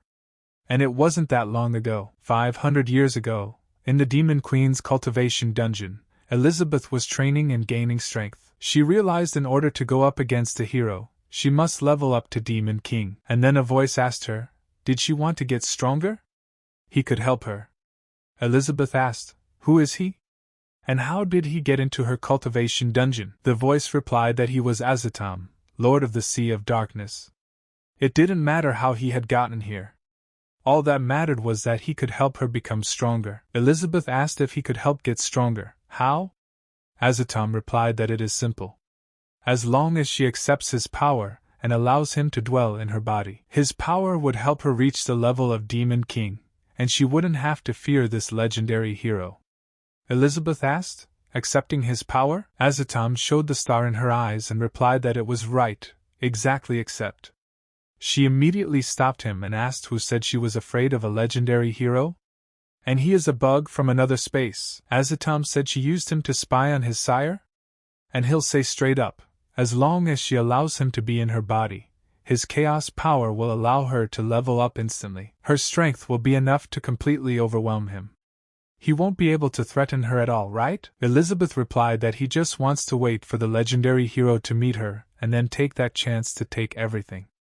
Is that his real goal? Azatam replied that even if she only glimpsed a glimpse of his power, the contract was already done. And if he rejected him now, it would not end well for her. Elizabeth replied that when she had looked into his world, she had already absorbed a fair amount of that power. Azatam asked her if she was afraid. How cunning she was! Elizabeth replied that this power was as insignificant as his world, and was only good for bewitching the weak. She immediately threw it to her forehead and Azatam asked what she wanted to do with it. The contract is done, she will face the consequences if she does this. Elizabeth replied that she would seal it here. And then will use his own power to get the Demon King level. Then he will turn the absorbed chaos power into his own. Wouldn't that nullify their contract? Azatam said she was shameless. And he was doomed as soon as he set foot here. Ji said that because of her, her true appearance is still unable to manifest to this day. She can only rely on clones to move around this world. And then Elizabeth called him Azatam and said that she had almost forgotten about him. Azatam replied that without the host he couldn't show her his true power, so she managed to trick her. But now let him demonstrate the full horror of the power of chaos. He didn't take any chances and turned into a form of chaos. Azatam said that the supreme sword mastery of the host he captured combined with his chaos power made his power unimaginable. Azatam immediately pounced on her and told her to let Elizabeth die, and used a devastating chaos arrow. But Elizabeth was smarter, using an insurmountable edge. Azatam wondered and didn't understand why his strongest swordsmanship didn't work. He saw that she hadn't even blocked the attack, but that she had laughed in an instant. Elizabeth had said that the sword art he had learned was something she had developed. Naturally, it wouldn't do her any harm. However, the title of the strongest swordsman was a thing of the past. Azatam said that it couldn't be. He thought that after mixing the power of this body with his chaos power, according to the laws of this world, he should have obtained the level of a 2-star demon king. Elizabeth said she was like a frog in a well. Can use everything he's got. Azatam immediately assumed an attack pose and said he would show her. He realized that it was better not to fight her now. He would run away until he removed the seal from his body. But Elizabeth decided not to let him go and grabbed him. Azatam screamed at that moment for her to let him go, and then he realized that she controlled this space. But what could she do to him? No magic will dispel it unless she wants to destroy it along with the owner of that body. Elizabeth immediately threw a noodle in his face and said that killing him is the easiest thing to do. She just doesn't want to lose to someone waiting outside. Let him eat the noodle soup, Azatam said, the mighty lord of the Sea of Darkness. Stinking woman, how dare he humiliate him? And then Azatam felt the energy emanating from the soup. It penetrated into his cells and stripped him of the power of chaos. He immediately started screaming in pain. Elizabeth said that after going through all of this, she still had to use something he made to solve the problem. She saw that in the end it went the way he wanted it to. She was too weak. At this time, Pin was waiting for them in the same place and walked in different directions. And then he saw the portal open and said she was back? Is everything okay now? Elizabeth replied, if he knows, why ask? Pin immediately closed his eyes and asked why she was in such a state. The next day the sword came to the house, and the girl said it was that thing again. The dog said something just flew away. But the radar didn't pick up anything suspicious, and then he remembered and said it was because of that crazy woman. After she beat him up last time, the mistakes kept showing up. How he could get stronger again. Elizabeth immediately appeared in front of him and punched him from the elbow. She didn't even have time to react. The dog said that this crazy woman learned Tai Chi and Master's technique and became stronger. Luckily, the Master took out a spare body and activated the cleaning mode.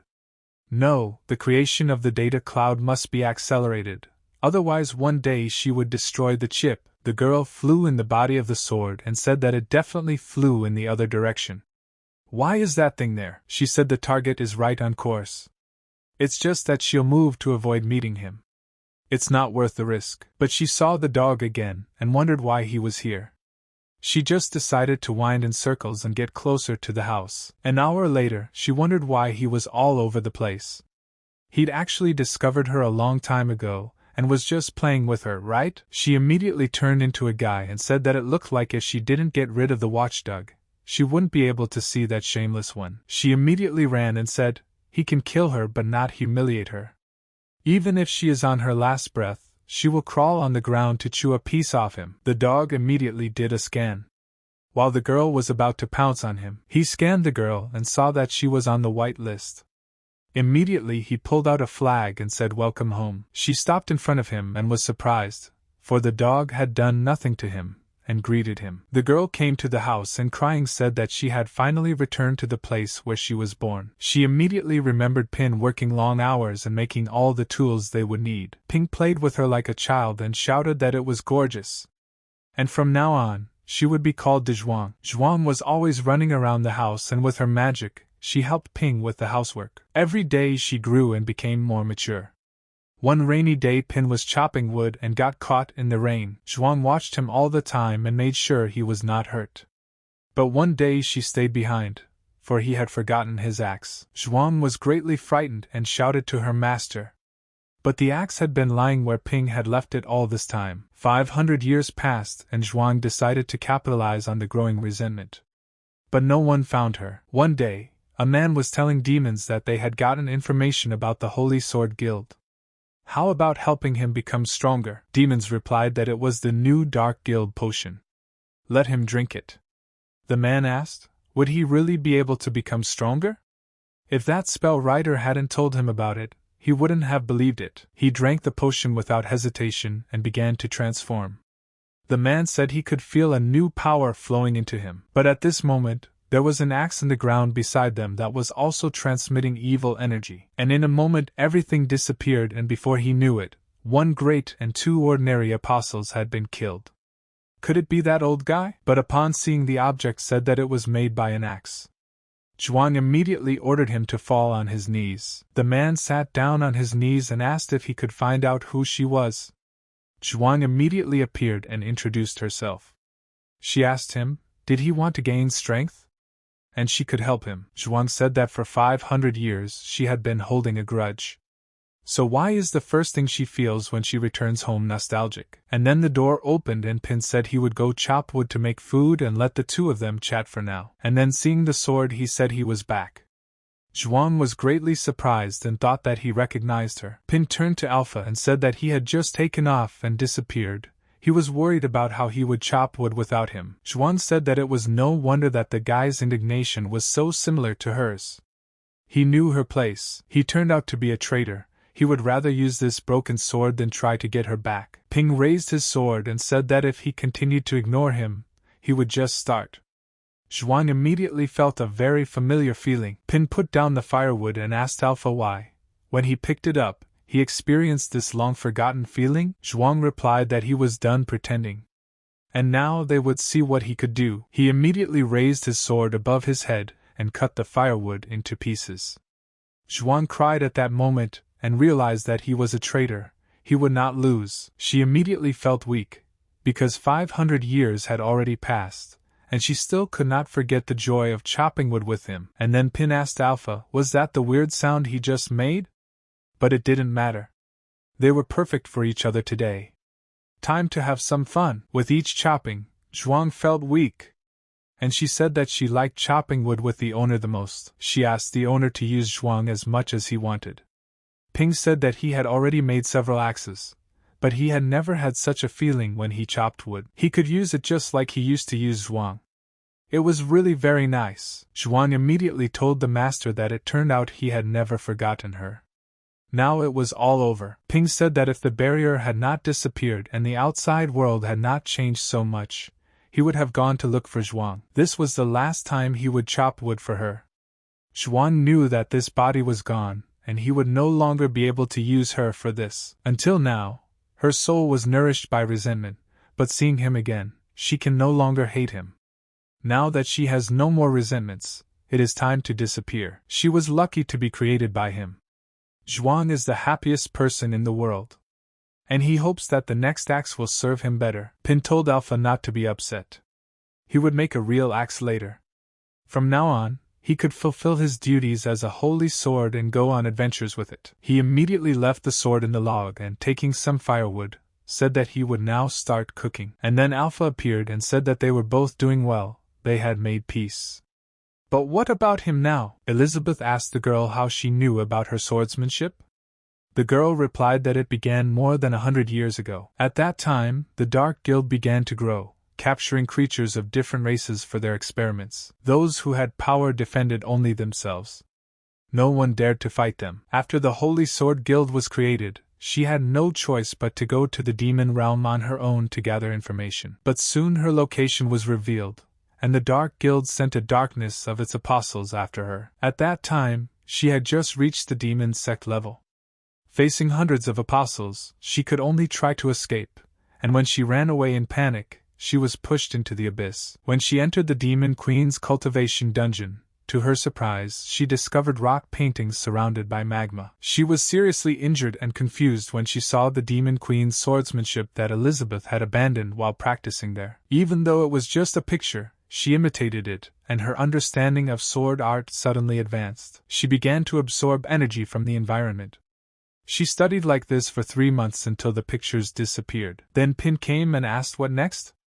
The girl answered that in order to fight against the Dark Guild, she decided to accept this power and let it be in her. But he said that his body was still sealed and couldn't provide her with energy, so he gave her tentacles as weapons instead. Elizabeth said it was true, this thing was sealed by her. And what contacted her was the clone's consciousness. Pin asked, is she talking about those tentacles? Is it like an octopus?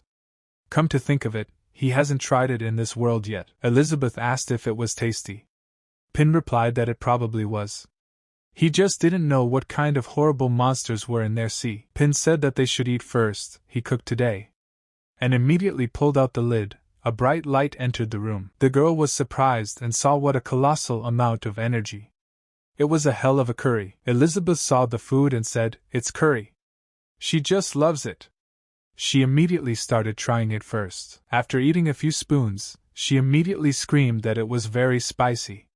She immediately began to drink water to reduce the spiciness. She didn't understand, she was a 7-star demon god level, but she still couldn't stand spicy food. Ping said that the peppers in this batch are a little hotter. Is it okay? He thinks it would be better to add some freshly grown ice crystal onions. Elizabeth replied that she was fine. Pin immediately began cutting the icy crystal bowl. The girl saw that he used the split on his hand. He is so skilled. I think he said that he has no sword skills. Moreover, there is a knife in his hand. Pin immediately added it to the food and said it would reduce the spiciness. Would Elizabeth try it? She immediately asked him who he was looking down on. He wanted to eat spicy food. The guy asked she if she wanted to try it too. She asked if it was okay if he gave it to her, but then, as the food was being handed over, Elizabeth stopped him and told Ji that she needed to think carefully before eating it because she could only choose one of 3 options. Ping asked what other options there were. She asked her to tell her more. Elizabeth immediately used magic and lifted several objects into the air. Pin asked her what she wanted to do. Elizabeth replied that since she was here to deal with the Dark Guild, she would give her 3 options: a whole pot of curry, a peanut kitchen knife, or a sword manual. And then Pin asked Elizabeth to intervene.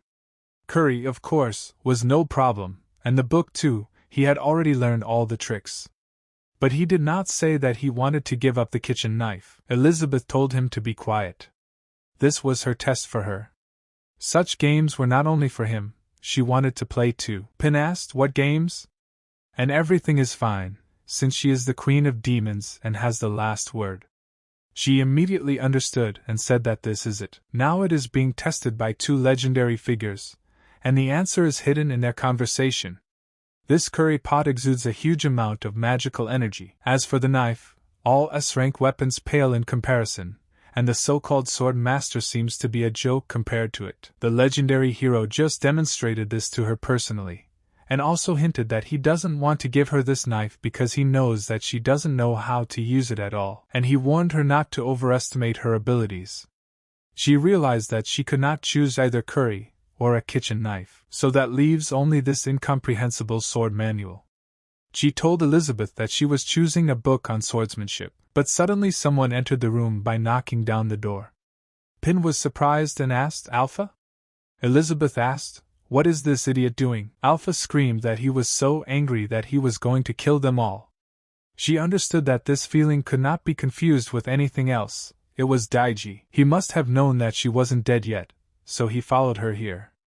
She can't cause trouble for the hero and the demon queen anymore. She immediately stood up and said that she would deal with her own problems.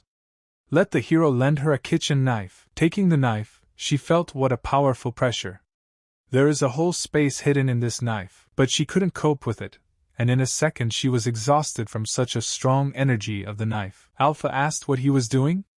The knife was strong, and went over the guy like a steamroller, and turned her sword. The knife did not stop there, and fell straight into Ping's hands. At this time, a spirit was crawling out of the sword, which wanted to enter Ji's body. Pin started to contact them, but received no answer. He immediately began to panic and asked what happened. At this time, in another world, Farazgad's Samavi was seriously injured. He was one of the 6 pillars of the Dark Guild. Experiment number 24 used reanimation and immediately sent the energy straight to Samavi. Samavi immediately stood up and roared loudly. He told the Golden Dragon Queen to come to him. He could continue fighting, but then someone blew him a kiss, and Samavi changed in an instant. The girl told him to calm down. The fight was over. It was Ruth Bader. Experiment 24 said she was something else. The deputy chief was eaten, William was beaten and disappeared, and she showed up after it was all over. Ruth replied that there was nothing she could do. Facing a Demon King level Golden Dragon Queen, she, with the level of an ordinary 2-star demon sect, had no right to interfere in this battle. Moreover, since the leader is here, the winner has already been decided, hasn't it? And at this moment, Manhwa said that he didn't expect Lady Amelia to have such a skill to save her life, and now no attack or magic can do anything to them. And at that moment the demon turned into a mirror, and said that he never wanted to hurt Lady Amelia. The slime immediately captured the entire ball and slowly began to suck the energy out of it. Malfoy started to unhook himself from his equipment, and said that the Demon King level felt different. And a little more and the mistress will be resurrected in a short time. At this time, the demonic creatures asked how the Dark Guild ended up in such a deplorable state. The creatures slowly began to take shape and said that Dago's connection with him had been severed. Malfoy said he was sorry. Dago sacrificed himself to protect the guild. Tagore said he had become younger, had made a new breakthrough in his research. Malfoy said no. He had just been lucky enough to collect the necessary materials. Why had he come to him? Tagore replied that the identity of this body had been exposed, and it could no longer be used. He had originally wanted to ask him for a new one, but he had not expected that there would be such a mess. Ruth asked number 24 who this guy was. Samavi replied that he was from the Sea of Darkness like the deputy head Dago, and he was also an outside agent of the head. After he became a demon pillar, he took over the guild. Number 24 said that the deputy head of Dago is already dead, so there is no harm in telling them now. Like Dago, he is one of the consciousness clones, and his name is Azatam. As for the so-called Sea of Darkness, this place is not in their world, but in another universe. They do not have a fixed form and have to parasitize on the bodies of creatures to survive in their world. Ruth asked, from another universe? She thought that the Sea of Darkness was somewhere on the continent of Courage. Although she still doesn't quite understand why the leader wants to cooperate with him. What is his goal? Number 24 replied that the dark robes they were wearing were made by the leader after studying his chaos power. As for what he was pursuing, even he didn't know. Tagore said that there were too many uncertain variables outside now, such as the emergence of the Card Guild. Plans to take over the Dwarf Kingdom and Aristotle's Kingdom have been temporarily suspended. Malfoy replied that there was nothing they could do about it. The apostles he had trained here had also been destroyed. It would be best to lay low for a while. Malfoy was researching experiments to create creatures, and decided to make a demon queen. Number 24 congratulated the gentleman, and said that the lady was finally coming back to life. But everything went wrong, and the body of the queen began to twist. Malfoy at that moment screamed so that this would not happen. He began to panic and asked why? What exactly was missing to create a stable mana reserve? But in a moment of nervousness, he began to bleed and said that his body had almost reached its limit. If he could not obtain the level of the Demon King, he would soon die of old age. He spent his whole life researching the resurrection of Mrs. Elizabeth. Why was he born a man whose life was so short? He is not happy about it at all. Number 24 asked that it was because number 24 was useless. His unlimited electricity magic could not be used as a power source. And then the creature asked him, does he want to become stronger? And with this he can help him once and for all. Malfoy asked who he was. And then the demon answered that his name was Azatam, he was from the Sea of Darkness, and let him cooperate with him. Azatam instantly possessed the rat and turned it into something terrible, like a demon rat. Malfoy said it worked. As long as he infused the power of chaos into living beings and developed it, he could create a magical environment suitable for their world. As long as he created dark robes, the problem of being supplied with magic would be solved. Azatam said that they were well suited to each other. His chaos power was limitless, and he could give it constantly. And he could provide him with bodies. Azatam showed him all the bodies and said that he had gone through tens of thousands of experiments. Why did he still not want to accept his power of chaos? Malfoy replied that there was no need. He simply wanted to resurrect his mistress. He had no need for power, and no interest in ruling the world.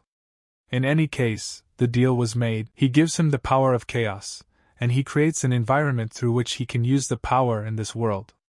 He will not ask what he wants to use it for, and he will not explain his next research either. Azatom said he agreed. He needed to leave for a while anyway. He felt that Malfoy was wary of him. He couldn't rely on him completely. Azatom said that this is his second clone of Dago's creation. From now on, he will manage the Dark Guild with him instead of him. Malfoy replied that he would definitely organize the training of the apostles. Azatom said that he agreed and would leave it to him. Azatom asked how long it would take to grow a Demon King level body for him. Malfoy replied that it would be difficult to do. The place was in ruins and all the test subjects had been destroyed. He had to extract many powerful people from outside, including the Sword Master of the Holy Sword Guild. Azatom told him to stop pretending. He can reach the level of the Demon King in a matter of minutes. Why didn't he just give him the clone from the incubator? Malfoy replied that if he dared insult her mistress again, he would kill him. Somovi felt some kind of terrifying killing intent. He is a Demon King level, but he has actually been suppressed to the point that he can't even stand. Ruth asked, "Is this the true power of the leader?" Azatom said it was just a joke. Why is he so serious? He will just find himself a new body. He understood that Malfoy was a time bomb. Sooner or later he would completely get out of his control, so he shouldn't tell him about Elizabeth yet. Azatom said that in any case, their cooperation continues. He will come to them if there is news. Malfoy hugged the vessel out of love and said that the mistress would soon be able to return to him and live with him. At this time, in the city of Boster in the neutral territory, Pin said that this time Elizabeth opened the portal and let him go alone. Everything needs to be carefully examined. He said it had only been a month or so since his last appearance in the outside world.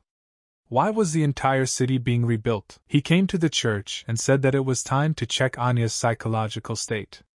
I wonder how she is doing now? Opening the door, he saw a pig lying and crying. And someone was shouting for his brother to wipe it well. The pig asked, "Is this not enough for her?" And then Pin was shocked and asked in surprise, "What is he doing?" He immediately kicked the door and told him to stop. The pig turned around and asked, "What is it with him again?" Pin replied that it was him again. "And what about Anya?" Pig replied that she was resting comfortably. The pig got angry and asked the boy what he had just said, that he was being a fool. Pin realized that he had forgotten that he was alone here and Elizabeth was not there. The pig asked if that meant he was good at it. Let him join in, he was already tired of it. Pin shouted for Anya not to be afraid, he came to save her. And then Anya woke up and asked Pin why he was here. The pig said to Anya, "Why doesn't she rest in her room? Let him just leave it to them." He immediately asked her to check his work, especially those stubborn stains on the floor that she had mentioned earlier. He personally removed them all. Anya was surprised and said that, as expected, the whole church was simply sparkling. And she thanked everyone for their hard work. Pin looked around and asked what they were cleaning. Anya didn't understand what was going on and asked him what he was talking about. Pin and Anya sat down to drink tea and the guy said that it seemed like she had grown up. Anya replied that, as her sister Elizabeth had said, since she had regained all her magical power, her level had increased and she had also become stronger. Pin said he thought the Beast gang members were looking for trouble. They used to collect protection money from her. Why did they suddenly become her little brothers? Anya replied that it all happened last week. Something happened to the Beast gang, and it also caused serious damage to the city. Pin asked if this was the work of the Dark Guild. Anya answered that he was right.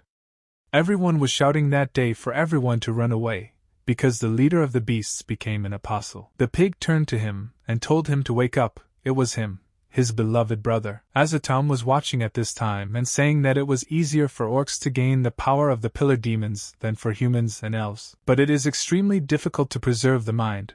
They can only be used as killing machines, and they are not suitable for him as a new body. The gang leader started to destroy everything and leave no one alive. At that moment the pig stopped and closed himself off, because he understood that he would die. But when he opened his eyes, he saw that Anya had come to his aid with her panda toy. She had used the enchanted doll summoning. Anya said that she would protect the booster and ordered them to appear.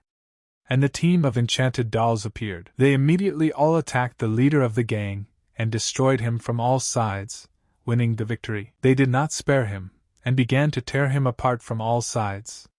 And they destroyed the leader of the gang. At that moment, the pig began to cry when he saw his brother's body. Anya apologized and told him that he could not cleanse the strange magic in his body. Azatom asked, "Who is this girl? Was there such a strong person in the booster?" "She just used the red eyes of the demon. Didn't the Jimji people die out a long time ago?" And then Anya saw a demon that came out of the body of the head of the pig.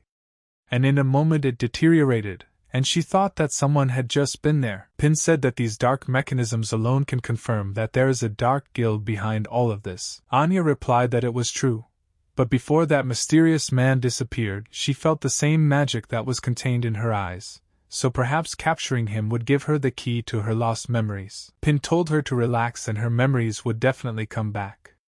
Anya thanked him for his support, and asked what brought him here this time. Pin replied that he had actually come to see how her recovery was going. If there was anything else that was bothering her, she could talk to him about it any time. Anya replied that after his instructions, she had completely gotten rid of the shadow of the past. As Elizabeth had said, she wanted to use the power of the Jimji clan to promote peace in the world. Pin replied that it was wonderful. He knew that leaving it to her was the right choice.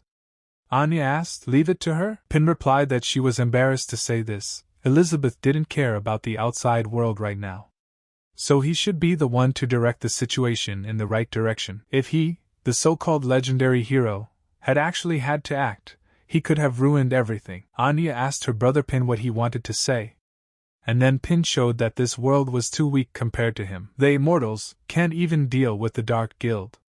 If they want him to take action, he'll have to completely rebuild this world. Alia saw everything and understood that Pin meant that if everything was not done properly, everyone would die. Pin said that Elizabeth praised her for her talent. She has abilities and a kind heart. Therefore, they in the world on the continent of courage should take care of people like her. Anya said that she would try her best. And then before her eyes she saw Pin saying that the power he gave her was more than enough to destroy the Dark Guild. And then Anya said that she was very sorry. Pin remembered something and putting down the bag said that as they had agreed last time, he brought her some fruit, and in the future he will send them regularly, so she will have to work hard here. Anya was very happy to see all this. She thanked him and said that she would never betray his trust, and that he should allow her to protect Buster. Pin said that in that case he would be able to go for walks with peace of mind. Pin said to fulfill the agreement he had reached with Elizabeth to rule the world. He understood that even though she had made it unilaterally. Anya asked, "Rule the world? Does that mean the legendary hero wants to act on his own?" "That would be great." "It's not what he thinks. In fact, the ultimate goal is to achieve peace. To achieve this goal, Elizabeth thinks, it's enough to rule the world. But unlike Elizabeth, he wants to do it his own way." Anya asked, "And in what way?" Pin laughed and said that was why he was here today. He came here specifically to ask her for advice. Anya asked in surprise, did she need any advice? Pin said that she had read so many books, so she should know a lot about the continent of courage. Wouldn't she tell him about the current state of the forces? Anya agreed and said that she would tell him everything she knew. She knew little about the Dark Guild in the Demon Realm, but since the Poisonous is an isolated area, and because of the Sword Master's mighty power, everyone still maintained peaceful relations. But in reality, the other two sides were happy to see the Dark Guild actively taking action. Pin said that from what he understood, with the exception of the Holy Sword Guild, each side was simply trying to sort out the problems that had arisen before them, allowing the Dark Guild to take advantage of the situation. Anya asked Pin how he was going to achieve peace on the continent of courage. Pin replied that true peace could not be achieved by simply destroying the Dark Guild. Elizabeth can use her power to suppress everyone, but he is different from her. He hopes to unite them and allow them to form a true alliance in the process of fighting the Dark Guild. So perhaps the Dark Guild crisis can be turned into an opportunity for the continent of courage and maintain long-term stability and peace without a common enemy. But how exactly is he going to convince the major powers? He's going to have to go out there and try to do it. It's also the only way he can think of that's different from Elizabeth's. Anya understood and said that this was the point. A method that would be different from Elizabeth's methods. Maybe this was all just a bet between the hero and the Demon Queen. 500 years ago, Little sister Elizabeth brought peace by governing simply and effectively. But when she is not around, discord returns and the world falls into chaos once again. Pin asked Anya what she was thinking. Could she tell him more? What was this kingdom of Aristotle that was famous for its technology? Anya replied that she had never been there and didn't know for sure, but the books said that they could control a steel giant the size of a castle with a very small amount of magic. Pin replied that he really wanted to see it. The Holy Sword Guild had some connections with him. Should he make Aristotle's kingdom his next stop? Anya said that he had better go to the elf tribe first. Firstly, because Aristotle's kingdom is still closed. Secondly, news has recently spread that the new guild, recognized as the Holy Sword Guild and gaining fame, has also come under the protection of the elven tribe. At this time, Bears told his daughter that they were there, and he brought her to a place where she would learn a lot. Bears said that in order to get to the territory of the elven tribe, one must first pass through a field known as the plant purgatory. He asked Ilif if she was sure of herself. The girl replied that she was absolutely sure. And then she attacked with a card cut. Bears said that this was only the outer area. The further they went, the more dangerous the plants would become. Bears said that they were already very close. Ilif said that most likely, before they left, the Holy Sword Guild had already reported them. Ilif asked why they were deliberately placing so many guard plants. Bears said that only the strongest can enter the elven tribe. They are testing the strength of their card guild. And then, in a moment, a plant called the 5-element pea jumped out in front of them. Bears said that the peas of the 5 elements are the last level. Ilif asked him how he knew. The peas immediately began to shoot their fruits at them. Bears said that 30 years ago, when he was still in the Holy Sword Guild, he followed the Sword Master, and this was the entrance to the territory of the elf tribe. Ilif didn't take any risks and used card cuts, and she cut the fruit straight into 2 parts. Bears told her to use combo skills. Ilif listened and used cross split. She said that the guard plants on the last level didn't seem to be very strong. Bears told her not to relax. It was the 5-element peas. The plant immediately began to grow back and turned into a level 5 pea again. Bears told Ilif to immediately put up a shield and stand behind him. Peas turned into a triple and started shooting. Ilif tried to resist, but the peas' power was even greater, and their defense cards began to crumble. Ilif told her father he was right. She had underestimated the enemy. Bears told her not to touch the wound, there might be poison there. Let her father take care of it. He used his powers in the moment, and used the healing cards of hearts. Ilif said that the healing combination.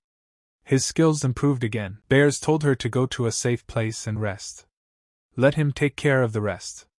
Ilif said she could still fight. Bears said that in that case she should be careful. This plant is becoming dangerous. Bears said that poison, fire, ice, plant, water are the original form of the peas of the 5 elements. Ilif said that it was no wonder that his strength was equal to the level of the Demon King. And immediately the pea began to improve and turn into an even more terrifying plant. Bears said that by combining the 5 elements, he can unleash various types of magic that can restrain anyone. That's what makes him so terrifying. The last time he saw the Sword Master deal with him in an instant. But it seems that after 30 years, he has become stronger. Bears said that the longer the fight lasted, the better he could aim at her. Let him use his treasure deck. Ilif asked her father if he was going to use the 10 bomb. Bears said that no, to deal with an opponent who possessed elemental magic, it would be more appropriate to use the tri-bomb to summon the holy little mage. And then an arrow fell near them and Ilif told her father that she felt familiar magic. Bears said that it was natural. After all, the blood of elves flows in her veins. At that moment, a girl appeared in front of them and told them to come in. Bears said that as expected, they watched their fight. They were recognized after all. Ilif told her father that she had a question. If the mother is here, why didn't she come out to meet them? Bears replied that the elves have a strict hierarchy and a complex structure of relationships. To protect them, her mother decided to return to the Holy Land. 16 years have passed since then. But he is sure that her mother's love for her will never change. Bears said that as for the truth, they must find out everything themselves. And then the place of the elven tribe opened up before them. The elves saw them and said that it was a human, and next to him was a hybrid. The girls said that they were here on behalf of the Holy Sword Guild, right? They would definitely want to ask for their help again. And they are indeed an inferior race, she feels a different smell coming from their bodies. And it is really annoying. Elif asked her father why she thought they were hostile to them. Bears replied that it was because most of the elves here had never left the tribe. They are more wary of people from the outside world. And she doesn't have to worry about that too much. Elif said that a high-level guild has quite a lot of elves. If the elf tribe is such a beautiful place, why do they go out into the outside world? Bears said that there is a hierarchy in the elf tribe. The tribe is located around the sacred tree. The closer they are to the center, and the higher the level of the elf's bloodline, the more resources are allocated to them. Archery plant magic. Bears said that, generally, those who leave the elf tribe are from their peripheral tribes, with a lower level of bloodline but some ability. But of course, there are exceptions.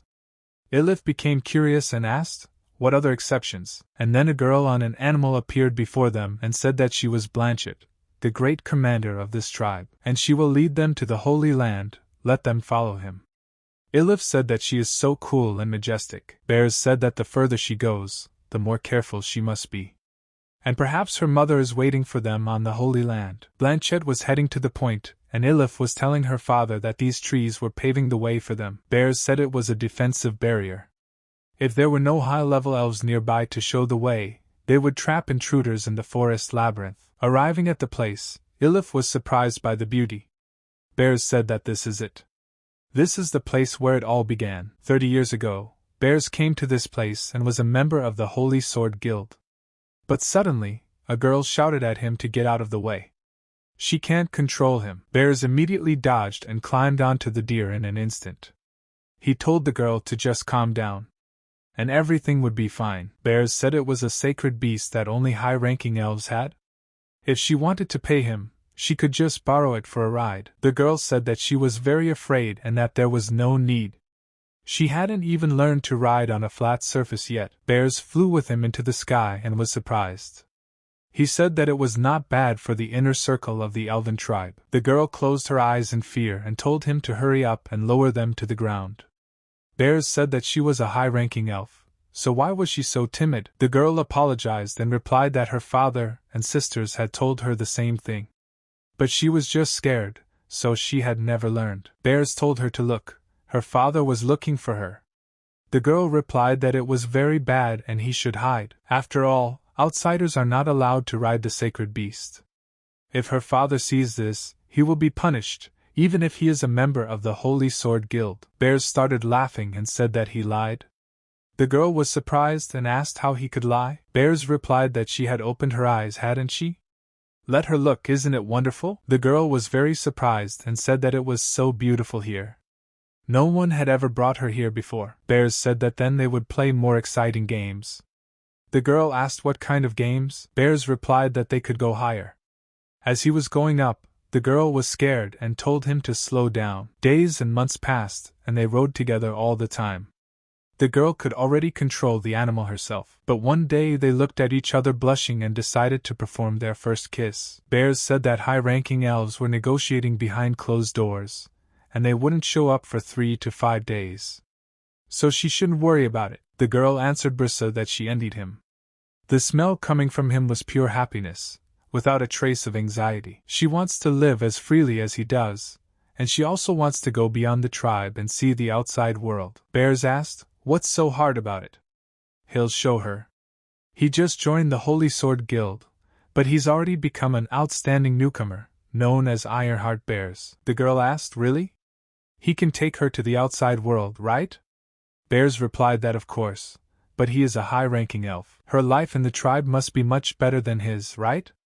Why does she want to escape so much? The girl replied that the so-called good life here is actually like a cage. The election of the patriarch was coming up soon, and several uncles wanted to join forces to take her father's place. Bears hugged her and said that although he did not know about the relationships between elves, he knew that it was much worse for anyone to be trapped and lose their freedom. Tomorrow he will receive a teleportation scroll from the guild and take her with him, but that means they will insult both the elf tribe and the Holy Sword Guild. Will she agree to this? The girl asked. A normal life? That's exactly what he wants. She dreams of living like that.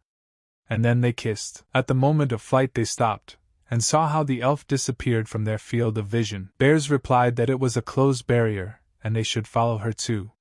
He hadn't known about it before. They made up their minds and, having passed through the barrier, they found themselves in another world in which indescribable creatures existed. The elf thanked the deer for her hard work, and let her wait until he finished. She knelt before the leaders and said that the mission was accomplished. Ilif asked her father, "Who are these elves?" Bears replied that these were the heads of the elven tribe. And let her be careful with her words. And it was time to approach them. She stopped abruptly and wondered why she suddenly felt sick. Verdun asked Blanchett to step aside. Avari smiled and told Bears that they hadn't seen each other for a long time. Bears was very confused and replied that they hadn't seen each other for a long time. He immediately bowed and said that he greeted the leaders of the elven tribe. Avari said that when she saw him last, he was still quite young. Verdun asked, "He's here on behalf of the Holy Sword Guild to ask them to join them, right?" Bears replied that to be precise, his card guild and the Holy Sword Guild had made an agreement to form an alliance of heroes to defeat the Dark Guild. This time he came to ask the elf tribe to join them.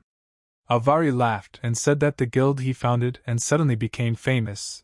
They too are well aware of the pitiful situation of the Holy Sword Guild. Verdun said that the Sword Master has been missing for at least 3 months. Without such an important combat unit, is there any point in forming this alliance? Bears replied that this was why he had come to the elven tribe. He also wanted to ask them to activate the plant magic and let the trees and insects help find the Sword Master's tracks. The Sword Master was one step away from becoming a demon king. There was no way she would fall so easily. She and the Sword Master were old friends, so they should be well aware of her strength. Avari said that in order to activate all the plants outside the elven tribe, they would have to pay a high price. What could he offer in return? And then Ilif said that now was not the time to worry about personal gain and loss. If they did not find the Sword Master as soon as possible, the power of the Dark Guild would come to their lands sooner or later. Verdun immediately called her a savage, and said that it should be based on equality between the two sides. She wants to be on the same side as them? She must prove herself worthy first. She said that the 5 element Ps were only at the lower level of the Demon King level in terms of strength. If they could withstand this attack, then they could talk about an alliance. Ilif immediately turned to her father. Bears said that everything was fine.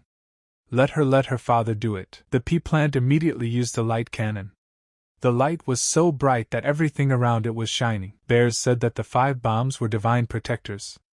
They really did temporarily lose such an important combat unit as the Sword Master, but he also hopes that they will understand the situation even if they do not join in. They in turn are confident that they can defeat the Dark Guild. Avari laughed and said that it was just a test, but he could withstand the edge of light, which is equal in strength to a 3-star Demon King. And Bears really became stronger. Verdun asked, "Can the card summon divine magic like that?" Ilif replied, "Stop. What kind of test is this? They attack them, intending to kill them, is she right?" She said that when the Dark Guild invades here, they will regret it. Bears told his daughter not to be rude. Elrin told Bears that 16 years had passed. Bears replied that it had. Ilif turned to her father, and told them to quickly find their mother, and get out of here. They were just trying to complicate things. Why should he be polite to them? Bears replied that it was because he was her grandfather. Elrin said that it was a coincidence. Nikita's daughter was also 16 years old. Ilif was surprised and asked, "Grandfather?" Elrin raised his hand and asked her, "You didn't expect this, right?" Avari said to the second one, "Can she see?" She told her not to joke with them. They were so scared. Verdun replied that Ilif's angry expression was so cute. She looks a bit like Nikita when she was a child. Bessers asked the Patriarch Elrond what this meant. Elrond asked that he still called him Patriarch? He should, like Nikita, call him father. Besser asked, "Didn't he say that he would never accept this?" "Where is Nikita?" Elrond told them to follow him. Ilif asked her father what was going on. Bears replied that he didn't understand either. Maybe over the years the relationship between her mother and her grandfather had improved. Elrond said that the great sacred tree they had seen outside was only a magical projection. The tree before them was the real sacred tree of the elves. The birth of the sacred tree occurred in the troubled times that were 500 years ago, when the first matriarch, Lady Twyla, found it, used herself as a nutrient to activate the most powerful plant magic, the descent of the sacred tree, to found the elven tribe. And thanks to the light of the sacred tree, all the tribesmen suddenly became enlightened and gained talents in plant magic and archery, which raised the power of the elves to a higher level. For many years, the elves relied on the protection of the sacred tree to become a force on the continent of valor, but the sacred tree gradually began to wither. And when the world became a little calmer, some tribesmen began to run away again and enter into relations with other tribes. This is certainly contrary to the original intention of the Twyla Lady, and that is why they strictly forbid marriages between members of noble blood and members of other tribes, to ensure the preservation of the talents of their elven tribe. But what cannot be stopped is the depletion of the sacred tree's nutrient supply. The elf tribe will continue to grow. The elf tribe will soon decline along with their tree, and that's why he was against their relationship with Nikita. Then he was going to show them the true side of the elven tribe, which he had never shown even to the sword master. Bears asked what that meant. Elrond immediately cast Dispel Magic. Ilif clutched her mouth and realized she had that sickening feeling again. Elrond said that this was the true form of the sacred tree. And it is true, Nikita became food for the sacred tree for the good of the tribe. Bears immediately grabbed him and said that he separated them for more than 10 years, forcing Nikita to return only to turn her into nutrients. He immediately called him a selfish demon. Let him bring Nikita back. Give her back. Elrond turned to Vertin and Alvari that the time had come. The girls immediately hugged the tree together and began to slowly suck themselves into it to serve as a nutrient. Elrond asked Bears, did he understand now? They are not selfish at all. To become food of the sacred tree and to dedicate their lives to the tribe is the highest honor for them. Nikita must have thought so too. Bears said it was terrible. He immediately fell to his knees from such news and situations. Ilif immediately came to support him. Elrond says that one young leaf can prolong the tree's light for another year. He understands that it is difficult for outsiders to understand the nature of the elves' selflessness. But their visit today changed his mind. Nikita might be resurrected. Bears was surprised and asked, really? She can be brought back to life. Elrond answered that it was true, if he was willing to pay a certain price for it. Bears replied that no way. If he wants Ilif, let him not blame him for being rude later. Elrond replied that no, he had misunderstood him. He wanted the cards she had on her belt.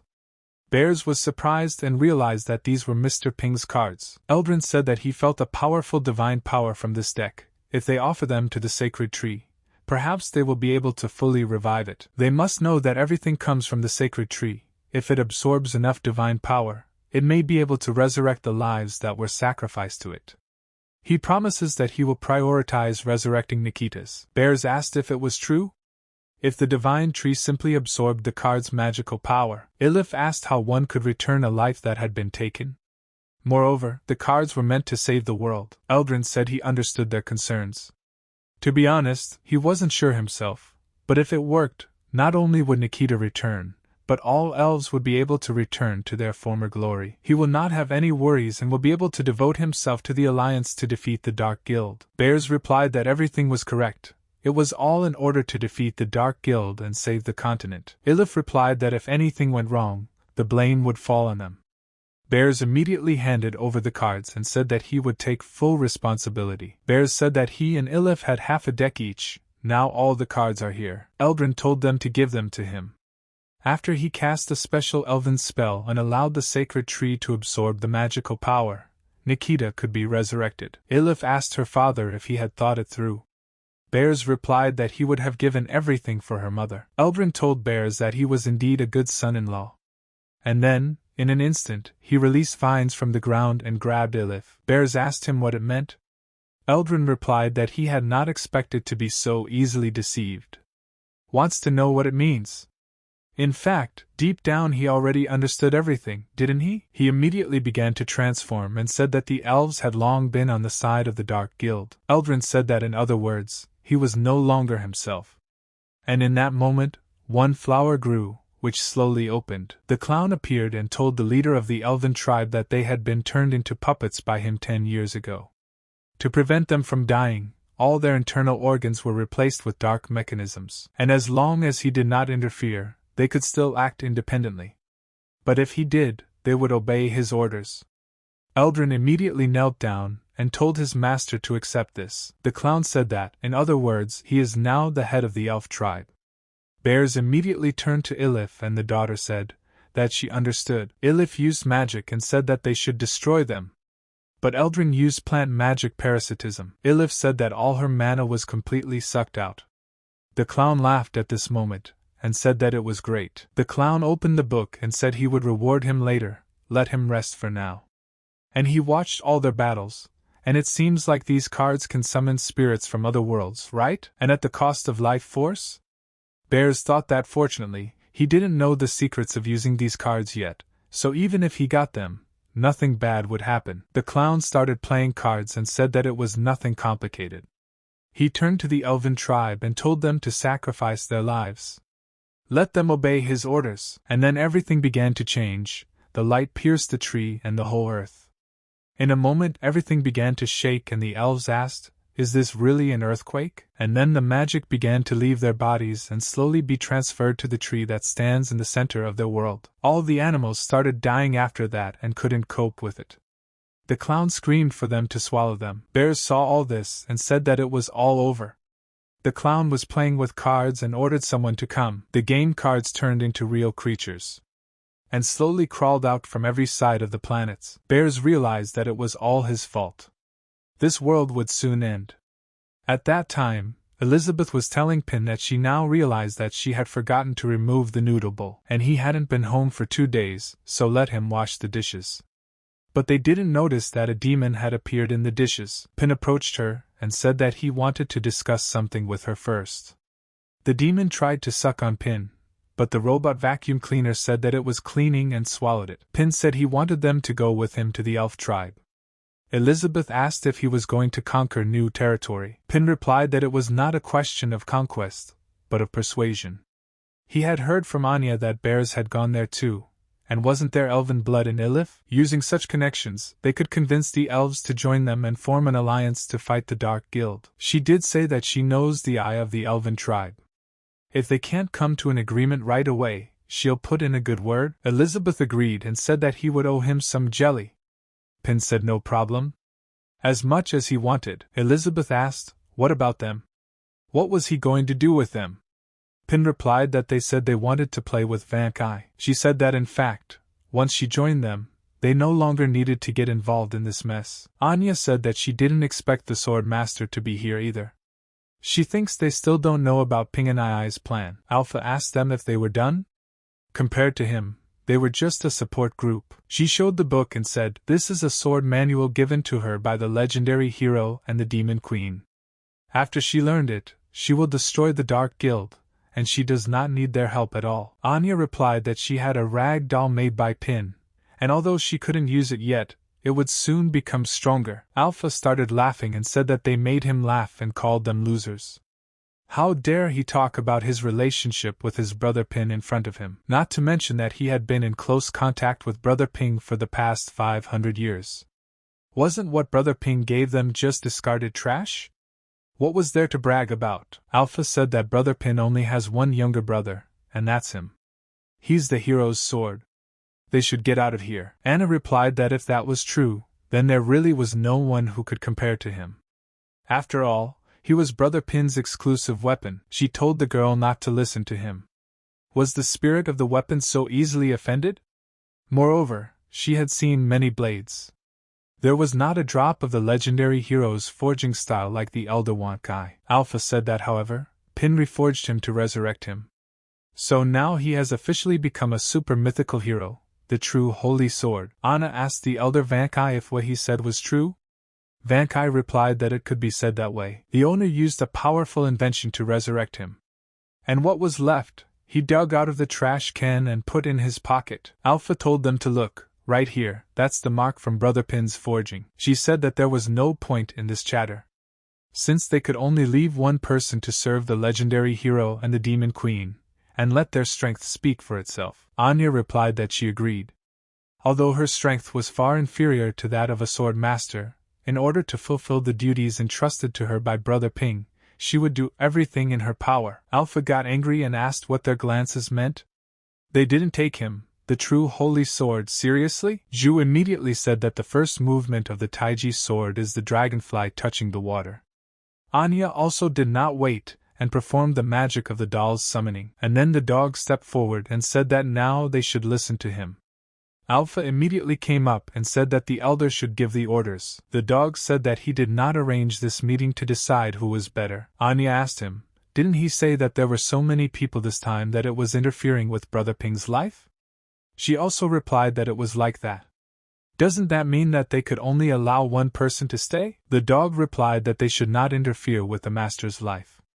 Indeed, that was the purpose when he invited them to this meeting, but he simply wanted to emphasize their individuality. But out there, he could control all the monsters he found and force them to drive away any intruders that might disturb his master. But ever since this fierce woman appeared, the master began to go out into the outside world. And this is not a place where he can just go.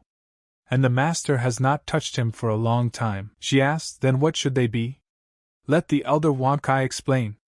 Wankai replied that he meant that if the master wanted to live in the outside world, he would inevitably meet all sorts of people who would easily destroy his desire to live peacefully. If any of them are chosen, then let them serve the master in the outside world in his stead, acting based on the concept of a peaceful life. And let them remove all obstacles for the owner, so that he can live happily. From now on, they are cleaners. And then the dog said that the owner was going to go out. Let everyone stand in their places.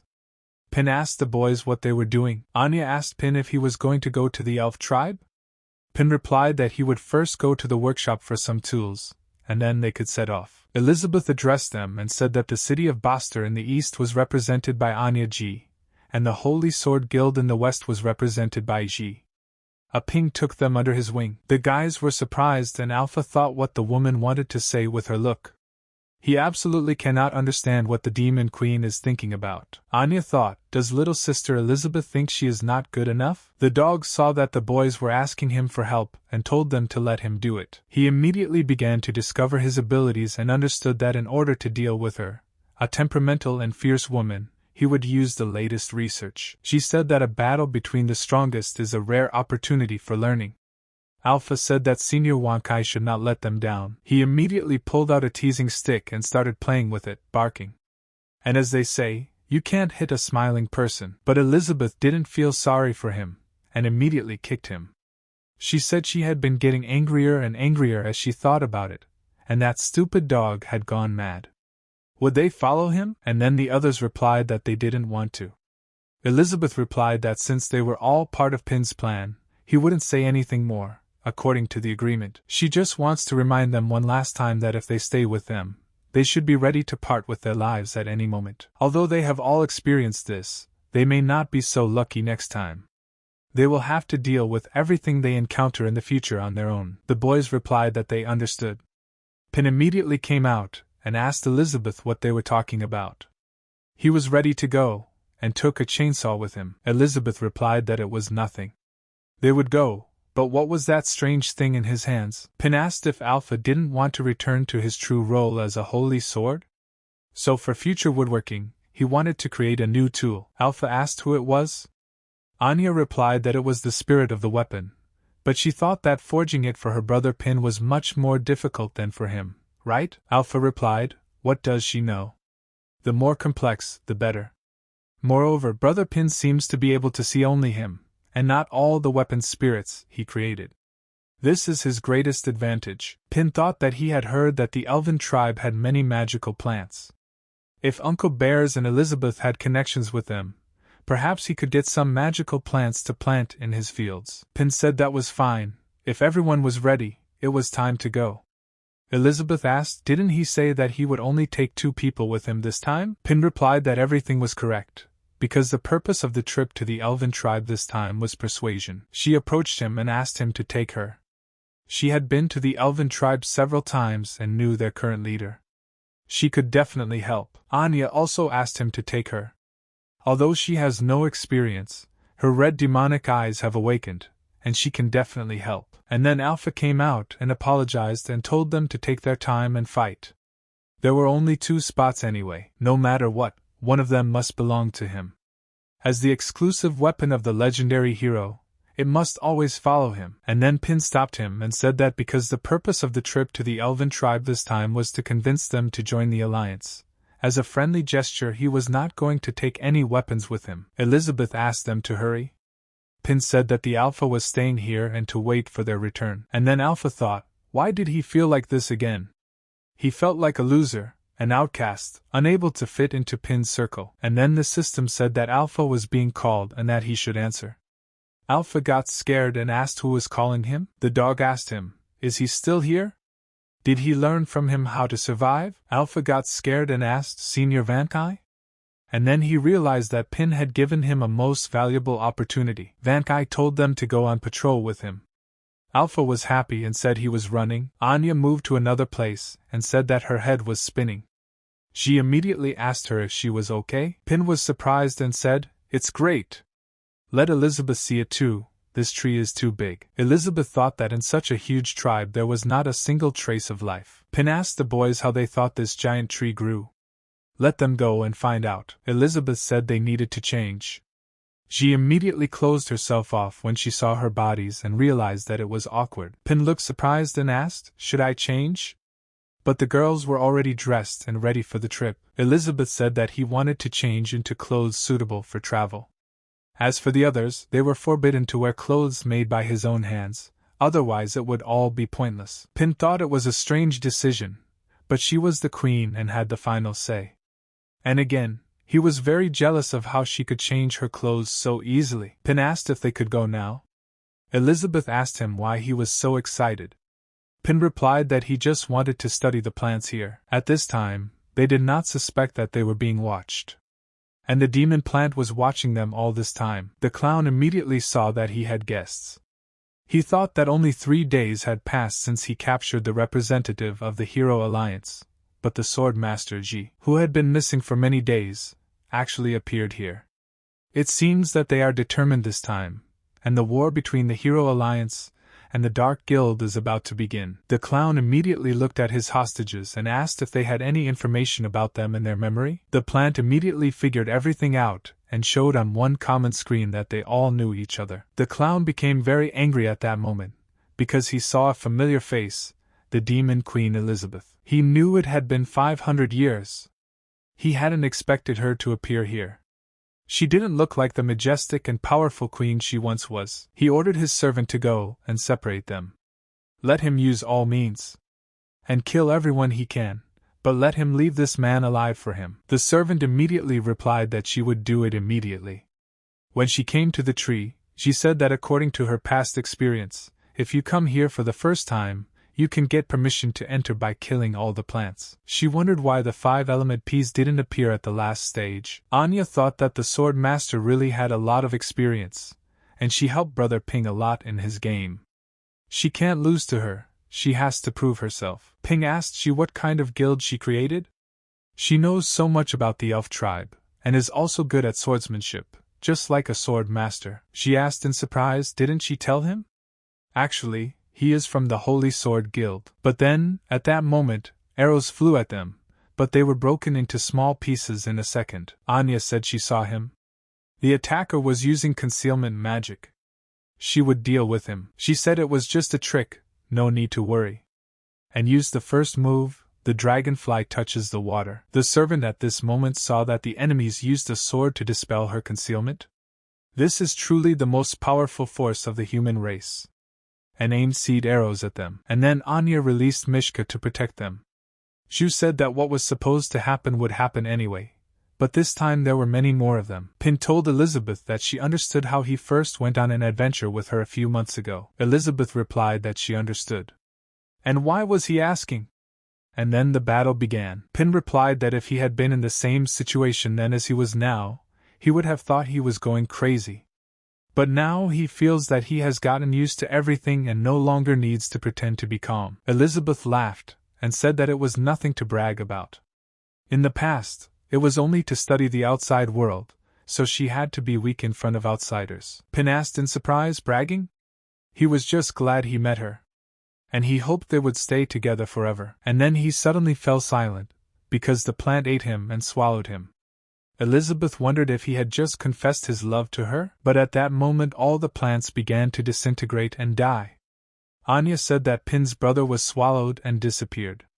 Let him just catch her and interrogate her. The elf saw this and was surprised that self-destruction had occurred, and the mission to capture the man alive was accomplished. The elf said that although sacrificing 35 element pea sprouts was too much, it was obviously better than dealing with a sword master. Anya immediately used the protector doll. She said that she used up all her mana to prevent this explosion, and her bear and rabbit were seriously damaged. She said that even if she was at the level of the Demon King, she might not be able to protect them. She didn't expect that Anna's guardian magic would be so powerful. The elf thought that the breath of life had disappeared. But the sword master and the girl were still alive. They were truly the strongest representatives of the human race. She had to use all the remaining seeds. She immediately turned to the earth and used six-fold self-destruct. But she used the shield and defended herself. But she saw that things were bad and an explosion occurred. The elf thought that defeating the guild master of the Holy Sword was not that easy, but it was enough to drive her into the forest where creatures much stronger than the peas of the 5 elements lived. She understood and said that she needed to go back and recover. But at that moment she felt that she was not alone. Elizabeth caught her right away and said that it seemed there was a lot going on here that she didn't know about. Let her come to her and explain everything. The elf was surprised and thought, hadn't she just been killed by a bomb? She asked her who she was. Elizabeth held out her hand and said she'd better see for herself. And then Elf realized that her intuition was telling her she must not fall into her hands. Otherwise, an end worse than death would await her. She immediately pulled the bracelet off her arm and used the suicide arrow. Elizabeth responded that it was a wise choice. At this time, Elizabeth was wondering if Twyla had also conspired with the Dark Guild. She said that it's only been 500 years and no one respects her anymore, right? And this time she'll strike terror into their minds. At that moment, the plant spat Pin out in another place where he did not understand where he was. Pin saw this plant and shouted for it not to come near him. The plant immediately attacked him, and the guy asked Elizabeth to save him. But Pin opened his eyes and was surprised and did not understand what was happening. Why did the plant not touch him? And what was he eating there? He looked in his pocket and saw that he had some organic fertilizer that he had brought here. He understood that this was a meeting gift that he had originally planned to present to the elven tribe. Pin asked the plant if he liked it. He would give him everything, as long as he didn't eat it. Pin saw that they were starting to get worse and said that although fertilizers were useful, their excessive consumption led to an imbalance of nutrients in the body. Pin said that luckily it was a plant-type monster, but what should he do next? And where should he go in this vast forest? Surely Elizabeth would find him sooner? And it would be better to think about it while he was walking. The elf told the clown that the man had teleported, but his plant monster suddenly stopped halfway. The clown asked what happened? Let him locate him using the surveillance system. The elf apologized to the owner and said that this guy hid his magic, there was no reaction to mana, and the surveillance installations were unable to determine his location. The clown laughed and said that as he thought, it was not that simple. He needed to look at more memories, then he would be able to find out who he was. After looking through everything, he realized that the guy was a legendary hero. He uses the cards he created to defeat him and prove to this woman that he is no worse. At this time, Anya's animals were defeated. She came down to the ground and became very ill. She realized that when she used her past sword techniques in combination with the legendary hero's swordsmanship, an unpleasant sensation of magical clash would arise in her body. Anya asked her if she was okay. She replied that she needed some rest. And then Anya said that a powerful magical force was approaching. They didn't run away and started fighting. Anya said that the bear and the rabbit were completely destroyed. Is it the magic of the elements, or the peas of the 5 elements? She replied that no, this guy is much more dangerous than that plant. It was a threesome cartoon little magician. Anya asked the sword master if she had noticed. She replied that this guy had the aura of a legendary hero, but there was another evil force present. She pounced to attack and used her second move, swallow catches insects. But then she saw that things were bad. Her stick broke. At that time, the magician used a protective cube. She asked in surprise, "What is this?" And then there was a jolt, from which she flew away and the bird caught her. Anya thought at that moment that today she would use the red eyes of the demon too often if she couldn't control it. She thanked Anya and said that she should leave it to her. She immediately coughed up blood. She realized that magical power had collided within her body, regardless of whether she was using her own techniques or Pina's swordsmanship. Anya asked the sword master if she could fight. At that time, the mage gathered all his magical abilities. Anya saw that he could really connect different elements. It was very dangerous. Even if she activated the demon's red eyes, it would be difficult for her to fight him in her current state unless the sword master was injured. But the magician did not stagnate and attacked them with all the elements of nature. And he called it an elemental bomb. But they were already happy that they had won. But Anya used a snake, which grabbed the ball. She used Bloodline Awakening. Anya immediately told them not to be shy and to come to her. She pointed with her hands and commanded the animals to attack. At this time, the enemies used a protective cube. Anya said that these magic cubes had an extremely high level of defense, but if they hit the target, the snake's body would probably be torn to pieces. However, her red eyes can see the trajectory of their fall in advance, so she can control the snakes to dodge in time. She immediately decided to distract them and used wind magic. The eagle immediately began to perform a storm strike. The magician used his protective cube again. But the snake got very close to them and swallowed them. She said that she couldn't break through this cube even with the legendary hero's swordsmanship.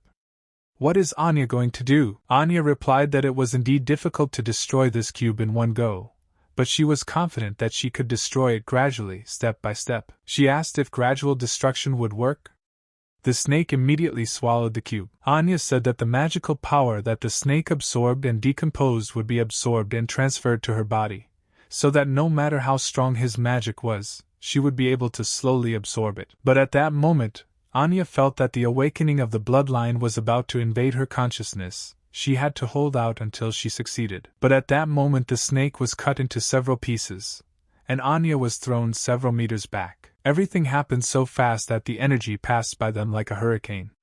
And she used a micro-cut. She understood that the first time she experienced this was when she fell into the ruins of the Demon Queen's dungeon, and then again. That was when the chaos power in her body broke out, and she was saved by the Demon Queen. And now it came back to her mind, and she has a feeling called despair. And then the cartoon General Jack appeared and said that he would take care of it. Elizabeth was walking in the forest at the time and said that this was the place where the magic was felt most strongly. But where was the source? And then the clown said that the big fish had finally arrived. And after passing through the portal, she noticed that she had returned to her previous place. She realized that it was a magical barrier, meaning its power was above the level of a demon king. She asked, were they trying to lure her into a trap? What a cheap trick. And then the clown said that the flow of time at each level would be doubled, and time at the 10th would slow down by 1024 times. No matter how strong she is, she will forever remain trapped in the cage of time. But Elizabeth was much stronger, and destroyed the Matryoshka with her spell. The clown was surprised and asked why it didn't work. Elizabeth ruined everything and said that she had been living inside the time barrier for a whole year. She confidently told them to go to hell. But then someone launched their weapon and pierced Elizabeth's body. The 7 card grabbed the queen's soul and pulled it out of her body, not suspecting what would happen next. But then special skills were revealed, and it was said that when capturing a target, he could extract the enemy's soul, regardless of his level. Elizabeth was not so simple and grabbed the 7 by the neck and said that he was brave. And who ordered him to do this, she asked? Let him answer now, and then she will let him die quickly. But the 7 felt the approach of death and evaporated. The clown at this time said that they were a piece of trash. Out of fear, he returned to his original form. He couldn't even extract her soul. Elizabeth thought that even if she hadn't been told, she would have guessed that it was Pina's aura. Could it really be that it was planned in advance to join the elf tribe? He wanted to test them, but why drag her into it?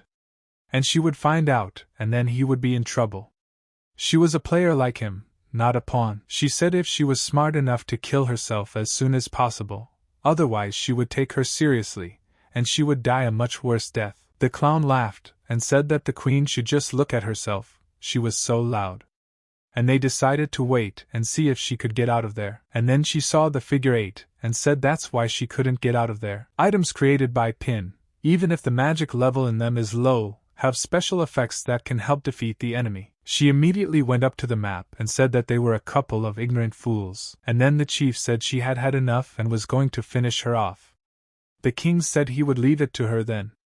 He would eagerly await her victory. Elizabeth asked, "Does he call himself king, standing right in front of her? He is not worthy of that title." The king immediately ordered the queen to kill him.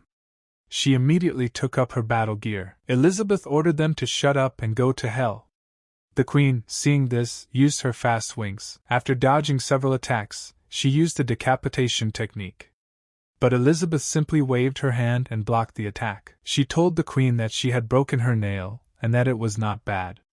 Elizabeth began to attack her, and the queen cut the bomb ball. The queen saw that things were bad and used magic bullets to destroy all the bombs. After repelling all attacks, she decided to attack with a critical strike.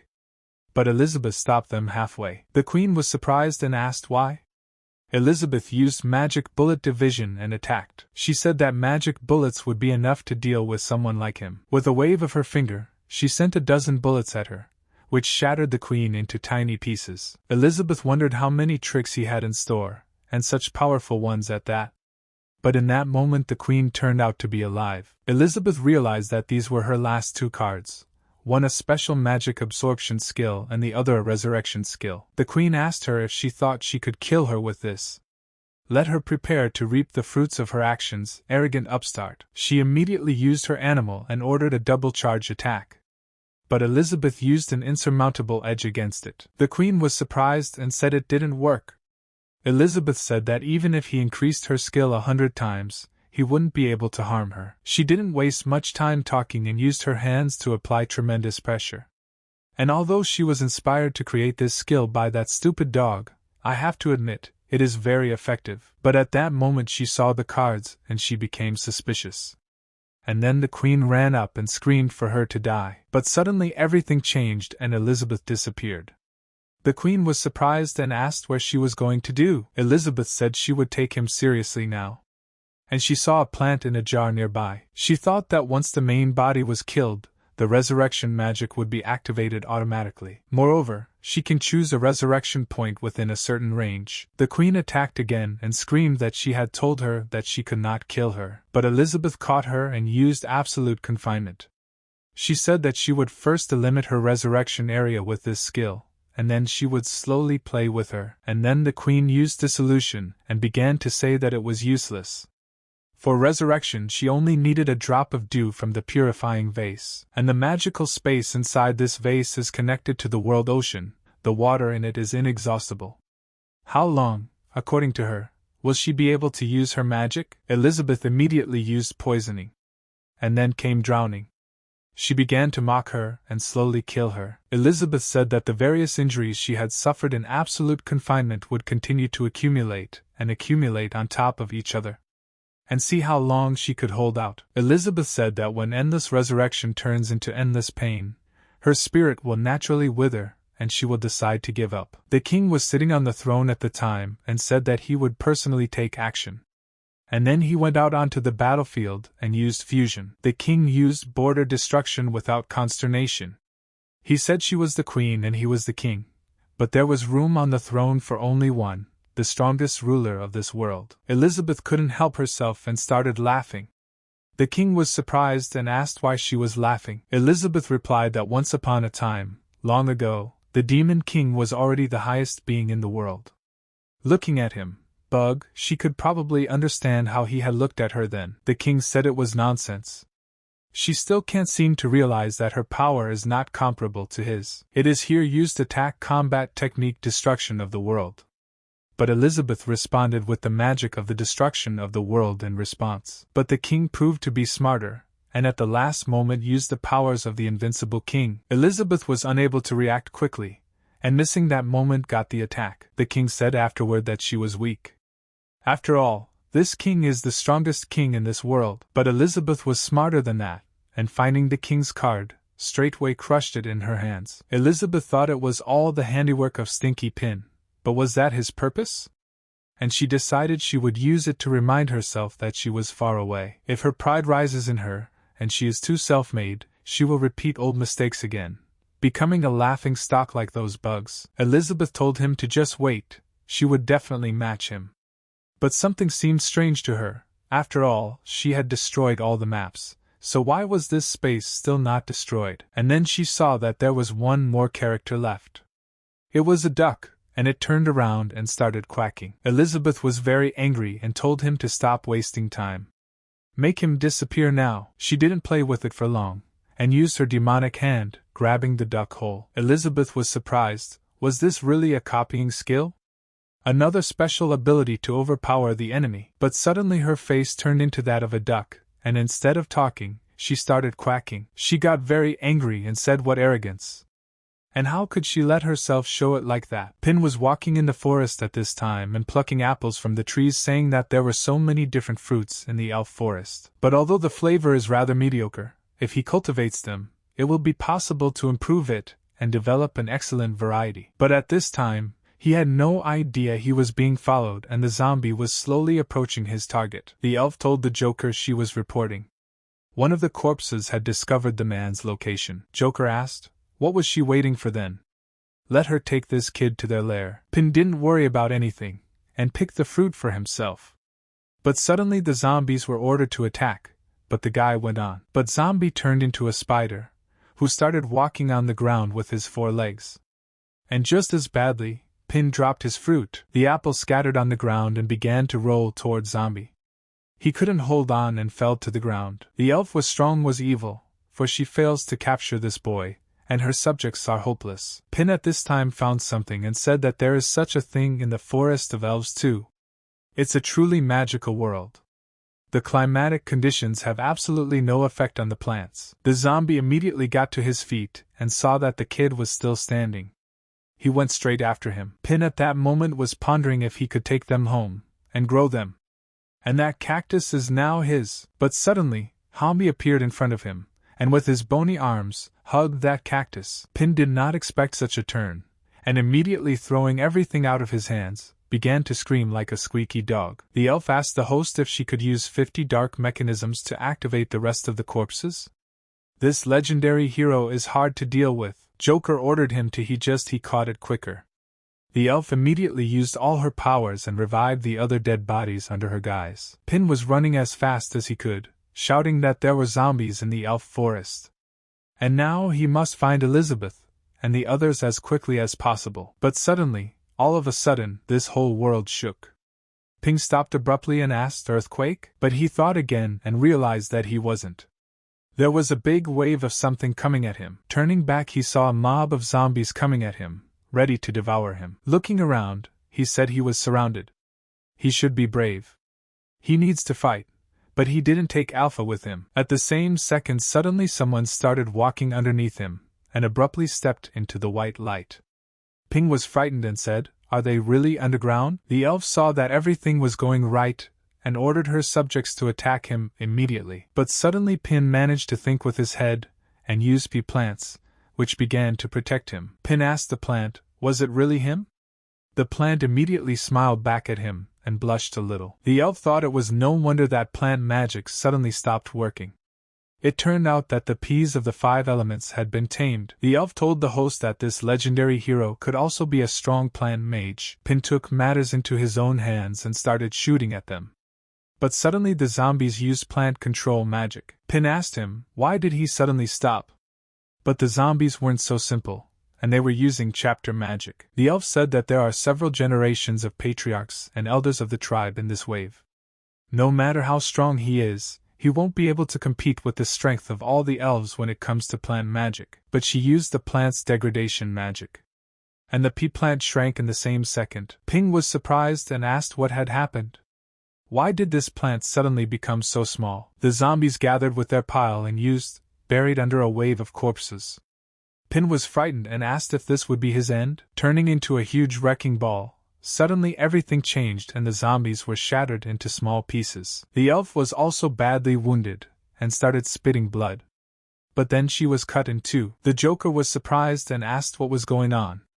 Controlling corpses can at best transmit tactile sensations. Now even actual damage is transmitted back. Pin caught his weapon and remembered saying he had a chainsaw. But how could it have appeared by itself? Suddenly a princess appeared and told Pin that she wouldn't let him get hurt. but one of the zombies stayed alive and started walking towards the guy. Pin got scared and told him to stay away from him.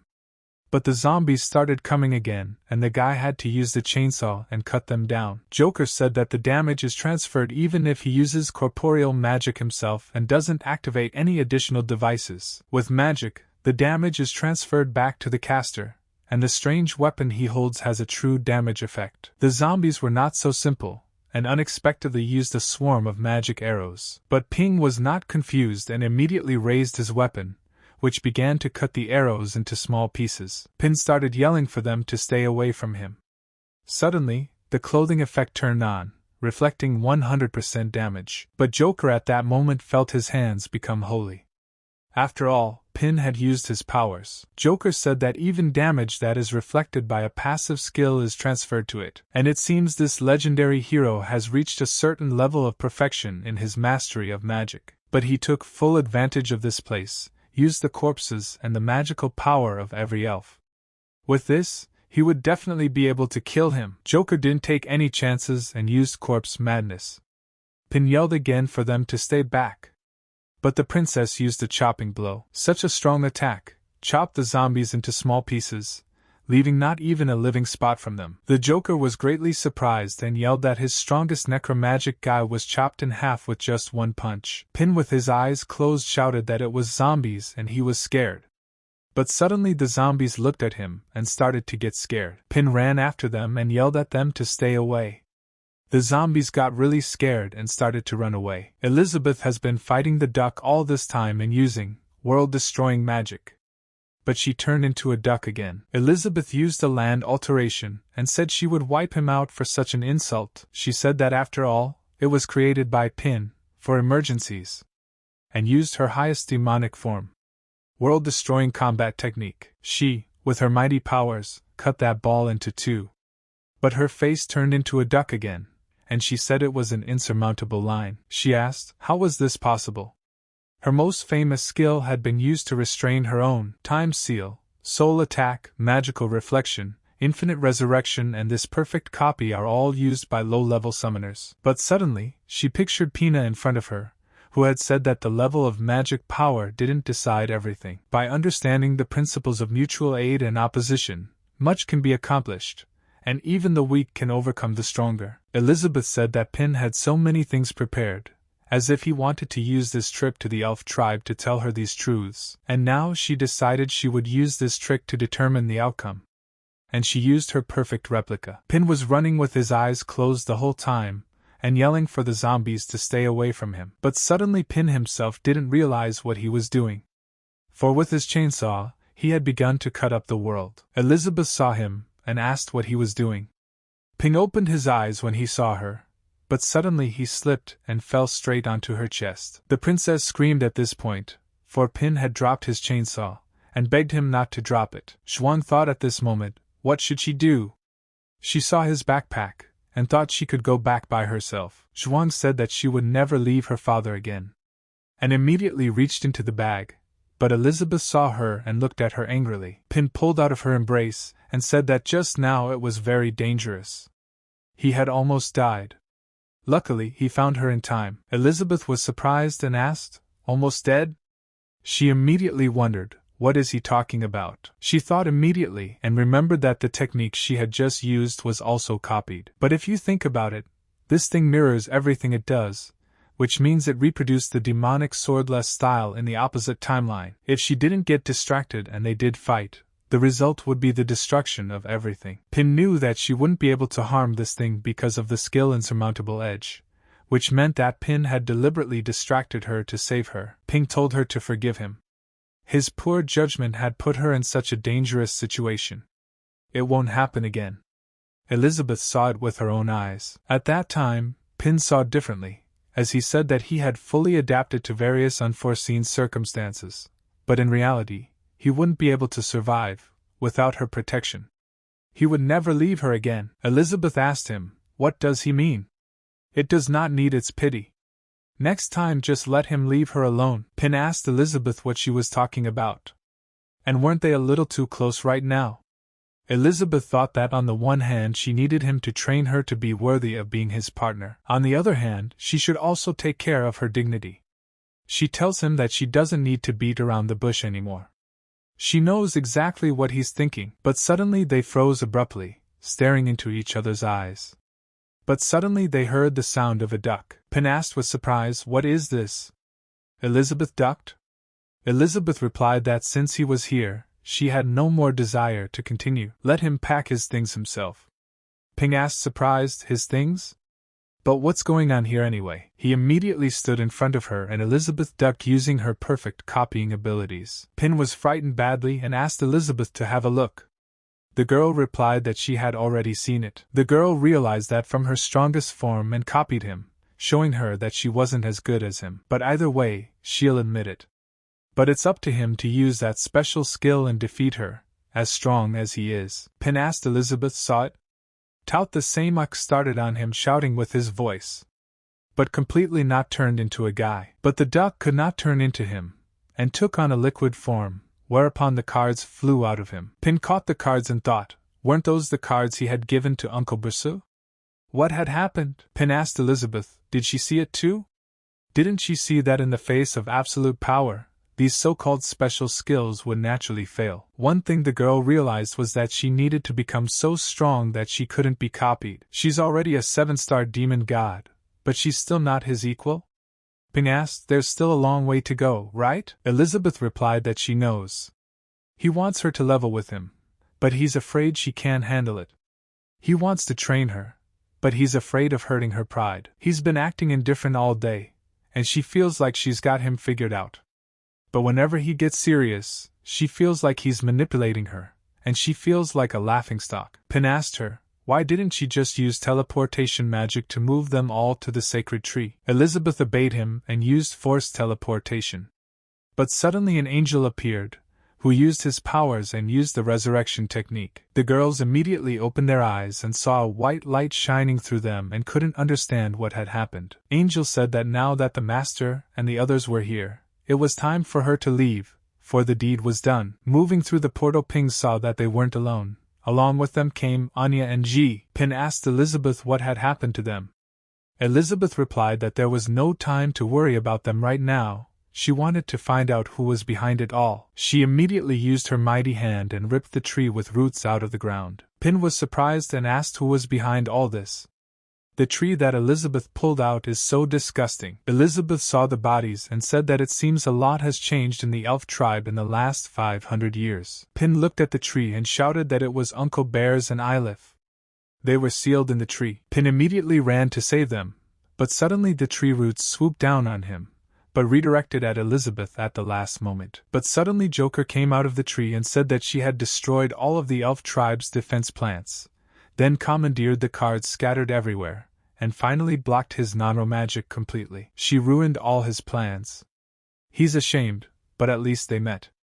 Ping asked, is this guy from the elf tribe? Joker said the guy didn't expect that the one who would find him first would be him, who hated him more than anything. Joker immediately said Elizabeth's name. Pin was surprised and asked her, do they know each other? The girl answered him that he knew her, and she didn't remember him. The Joker replied that that was correct. All because he wore that costume to hide his existence. He immediately threw away his mask and told the girl that, now that she should remember him. Number 24 came to the laboratory and told his master that he had come. And the master answered him to apply 10,000 volts. The master said that the separation was successful.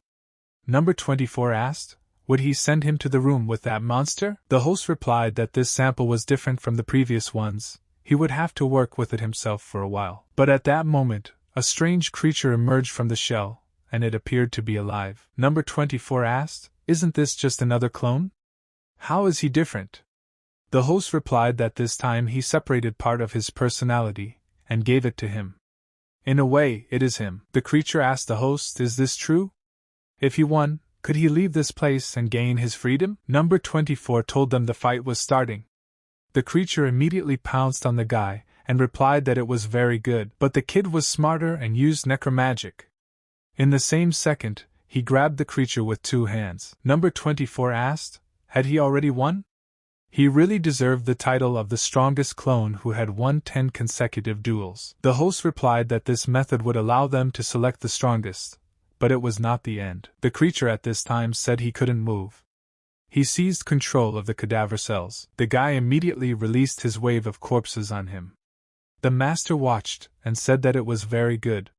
He had completely mastered this magic. The master told the lad that since he had mastered his magic perfectly, he would teach him how to use the devices and operate the dark mechanisms, and then he could become the perfect clone and master all his skills. When the time comes, he will have to infiltrate the elf tribe for him and hide there. Number 24 asked the host, why don't they create a few more perfect clones to invade other places as well? The host replied that the only drawback to the clone is that it can't be mass-produced. One of the materials for it is its personality, and if it divides itself too much, it will no longer be itself. But this guy is different. The submissiveness given to him is exactly the quality he most wanted to get rid of. Only by losing that part of himself could he become perfect. Now he had no doubts left. He no longer felt unworthy of Mistress. Guy looked at the Mistress clone and called her Elizabeth. Number 24 told the master to be careful. Electrical impulses arose in his body, signaling an attack. The guy immediately pounced on his master and used a wave of corpses. The host responded to him to let him know his place. Because of the love that cannot be found, hatred is born. He understands his feelings, but he must remember the purpose of his existence. The boy asked the master, the purpose of his existence? The master answered him that he is just a tool that helps him, a real man, to achieve what he wants. The guy asked, is he a tool? After decades in the shadows, he finally realized the purpose of his life. He's not a tool, he is him, and he is the one with his own power. One day he will replace his original and kill her, and then he will live the life he wants. Pin asked the girl, had she hurt someone in the past and then forgotten? Elizabeth replied that it was possible. In any case, she doesn't remember it. Ping thought that actually made sense. Elizabeth must have made a lot of enemies when she ruled this world. Elizabeth said she understood. So the elf tribe has turned into this. Isn't he afraid he won't be able to plant the seeds? Pin replied, how can he think of such a thing? If they want to sow, they should go home and do it in the field. And they will talk about it later. He said he thought it would be best for her to work it out. After all, that's why they're here. Elizabeth asked, did they intend to set things in order from the beginning? It was as if they already knew everything about the outside world. Joker yelled at them to stop. After all, she just keeps talking. Was she listening to him? Does she remember Malfoy? Elizabeth asked, is he of their dark guild?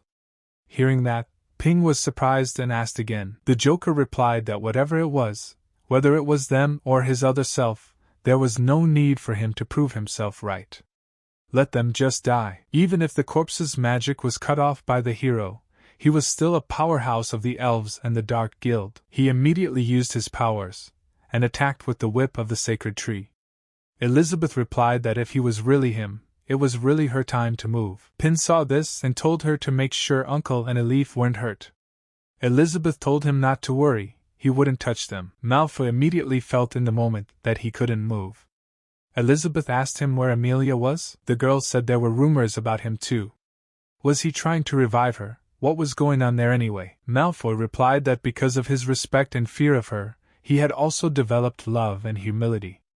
The complicated morals along with his distorted feelings formed negative emotions in him. He was created as a tool to pursue her, but bringing him her body would cause him a mental breakdown. Elizabeth told him to cut the crap, no need to make her ask him twice. Malfoy replied that he really didn't understand what was so good about her. It turned out he only had a deep hatred for her, and as long as it exists, he will never find his true purpose. So for what it's worth. And then Elizabeth saw the spectacle and asked God Demon? Malfoy turned into a royal bomb, the supreme king of clowns 3-star demon. Malfoy asked them, had they made a decision yet? Let him torment her soul for 100 years and he could fulfill one of their wishes. Malfoy immediately turned to his assassin and ordered him to have him kill them. The demon replied that it was easy. Elizabeth said they are also the ruler of the world, but they submit to lower beings. How poetic that is. She realized that she had an advantage with the magical axe. She should start with defense magic in case he had any special skills. The demon said rules are rules. He had been waiting his whole life for an opportunity to test his skills. But it was a long way off. Why shouldn't he take advantage of such a good deal? They're both masters of dark magic, after all, so it's about time we see who's better. Elizabeth immediately used the forbidden time zone against him. The demon attacked with knives. Elizabeth saw in a moment that the forbidden time zone doesn't work against him. We need to play it differently, the demon asked. Did she understand now? Magic and levels, it's just appearance, it's competing with the power of the rules. And his abilities are greater than hers. Elizabeth realized that these special skills were actually rule-based, and the reason they were superior to her was because of their rules. But suddenly out of the blue, Pin asked her if she had called him. The demon, seeing the boy, realized it was Creator and got scared. The demon immediately attacked them, and said that luckily he was making it in time. Malfa at the moment didn't realize what was going on, but things didn't go according to plan, and the demon said that his master had almost tricked him. And the knives were sent back into his body. Malfoy was surprised and asked, "What? Is he scared because he saw her? Let him kill them right now. Their contract is signed." The demon immediately released his flame and replied that his broken soul was almost worthless. Malfoy vanished in the same second. The demon told the boys that he was apologizing to them. After all, black mages always want to play around creating negative energy. He just agreed to escort to get him in trouble. Elizabeth asked if they wanted to continue the fight. Ping asked, how come he suddenly turned to ash?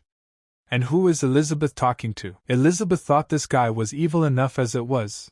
Not only was he unaffected by magic, but he was amplifying Malfoy's negative emotions. The demon replied that of course not.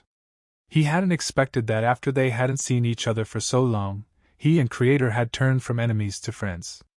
Have her tell Creator that he won't be cranky anymore. He leaves first. The demon said a final goodbye and turned into cards.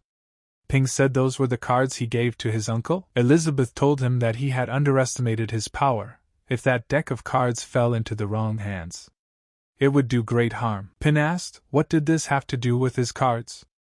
They were in Uncle's right hands. Elizabeth said that, so what he means to say is that the cards are just a tool and the user is the key. But those with bad intentions will end up destroying themselves. Elizabeth looked at the tree and realized that Twyla was already dead. In only 500 years, they had gotten to this state. I'd have to find out what had happened here. Elizabeth waved her hands and told Uncle and Ilif to get up. She ordered them to tell them everything that had happened here, but she began to laugh. And Pin told her to wait. Uncle and Elif were tortured by this evil. He had better give them water first. Pouring water on their faces, they were surprised and asked, Mr. Pin? The guy rejoiced and replied that they were healed. And luckily they had magic. The uncle and the girl fell to their knees and said that they deserved to die for causing trouble for the Demon Queen and Lord Pin. Uncle said that if they wanted to punish someone, let them punish him. It was because he overestimated his strength. He was the cause of all this. He's willing to take full responsibility. Pin asked him what happened. Have him stop swearing and tell them everything as it happened. Uncle replied that the elf tribe has been corrupted by the Dark Guild. He believes that the enemy tricked them and used Pina cards so that he would have an advantage. Elif said they were caught, and magic was sucked out of them, and then, she doesn't remember anything. Uncle said the clowns sacrificed a lot. Life to the stolen deck. And then he too passed out. Elizabeth said that their condition was probably the result of dealing with their memories. Pin asked what they should do. Elizabeth replied that she had to look at everything again, and applied a forced memory retrieval. Pin got scared at this point and asked her why she leaked them again. And then she said she could see everything. Pin asked her, did she find anything new? Elizabeth replied that no, what they just said was all they knew. She said the entire elf tribe is on the verge of collapse. Who can they get information from now? Suddenly an elf appeared from the ground and answered what she could tell them. Elizabeth recognized her at once. Pin asked if someone had attacked them earlier. The elf answered that the Demon Queen Elizabeth and legendary hero. He was the one who killed Malfoy and the clone and he was freed afterward. Pin was surprised and asked, is it true? It turns out to be great. Elizabeth told her to stop there, but why should she believe her? The elf said it was because of that. and immediately opened the bandage and showed her wounded eye. Pin was surprised and yelled that she dug it up. Elizabeth asked, "Aren't those the gears of the Dark Guild? Containing evil magic?" The elf replied that she had already gotten him out.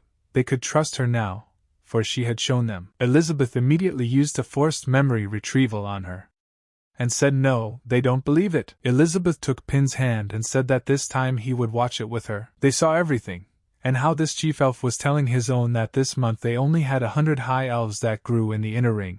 Let them take them. But suddenly a creature numbered 4,444 suddenly appeared. It was a card archer. A 5-star demon king. Elizabeth got everything and said it was unforgivable. She said the sucking konjac was for her, but he gave it to others when asked her not to be angry. He would make more for her when they got home, and they needed to recover first. Elif asked her father, if she ate this, would it raise her magic level? Her father answered her, of course.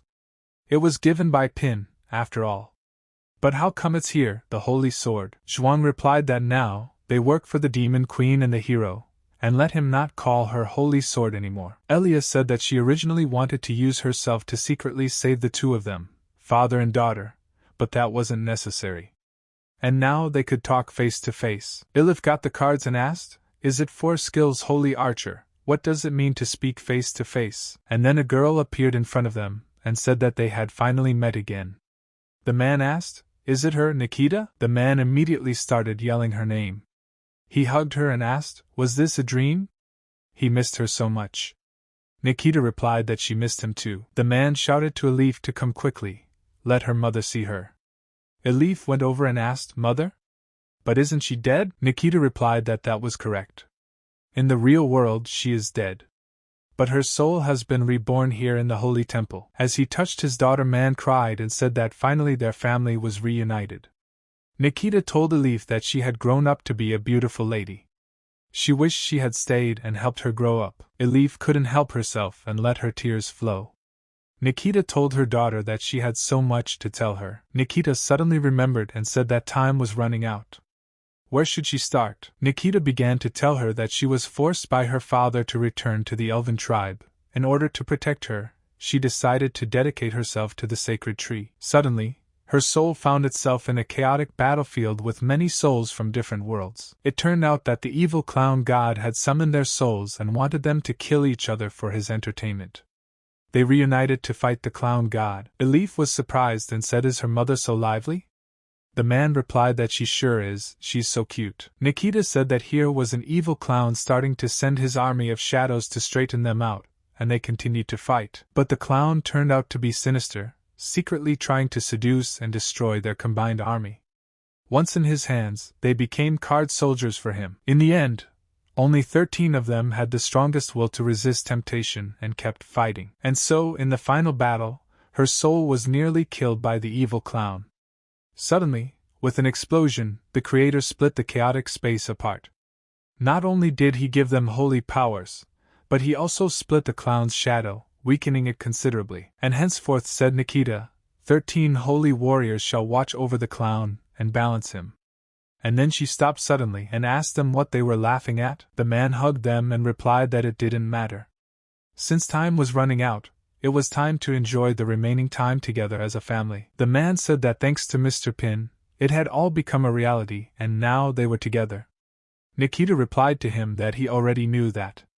Now she felt at peace. She said that as long as he serves the Creator, they will definitely meet again. She really wants to stay with them forever. But the Creator has given her a glorious mission, and she must fulfill it. Elif, seeing her disappear, screamed. She asked her, "Is she leaving?" Nikita replied that she wasn't leaving. She would continue to protect them off the map. Elif asked how they could meet again. Nikita answered them to remember that, believe in peace and they will live forever. Elizabeth asked, "Can her soul travel across dimensions? Even if it's just a moment?" Pin asked her what she meant. Uncle told Elif that from now on they were to be with Mr. Pin, the most loyal servants. Elizabeth responded that, cultivating force in other dimensions, including Dishu and prompting and causing them in any time. But how did he know what to do with it? Ping didn't understand and asked what she was talking about. He doesn't understand her.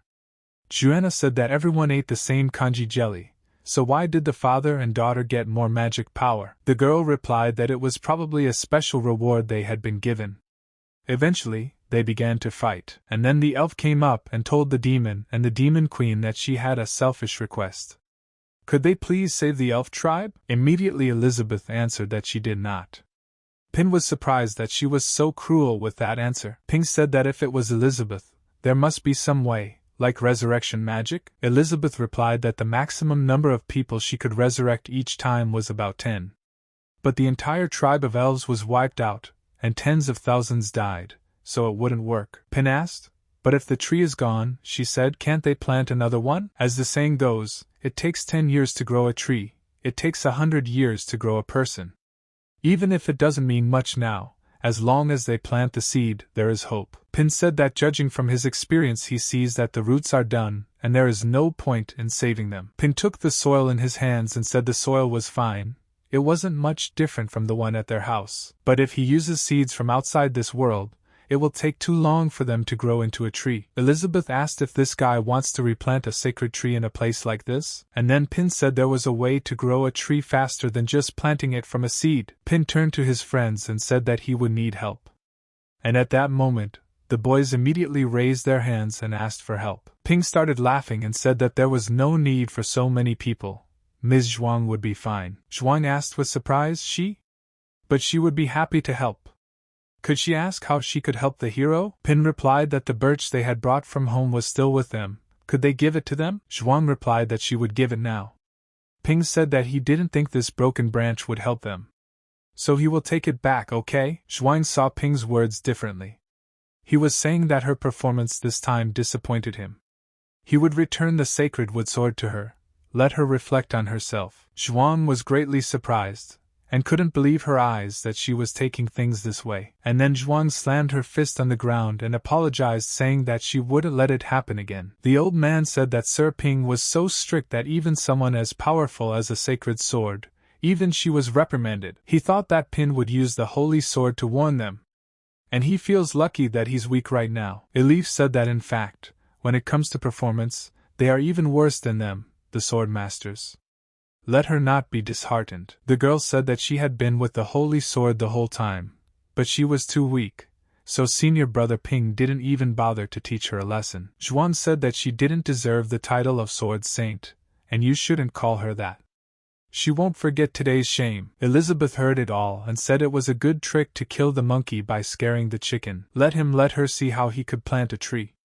The elven tribe has already reached such a state, it's impossible to achieve large-scale resurrection, and he's not talking about the fact that he himself has no magical power. Pin planted a tree and said that she was from home and could be grown with cuttings. If you plant it in this way, the growth rate will be greatly accelerated, and all he has to do is sprinkle fertilizer and water to get the plant rooted. The rest is just a matter of time. It usually takes about a month for the plants to take root, and Pin could still help him with the planting.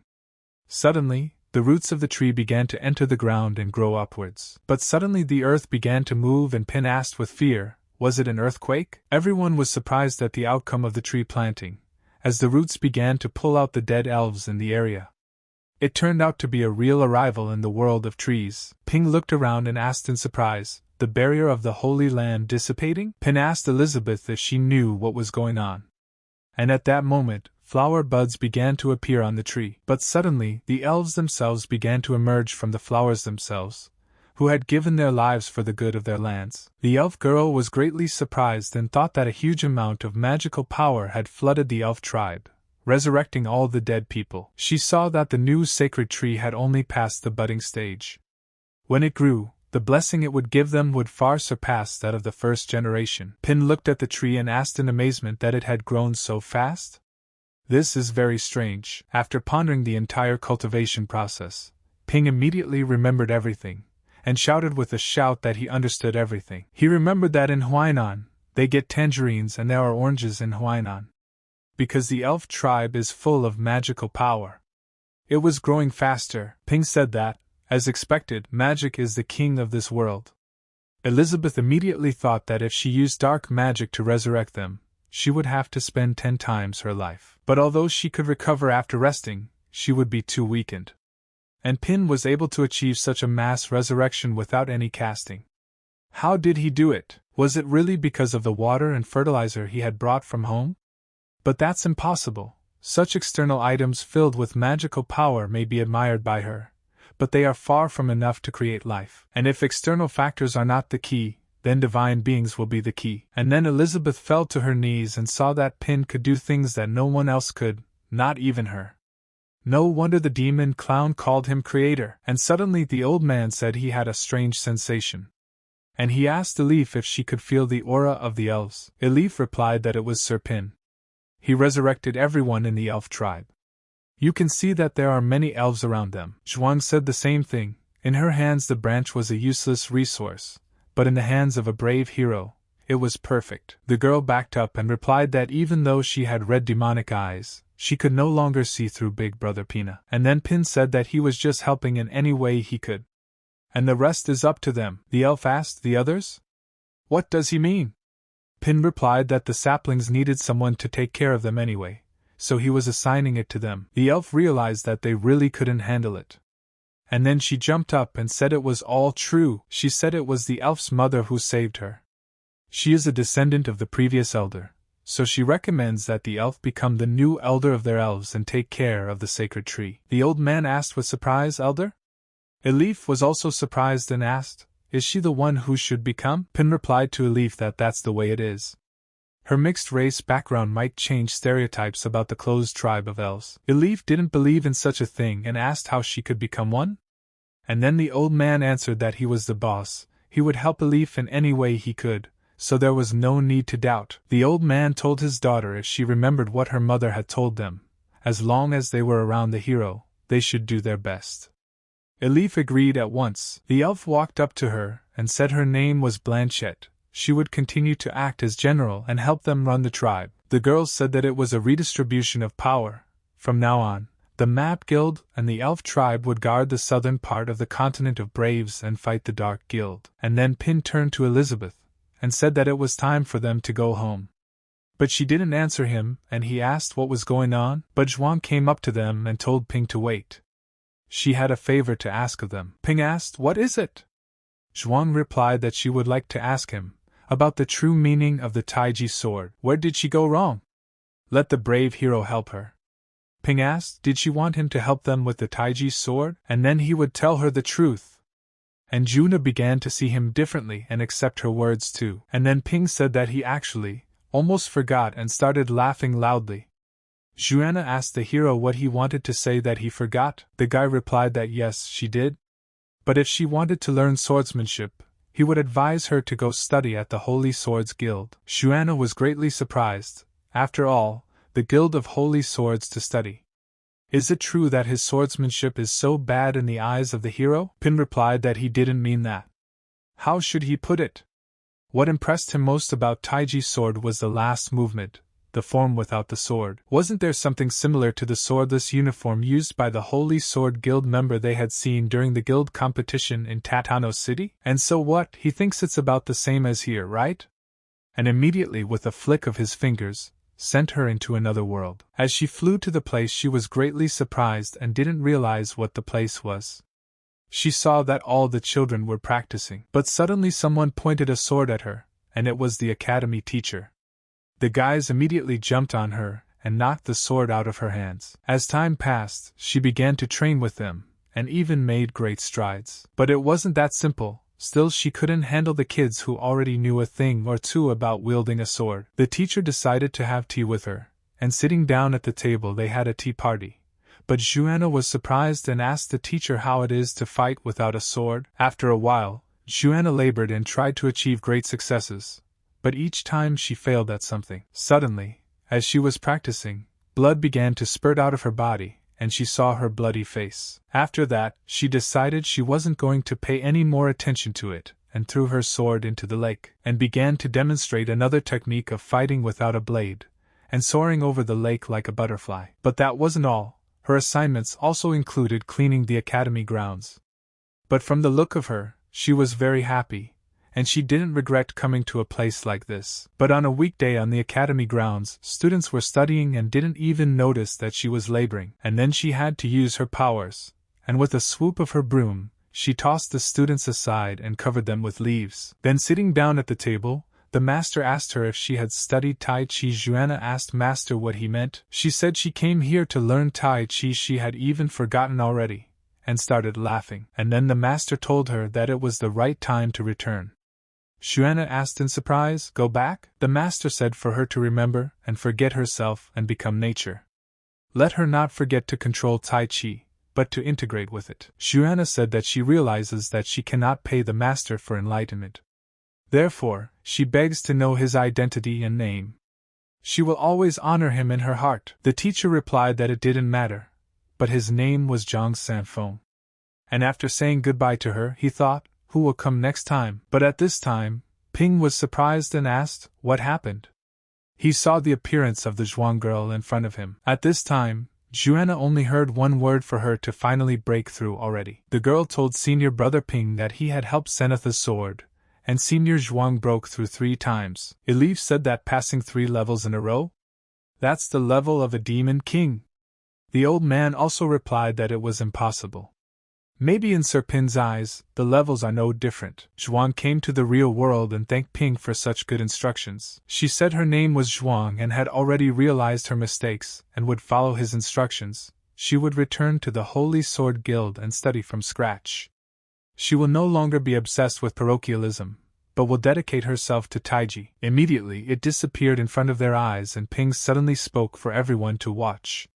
And maybe it's because his level is too low, but the powerful are so unpredictable. Ping says Ms. Zhuang has left. What are the plans of both Elif and her father? Do they want Elizabeth to teleport them away? Elif replied that she didn't know much about the elven tribe, so she wanted to stay and slowly get to know them. And the old man said that he would move the headquarters of the Card Guild to the elf tribe and help run the tribe. The girl also said she was dizzy from teleporting, so she'd better go back on the doll herself. And thanks to Big Brother Pin for taking care of her. Pin thought for a moment, and replied that since they all had their own plans, he and Elizabeth would return first. Ping started to address her as Xiao Bai and asked, "What's wrong?" It was time for them to go home already. But suddenly at the moment of takeoff, Joanna saw some suspicious people and decided to descend. The guy was saying that it wasn't surprising that at the last guild competition, the giant bear transformed into an apostle. Now that made sense. The old man replied that he did not think these plain and simple beasts would reach such a state. Bear said it's simple and straightforward. Go ahead? Is that the notion they have in their heads of them humans? No wonder the beasts couldn't ride a larger force. The bear didn't play with them for long, and flying up into the air, he immediately pounced on them and used the muscle release 100%. The guy dodged his attack and said that the opponent was at the level of a demon lord. He asked Elder Bali what they should do. Bali replied that he shouldn't underestimate himself. Let him not forget that by drinking the barley tea their Holy Sword Guild received, he too became a demon lord. Bali took out his weapon and used an embroidery needle, and they immediately pierced the bear from different sides. At this time, the guy took his abilities to their fullest and used a breath correction. His breath wrapped in slime that sucked at the bear's feet. And the guy attacked it with the blunt sword of a swordsman, a vibration ship. The guy stuck his own blades into the bear's body and used the maximum amplitude of power, and let it receive a crushing blow. After such a strong attack, the whole place shook. The boy decided to act smartly, and stood on one stick so that the attack wouldn't hit him. Bali understood that it was a particle vibration friction all-round grinding. And in fact, among the 10 colored swords, he appreciated it the most. Although not as outstanding as Qing, he practiced hard day after day, compensating for his weakness with perseverance, and finally developing his own blade art. The guy pulled out his needles and said the vibe was complete. Bali replied that he had done well. As Laoshan said, if he believes in himself, he will soon surpass Qing. The guy said he thanks him, but he's never thought about outdoing anyone.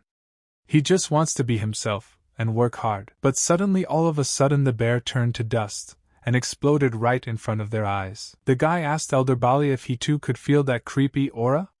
The old man told him not to get lost, and to use his magic power to activate his sword and shield. The guy immediately heeded the order, and used 3 swords of defense. But it turned out that the monster was stronger, and with a flick of his finger, destroyed the shield. Bear said that guy was right. The dark mechanism is only a tool for transition. Only the chaos power of the Sea of Darkness is eternal, and anyone below the level of Demon King is a common insect. Looks like he's now surpassed Malfa. But suddenly a girl arrived unexpectedly, and attacked the bear with electricity. Bali was greatly surprised and asked, The head asked Bali why he was here? Didn't she ask him to guard their guild's base? Bali replied that they had come south with Hui to learn about a small country that might hold secrets that could help them deal with the Dark Guild. As for the guild, under his command, the colored swords gave it a reprieve. Then he sent them to the demon realm to search for information. The head told her to forget about it. First he would bring them back to the guild and afterward he would help her summon everyone. She has an important announcement to make. At this time in the demon realm in the goblin cave, Bull said that he had heard that the goblins here were completely different from the goblins outside. They have never had contact with the outside world and are very primitive and unintelligent barbarians. Pin told him not to worry, it wasn't just him and the green sword here, but Travi as well. If the goblins are infected, let them just destroy them. Elizabeth said that if she didn't want to repay the Holy Sword Guild, she wouldn't have teamed up with them. They had the advantage. The girl asked with surprise, unreasonable barbarians? It certainly sounds frightening. Bull replied that if there had been no recent competitions, he would not have participated in missions for a reward. He hadn't even worked off the money spent on the ticket, so he had to risk his life. Pin looked suddenly at the girl's chest and said that it would protect her well. The girl replied that the magic stone had a strong reaction. Something living in huge numbers was approaching them. The guy saw a pack of goblins and said that they had been discovered. Have them prepared to fight immediately. Immediately after that, they faced off against each other. But soon Elizabeth was lying there thinking how could these barbaric goblins defeat them, who don't even know magic. But it turned out to be much worse, because almost all of them were defeated by goblins. But one girl survived. Suddenly she saw the most senior goblin come to her, and his allies they were fighting. The older goblin started smiling upon seeing her, and said that he would start breeding now. But the girl was scared and asked him not to. The girl was completely absorbed, and turned into a goblin herself. She would tell the goblin afterward to enjoy such happiness. But after that, the elder goblin took the girl's body as his own. He said that of course adding a bit of excitement so it wouldn't be so boring. And still, no matter how unreasonable the barbarian is, they will be as obedient as dogs before him. But it's so boring. After that, she took the mechanism and put it into her body. And that's how she became the demon of the 6 pillars. Ruth said that if they had seen everything they were supposed to, they could safely walk out without even being scared. But suddenly a strange animal came, and suddenly a guy who was previously dead came out of it. The guy said that if they wanted the power of the dark gear, she didn't have to hide her identity and hunt for Malfoy's shifts. And he could give it to her, and if she would do him one favor. Ruth replied that she had seen that he was not on the best of terms with the president. Would he really want to betray the guild? And immediately she used the fatal attraction technique. After which they started seeing 2 girls. The guy told her not to waste her magic on him. He wasn't interested in her wishes, and he didn't want to betray Malfoy. Ruth was surprised and asked him what he wished she would do for him, and let him forget about it. He hadn't even broken through to the level of Demon Lord, so how could she do anything to help him? The guy started laughing and replied that she is such a cunning woman. Is she afraid that he won't be able to give her terms that will suit her? Let him tell her that the darkness of the gear is only a transitional tool. If she signs a contract with him, he can give her 10 times that amount. This chaotic power is enough to allow her to skip the Demon Lord level and enter to the Demon King. This is equivalent to her absorbing over 1,000 dark gears, and frankly her charms are very special, and that's why he chose her. But he didn't choose to force her. She can choose for herself. The girl replied to him that she could directly enter the king-level demon house. But then after such conditions, she and him agreed. Ping was at his garden at this time, and said that the magic world was indeed magical. The planet can even understand human nature, unlike the ordinary in the things he grows. He's even back home now. And now his saplings must grow together. For it will be better for them all. After a hard day's work, he came to the house and was telling Elizabeth that he was back. And would she like some freshly picked apples? At this time Elizabeth was lying on the couch eating her goodies, but she told him she didn't want any. Elizabeth said that these apples are not as good as appetizers. But Pin responded by telling her not to eat too many. In the meantime, he'll go and make them lunch. But Elizabeth suddenly put the goodies aside and said it was noisy, and immediately realized the soda water bottle. Elizabeth was so bad by now that she didn't even observe decorum in the room, and did what she wanted. But suddenly she got really mad at the water, and she couldn't stop. Ping looked at her and thought, what was she so fascinated by? Is it because his performance as a hero on the outside didn't meet her expectations? He has no magic and can't learn to wield a sword. She should be mad at him for being a dumb student. Pin knew it was wrong, even though he can't study magic sword and do his best to unite the outside forces and deal with the Dark Guild. Although he borrowed her name, he is still a little boy. Elizabeth took it all differently, and for her it wasn't a bad thing. She wondered how he could be above the rules. If that was true, then what was the point of her going through all this during training? After such a hard day, he went to get everything ready, but suddenly he saw that Elizabeth was already sleeping like a bear in hibernation. Pin woke her up and suggested that they have lunch. Elizabeth didn't refuse and agreed at once. Elizabeth saw what Pin had cooked and said it was curry and rice. Pin replied that, and not only that, he had also cooked a stew for her. Elizabeth asked with surprised eyes, "What?" And immediately picking up her plate she swallowed it all, and said she wasn't interested. Elizabeth finished everything and told the guy to eat, and she would go already, and have him come back later and eat some chips. But Pin stopped her and told her to taste test it first before saying all that stuff. Pin immediately opened the lid, and that bright light and pleasant odor Elizabeth felt, and stopped in surprise. It was red dates, eggs, and their tremella soup. Pin said he stewed it with water and brown sugar. While not as cool and refreshing as pudding, it would be good for her. Pin started tasting his concoction and then told Elizabeth to go over and try it herself. Pin kept eating it, and telling her not to be scared and to come over to taste such a delicious masterpiece. After tasting such a dish, Elizabeth asked with surprised eyes, "Is it an illusion? Is it also a hot spring?" But then the characters told her it was a brown sugar hot spring, and it helps restore circulation and replenish her strength, and further let her allow the three of them to provide her with one-stop service. Elizabeth asked with surprise, "Service? And what other services?" Tremella replied that of course it's the spa's full-body massage services that nourish the een and improve skin health. The characters immediately wrapped her in a towel, and turned her over so they could massage her more comfortably. Elizabeth didn't understand what was going on and asked them what they wanted to do to her. Tremella replied not to worry, she can help her. It will only be a massage, let her close her eyes and enjoy it. Elizabeth suddenly blushed and realized that she felt so good that she couldn't even leave. Tremella said that hand massage can calm people immediately without any resistance. Elizabeth began to feel very pleasant, and didn't even say anything and enjoyed the process. Tremella said the egg fluid is back, and a massage would make her skin as smooth as hers. After her massage, Nana came over and said it was her turn to do it. Tremella turned around and asked Nana. She hadn't relaxed yet. Isn't this too easy for her? Is she really going to start acting up yet? But it's fine for now, she has a good foundation, she should be able to handle it. Grandma said okay then, and let her stretch her muscles. She immediately transformed into something stronger than before. Elizabeth, seeing the sight of her, was greatly frightened and asked what was she going to do to her. Grandma started to massage her, and told her to be more polite. Tremella answered her not to be afraid. After all, a foot massage from Grandma Red Date can open her meridians and restore blood circulation. But Elizabeth refused and told them not to do it. But suddenly Grandma said that it should be the end by now, and now the whipping massage would happen. Granny started hitting her on the right muscles of her body, which made Elizabeth feel very sore and even let a tear fall. After that, Elizabeth simply raised her level and began to shine like a demon queen. Pin asked her how she was feeling. Did she feel warmer?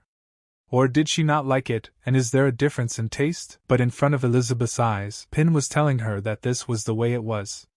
He could make her even by using the rules. But she still wouldn't be able to catch up to him, and the gulf between them is so great that there's nothing she can do. And that's going to be very hard for her to accept. Elizabeth replied that everything is fine and there's nothing she can do. And it doesn't matter what she eats, it's all the same. Pin was surprised and said that she could rest for a while then.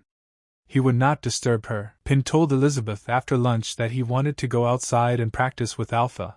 That's okay, right? Elizabeth replied that it was up to him. Ping went outside and went to the penis and asked, where did Alpha disappear to? Ping said that he was hung up and had been seeing one's eye lately. Maybe they had gone for a walk? At this time in the forest, Alpha covered his ears and said that it was so noisy, he couldn't listen to it for long. And there comes a strange sound, bigger and bigger. The dog asks him, the sound? How come he can't hear it? Or is he looking for an excuse to be lazy again? Alpha answered him no. It's been buzzing in his ears lately, keeping him awake. And it's so unpleasant. But suddenly dog told him to be alert. This time there is a real suspicious sound 3 kilometers away. But suddenly they looked into the distance, and saw a girl running towards them, and asking for help. Ren was faking it at this time and thought that she didn't expect to get such great information. Now everything was going smoothly according to her plan. In a moment she remembered the guy's demands that he wanted her to help him kill Malfoy, who was possessed by the legendary demon Queen Elizabeth. But suddenly she turned around and felt the fire, the second her goblins rushed in. Ren was surprised and asked what happened. She was shocked at this, for her servants had simply been destroyed and fattened to the fullest. Ren stared at the pit, and suddenly felt someone behind her, pointing a weapon. The dog asked her who she was, and what was her purpose. Ren hadn't expected such a greeting and was stunned. Alpha tells dog that he scared the young lady. Clearly she's just a pathetic little girl being hunted by monsters. Alpha introduced himself and said that he is the right hand of a legendary hero. And he is the true holy sword. Dog told him to shut his mouth and not to give too much information about the master. He needed to analyze it. The dog let out his machinery and made a full analysis of this stranger, for every fugitive must have done something wrong in life. But Alpha in the moment began to see a strange memory, where Pin had asked him what he was thinking, and even called him partner. He remembered all the moments with the hero, and when they had fought with him against the evil dragon. Every time training together they were inseparable, and in every battle they were like brothers, and felt their principles.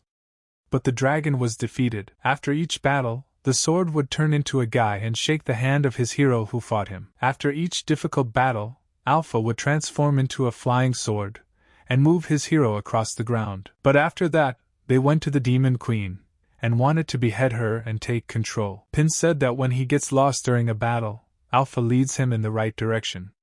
When he's in conflict, he leads him again. Alpha laughed after saying that, and told him not to be so polite. It was their bond. But suddenly Pin himself ran up and threw a plate to the dog. He immediately sensed his master's arrival and ran. Ren told them that as long as the desire exists, it's impossible to resist her charm, no matter how strong it is. Suddenly dog said a virus intrusion had been detected.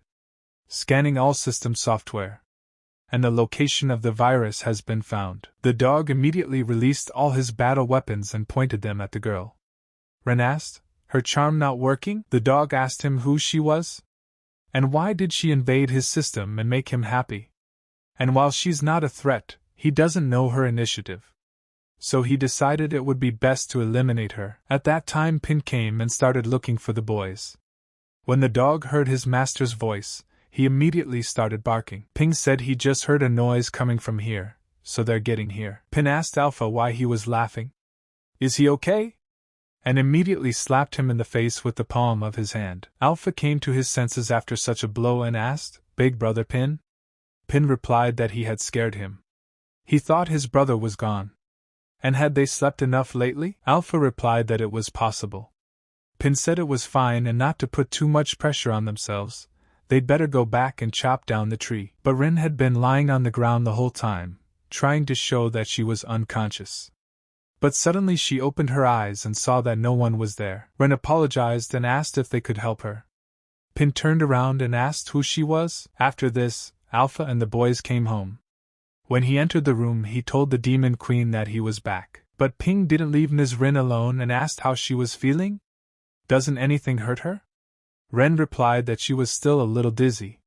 She would just rest for a while. Pin put her down and said she could rest on the couch then, and he would go and get some tea to drink. But Elizabeth, seeing a new girl in the house, was very angry and did not understand what was going on. And what did she want here? After this, The doggy immediately jumped on Alpha and started biting him. The boy was very frightened and shouted that he had done nothing, but Elizabeth was not in a good mood, and jumping off the couch, she kicked the dog in the face with both feet. The dog told Mrs. Elizabeth that they had got it all wrong. But the girl did not leave him and continued beating him. Elizabeth asked him, did he pick someone up again? Was he not taking her words seriously? Ren looked at all this and realized that this was the legendary Demon Queen. But Elizabeth kept beating and said that if she couldn't beat up this guy, then she should do it to him, right? Ren didn't know at this moment why, but it seemed she was the cause of the quarrel between her and that weapon, and if she can capture a legendary hero named Le Ping, she'll be able to kill with other people's hands and fulfill her promise to Azathos. Ren looked at the guy and realized it was time to capture him. So she applied her fatal seduction, but Ping made her tea and didn't even feel anything. Ren immediately thought, what's the matter? The fatal seduction didn't work on him. Pin approached her and told her to have a cup of barley tea. Ren 5 applied her fatal seduction. She knew it was impossible. If he was a man, he wouldn't be able to resist it. But Ping said her eye was twitching. Was she not feeling well? And thought maybe she was just scared of the monster outside? Ping told her not to be nervous, it's fine. Let her drink some tea and relax. And once she was better, they would send her back to the outside world.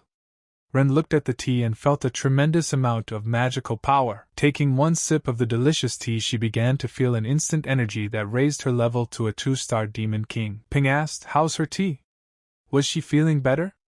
Ren didn't understand and dropped the mug from her hands and asked what he had done to her. Something strange began to happen inside her. A rush of blood flow began to flow to different parts of her body. Pin got scared and asked what was wrong. What's wrong?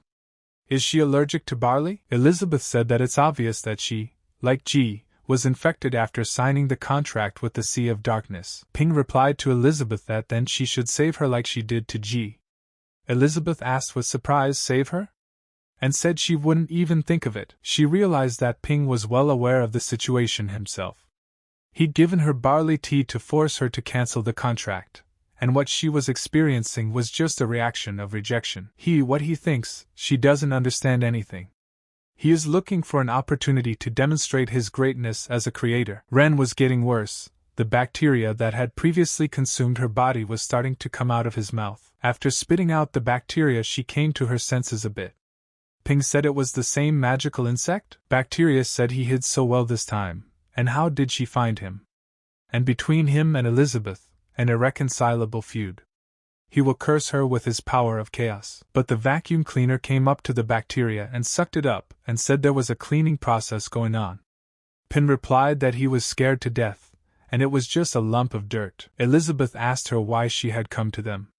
Ren replied, lest she misunderstand, she was forced to do it. She realized that her contract with Azathos had been terminated so easily. She couldn't even imagine such a thing. Elizabeth looked at her with angry eyes and said that she didn't think Rin could lie in front of her. Rin was greatly frightened by this pressure and thought, isn't she of the level of a demon king? Why does she feel like a small bug in front of her? Pin started laughing and said that Elizabeth had been in a bad mood lately, and suggested that he talk to them, and don't let her worry. She said she was forced into it. Is it related to the Dark Guild? And she can explain everything without rushing. Ren ducked to his feet and replied that was right. Seeing this picture, Elizabeth got angry and asked what she was doing. Ren replied that the Dark Guild colluded with Azathos from the Sea of Darkness and had him do some things for them. She didn't want to do anything wrong, so she secretly escaped.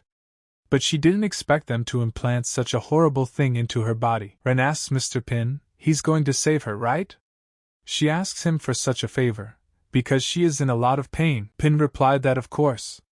First, let him go, and they'll talk it over. After that, Ren said that these clothes were a little small for her. Elizabeth replied that because it was made for her, not Rin. The girl said she was just borrowing it. You don't have to be such a cheapskate. Elizabeth said that whatever her goal was, she had to leave by tomorrow. Ren replied that she wouldn't hide. She was originally sent to kill her. But after being purified by Mr. Pin, she completely changed her plans. And of course, if the Demon Queen wanted her to leave, she wouldn't dare to disobey. But if Mr. Ping wants her to stay, she won't disobey. Elizabeth said she's shameless if she wants to stay here and eat and drink for free? What nonsense! What makes her think he'll let her? Ren replied that even a hero has a hard time resisting the allure of a pretty girl. It's probably because of her perfect body. But she doesn't seem to understand that. Elizabeth asked how she thought she looked.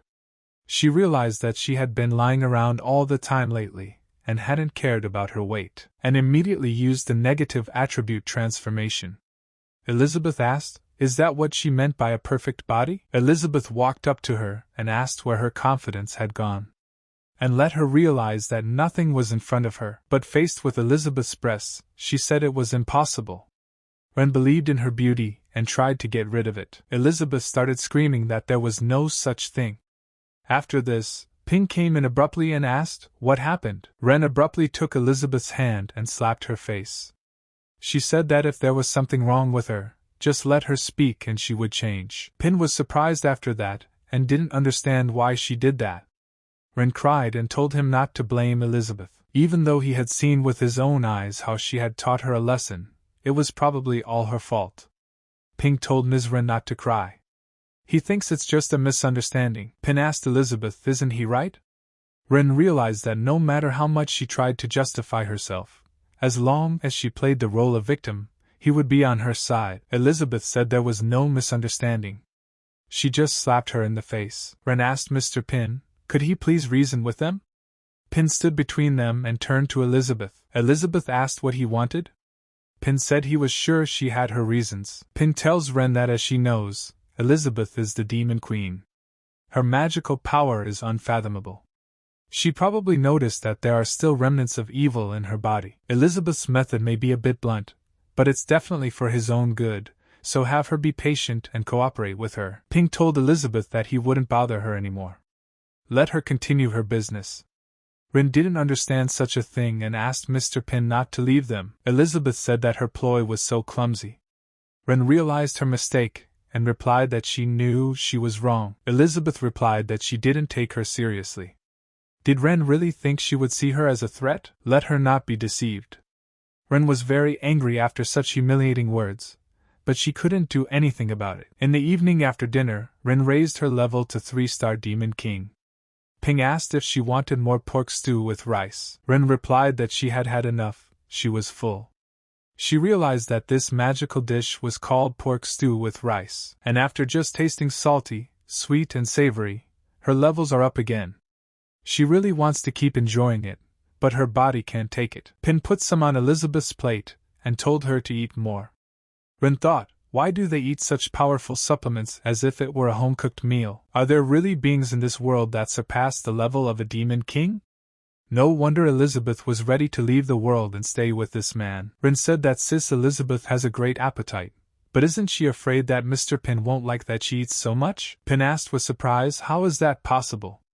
He is happy when he sees Elizabeth enjoying the food he cooks. It's the only thing he's good at. Ren said she was so jealous. She wants to eat what he cooked every day, too. But Elizabeth got very angry and slapped her hand on the table, and said she was annoyed and even lost her appetite. Ren asked her, is she leaving already? And Pina's cooking is so good, doesn't Sis Elizabeth usually praise her? Maybe it's true what they say, once she gets something, she stops appreciating it. And it turns out Mr. Ping is the best cook she's ever met. Ren asks Mr. Ping if he can teach her. She wishes to learn only from him. Pin understood that mood swings were normal during the rule period. But for some reason, seeing her so depressed made his heart uneasy too. Ren decided to take a shower, and washing her face with the Pin shampoo, her level rose to 4-star Demon King again. She realized that water, food, bathing, these simple things can do indescribable good. She had always followed the powerful, hoping to gain something, but she had never thought about ruling the world because it couldn't be done with charm. Now she was really thinking about it, and as long as she has this man, she can have the whole world on a platter. From now on, she has only one goal to get Pin, so just in case, she needs to completely abandon her past experiences. Ren called out to Mr. Ping while showering and asked if he could bring her some clothes. Pin asked with surprise, did she call him? But Ren replied to make him forget. After all, she had already found the towel. Pin saw her, and said that it was his towel.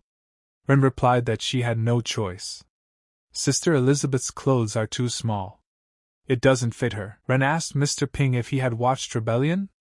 Could she watch it with him? In the morning, Pin told Ren to let him help her. He would find her suitable clothes. But Ren was saddened that he had escaped, but realized that it was impossible. There were many chances. As long as she kept attacking him, he would eventually be defeated. But Elizabeth stepped up and said that she had originally planned to lie down and be mindful of a minion like her. But suddenly she wished they could recognize each other. She's from the Dark Guild, so she must have some information, right? But Ren was very surprised and didn't realize what was even going on. Elizabeth told her not to worry. She doesn't intend to kill her as long as they cooperate.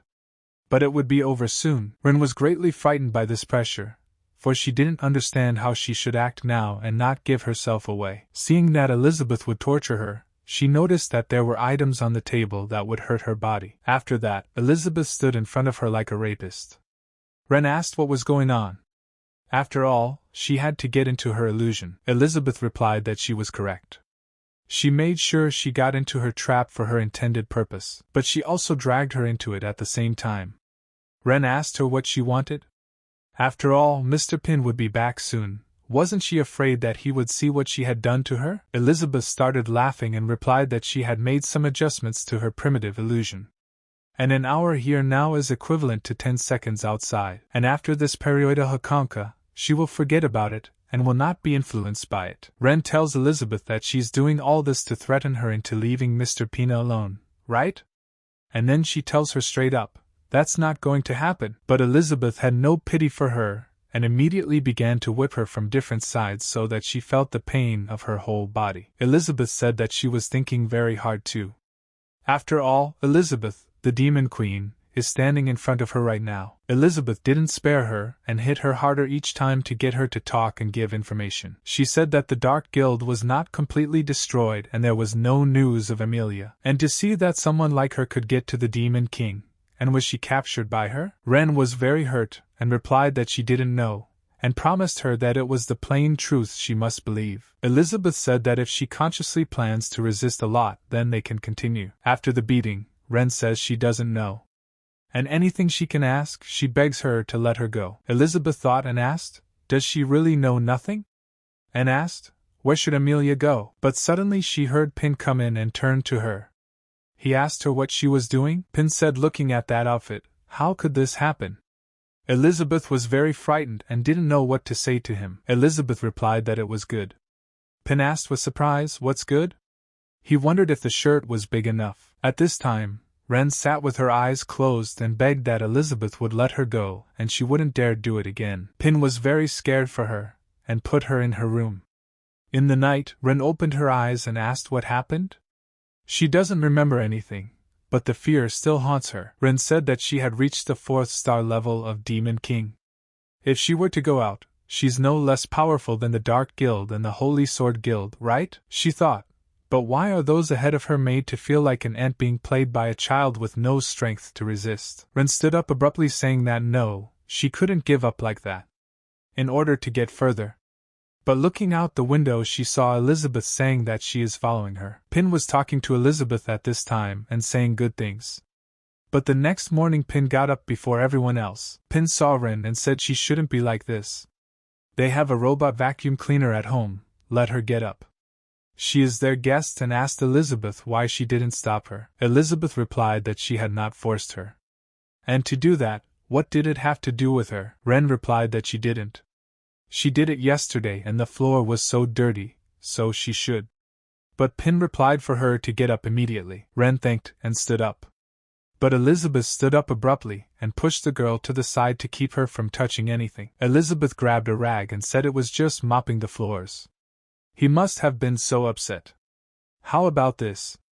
Let him give her the rag, she'll make sure he sees for himself. But Pin stood his ground and said he would never give it back. Elizabeth asked why. Pin replied that that was the rule, let him let go quickly. And letting go of the rag replied that he was about to wash himself, let him wait a little. Ren told Mr. Pin that he also thought so, because Elizabeth can't be that evil. Elizabeth answered her if she remembered that she had to leave today. This is her last favor, and if she says one more nonsense, she will destroy her right where she stands. Ren apologized and replied that she would be leaving soon. But she didn't really want to leave. Pin made breakfast in the morning and said that today is egg scones. Ren asked Sister Elizabeth if she could eat it. Elizabeth replied that she should eat quickly and go on her good journey, for she must be on her way. Ren got right down to eating and enjoyed one last moment with Pin tending to her. Pin approached her and asked if Ms. Ruth would be leaving soon. Elizabeth replied that after finishing a bowl of noodles, she would use teleportation magic to send her away. Can't he stand it? Pin replied to Elizabeth that she was such a joke. He just wanted to ask if they should mess with his uncle. After all, Ms. Ruth was also avoiding the Dark Guild's pursuit. Ren asked Uncle Boss with surprise. Is that the boss of the Card Guild? Or maybe it's Ms. Chi-Chi. Elizabeth told her to gobble her food, and she had already decided where she was going. Ren was supportive and said that was right, she had already made her route. Pin was surprised she was leaving so quickly and said they could just discuss and continue eating breakfast. But Elizabeth was annoyed by everything and told Ren during the meal that she was so noisy that she even flip-flops while eating. Pin was surprised and asked her what she said. There's nothing like that. He doesn't even hear anything. But suddenly Elizabeth put a lot of pepper and started screaming in pain. But Pin asked, isn't she afraid to bite? Should he make her sour? Elizabeth asked with surprise. Vinegar? No problem, she likes it a lot. Pin wondered and asked, how is it? Does it feel good to her? Elizabeth lowered her head and showed her finger that she was doing well. But it really wasn't. Elizabeth said it was very sour. Exposure to the vinegar flavor makes her tongue feel like it's on fire. And the sensation is still building, so sour that she can't stop it even if she wanted to. Elizabeth immediately remembered all the moments spent with Pin, and she was even glad of it. She realized that they had been through a lot. From a fateful confrontation, to a belated meeting, and to eventually make an enemy a friend. Explore the world together, play the game, take turns ruling the world. Intentional or not intentional guidance and contact. Everything is moving in that direction. But recently she's discovered that he's the creator she can never catch up with, and in their eyes she is no different from anyone else. After all, they are all human and ready to live their lives. Elizabeth came to her senses and dropping the vinegar on the table screamed that she was very sour. Very, very sour. Elizabeth asked Mr. Pina, did he ever love her? After all, he must have set it up.